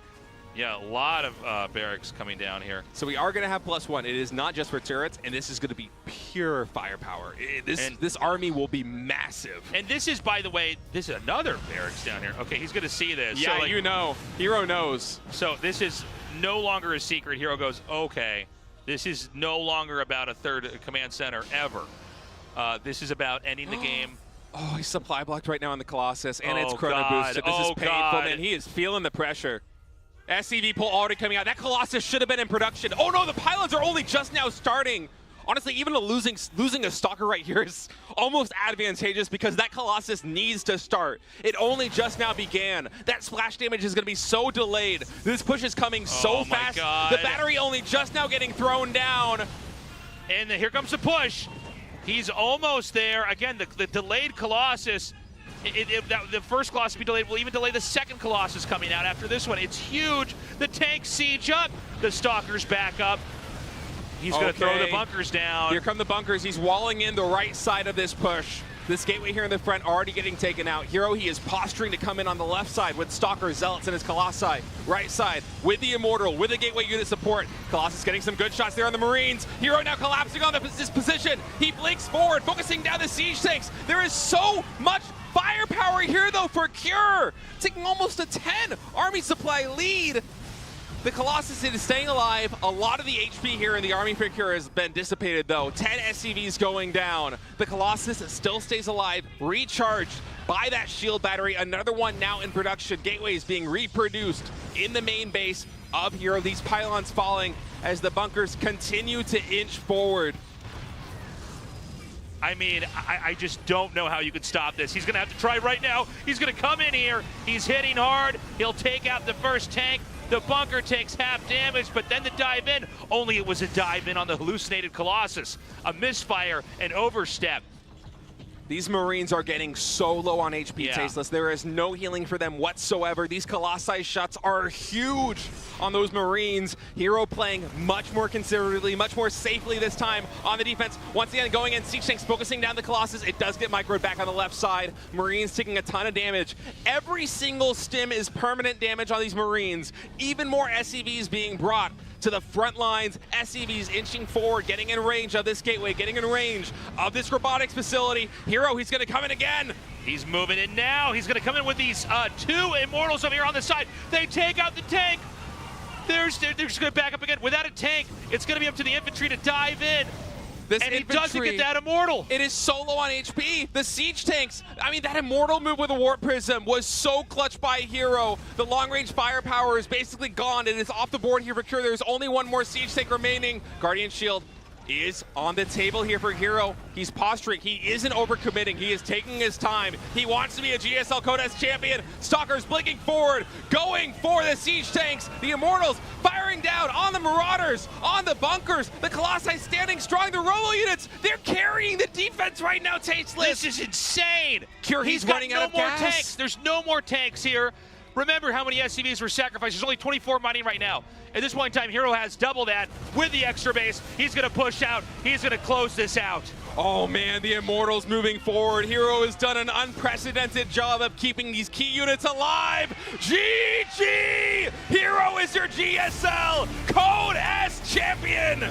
Unbelievable. We don't have that many Protoss champions, guys, but we do today. Hero in what, by the way, one of the best finals we've ever had. And we've had so many, I stopped counting a long time ago. He has done it. It looked like he wasn't going to be able to hold that push. The Immortal was, the Colossus was supply blocked. He made the right decisions back there. The bunkers got set up, but at the end, Hero managed to hold it.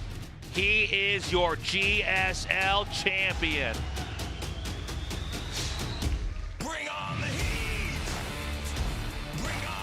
Unreal, man. We're going to be going to an interview in a sec, I think. Yeah, we've got our host going on stage now. Let's see how he's feeling. We've got Andy here to translate it. And, man, you know, oh, never mind. Go ahead, Andy.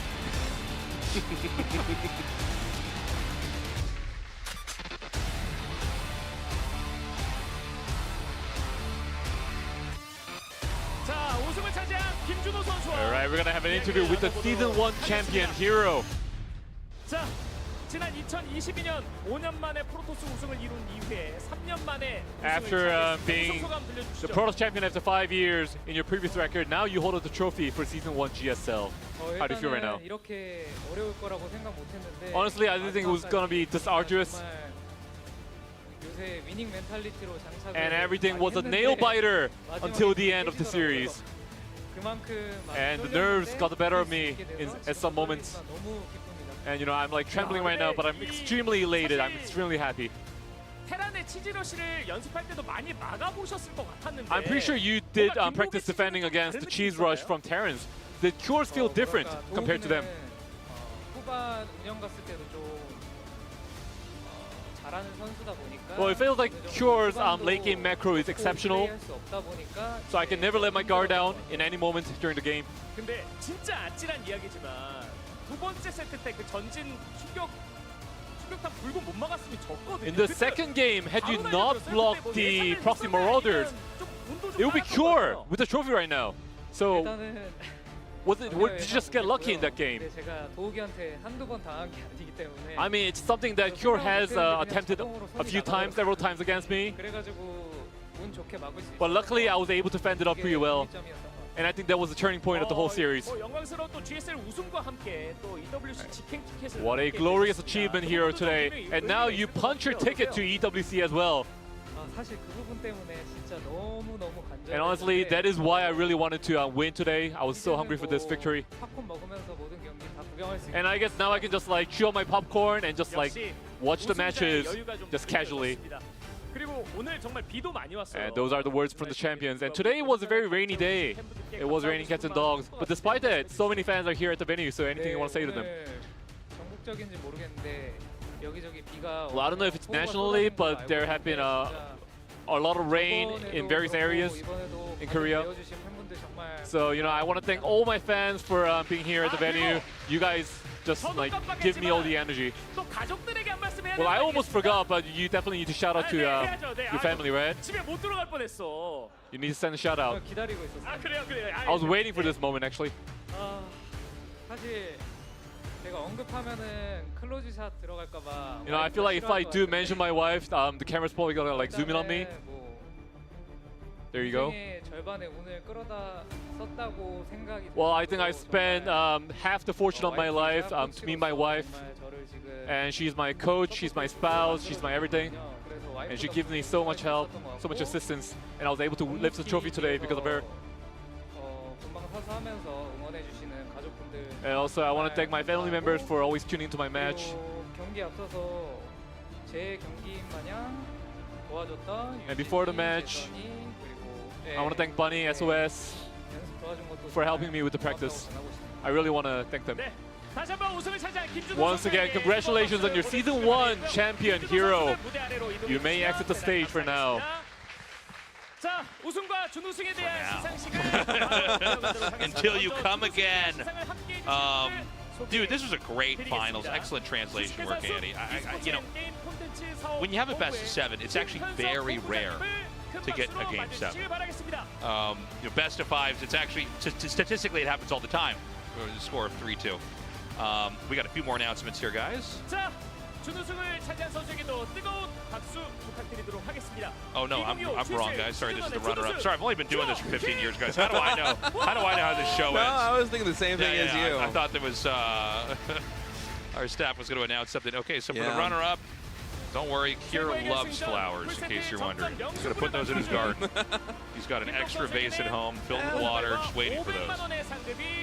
Runner-up here at GSL. I mean, for Kira, this was really an incredible finals. He was just a couple moments away. Like, I think back to game number 2 at the Marauder Rush, and even there in game number 7. If any of these fights broke a little bit differently, he would be the Code S champion on stage right now. It was a tremendous finals. It was incredibly close. One of my favorite GSL Code S finals ever, honestly. I mean, we never got that epic drawn-out macro game that I think everyone wanted to see at least once in this series, but the action was non-stop. It was explosive. We saw some unique moments.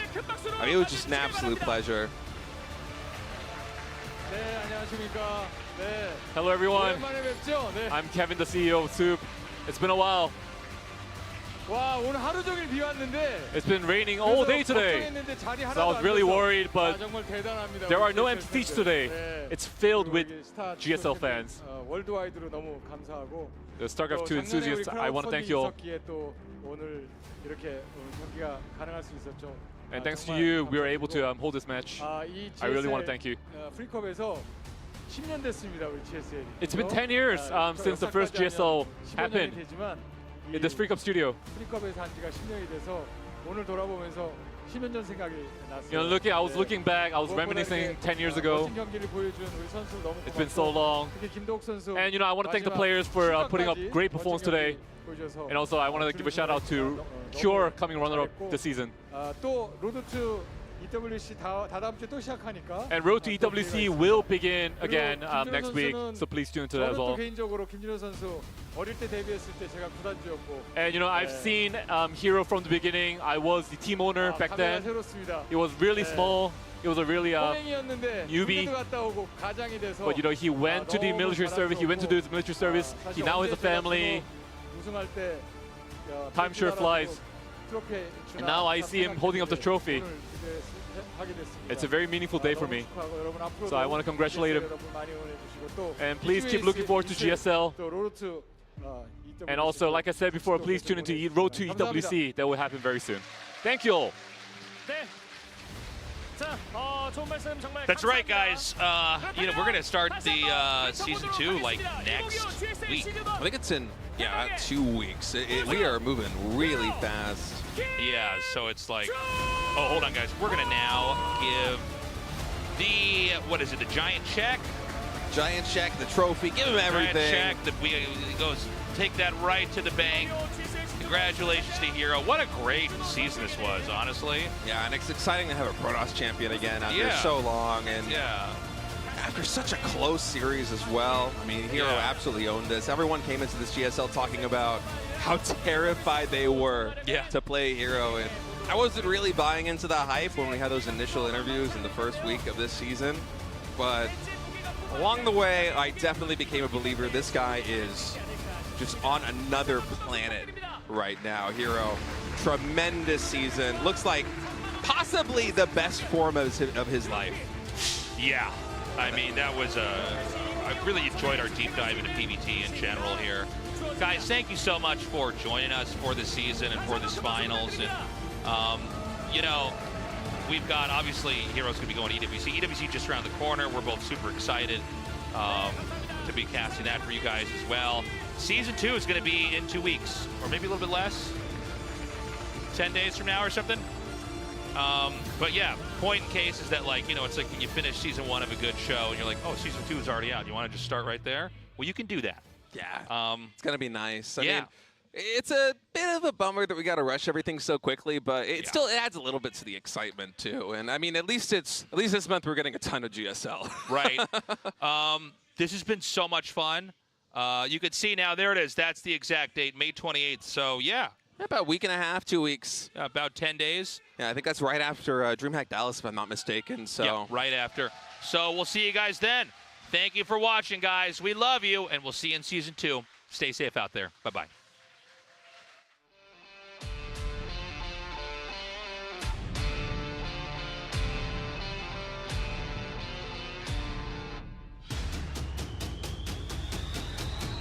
Bring on the heat! Bring on the hood! Start up the gunfire! Wipe up the dirt!